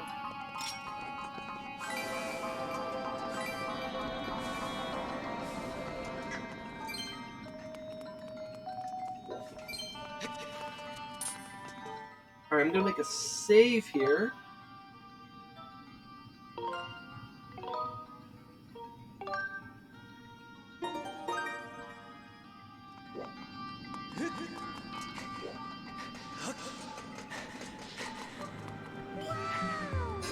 Oh my god, love. That is so many WoW redeems. How many WoW redeems have you done? 1, 2, 3, 4, 6, 7, 8, 9, 10. Jesus. You've done 10. Make that 11.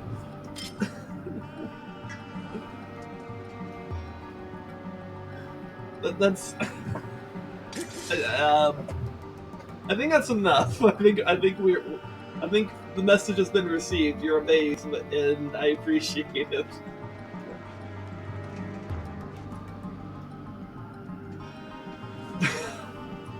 Okay.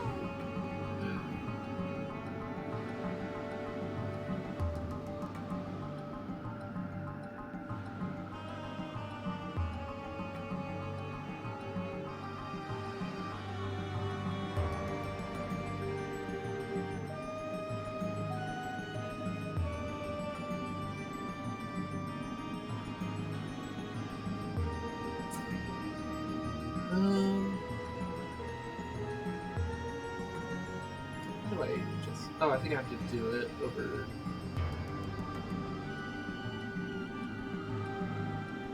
Actually, no, I'll look at it later.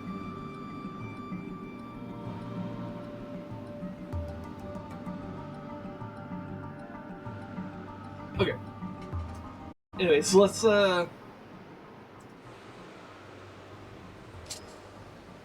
Okay, let's figure this out.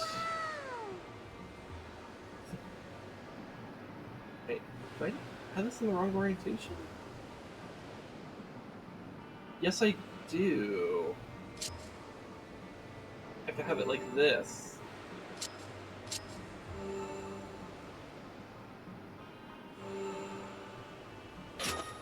Alright, there we go.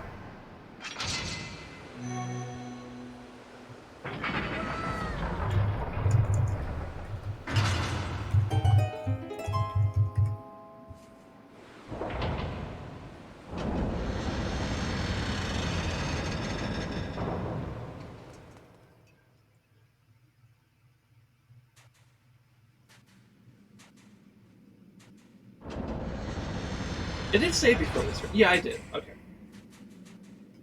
So now it's time for the boss. Let me take a sip of water before the boss. Especially with how sandy this room is, I think I could use the hydration.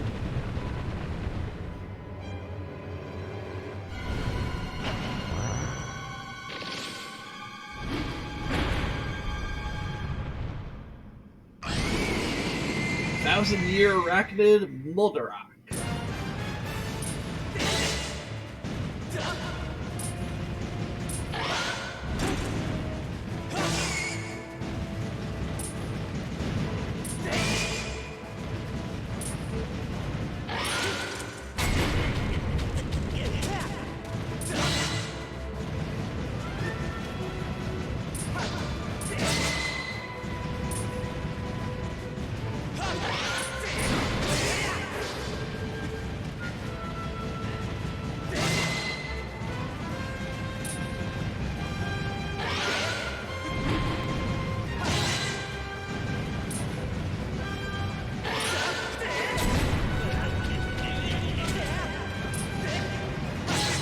I think I definitely want to break this left.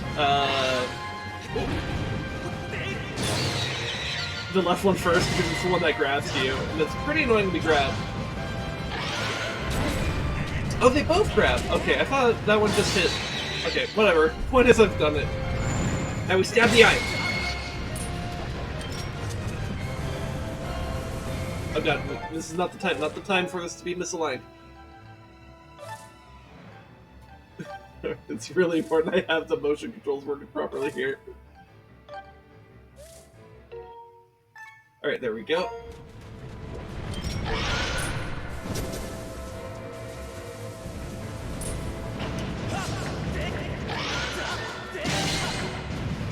Stab! Stab! Stab!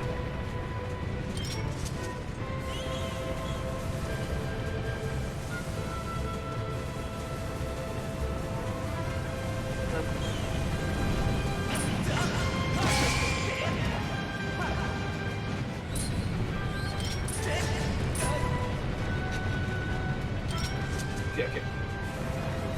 Ignore those things. We just need the boss.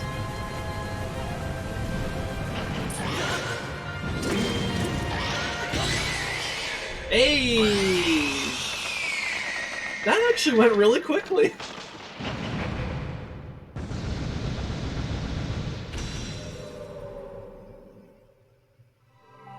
I guess there wasn't any kind of like. I guess it is pretty simple. Just get rid of the little pincers, and then it does the berry thing. Yeah, okay. Huh. For some reason, I remember that being way harder, but maybe younger me had skill issues, and I've grown up, and I no longer have the skill issue. You know, that whole character arc thing we were talking about earlier. That was pretty easy.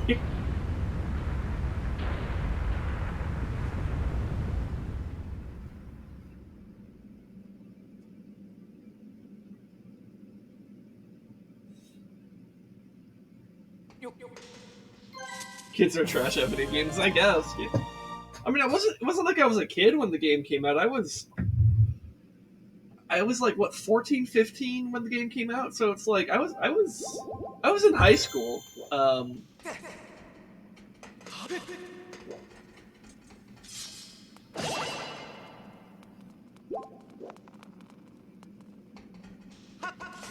Anyways, I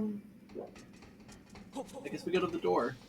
I also remember not liking this dungeon as much. Like I kind of remember hating it because I think because I wasn't a big fan of the Gust Bellows, which to be fair, the Gust Bellows are pretty underwhelming as an item. But honestly, going through it now as an adult, like that dungeon was fine actually. The time puzzles were really cool. Like anything with time shift stones in this game is actually really fucking cool.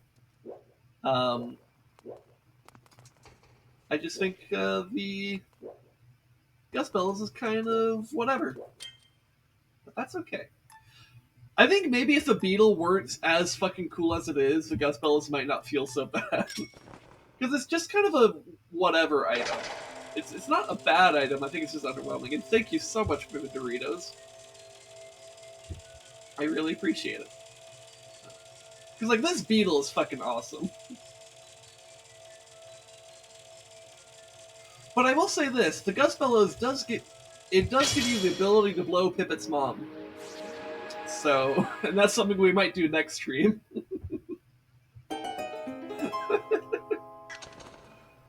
Anyways. What a room. All the statues and stuff.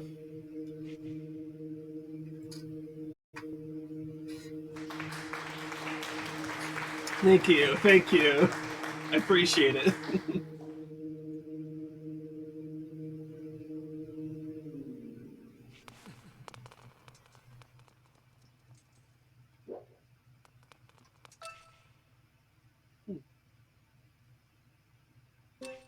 Anyways, let's go up this way. Gamers and the Doritos, yeah. Time for a cutscene.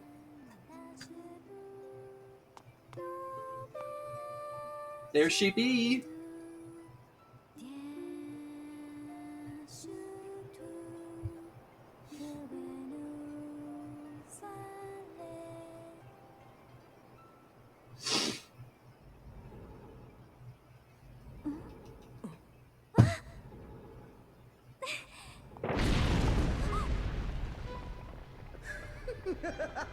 It's that boy!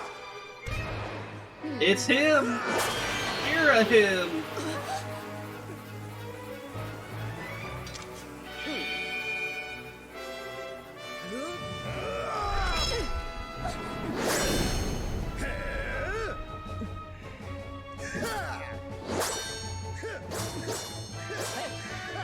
Your Grace, quickly, to the gate!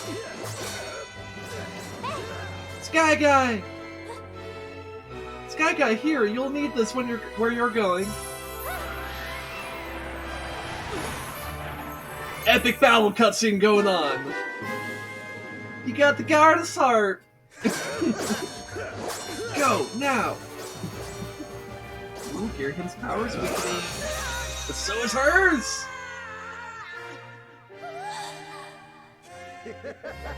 Dude, this cutscene is fucking lit. Sky Guy. Am I late?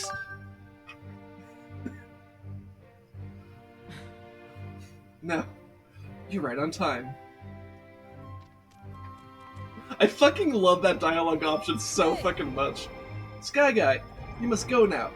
Return to the old woman at the sealed grounds. Tell her what happened here. She will know where you must go. And know that we will... I'll see you again! This isn't goodbye, Sky Guy! I promise!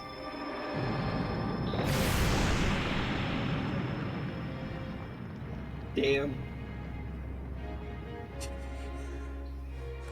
Now you've done it, Sky Guy. I blame myself. I should have reprimanded you last time we met, but instead I was soft. I take pleasure in punishing you, but I have no time for recreation. But next time, I'll do more than just beat you senseless. I'll make you the fair excruciating so I fucked up the line. Fuck! Pretend I did it very eloquently. Yo, that cutscene's fucking lit, though. Very intense. Yes.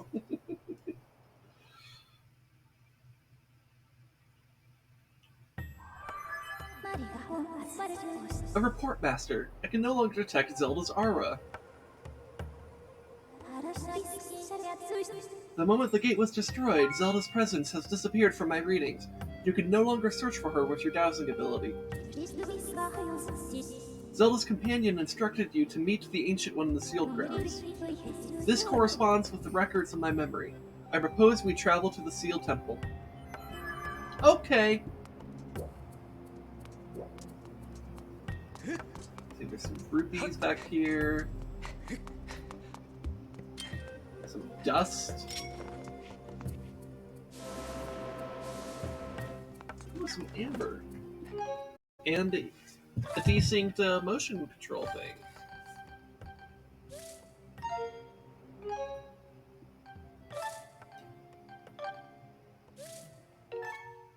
There we go.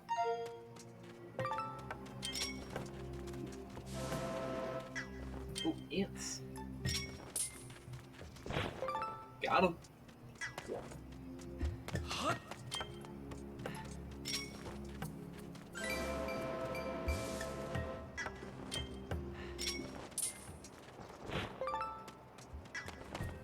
Alright. Ooh, we got the Gorko the Goron. Let's go talk to him. Oh. What? You made it inside? You mean to say there's a secret passage I did not know about? Why did you not tell me, bud? I was just about to give up and go home when I heard this huge crash. I rushed back to find that the way had been cleared. I'm going to explore inside. I have to go back to the sealed ground soon, so it looks like I'm going to be busy. Alright. Well... is there not a bird statue around here? Oh, there's one right here. Okay, excellent. Let's take this back to the sky. I'm gonna go to Skyloft, and then we're gonna end off the stream.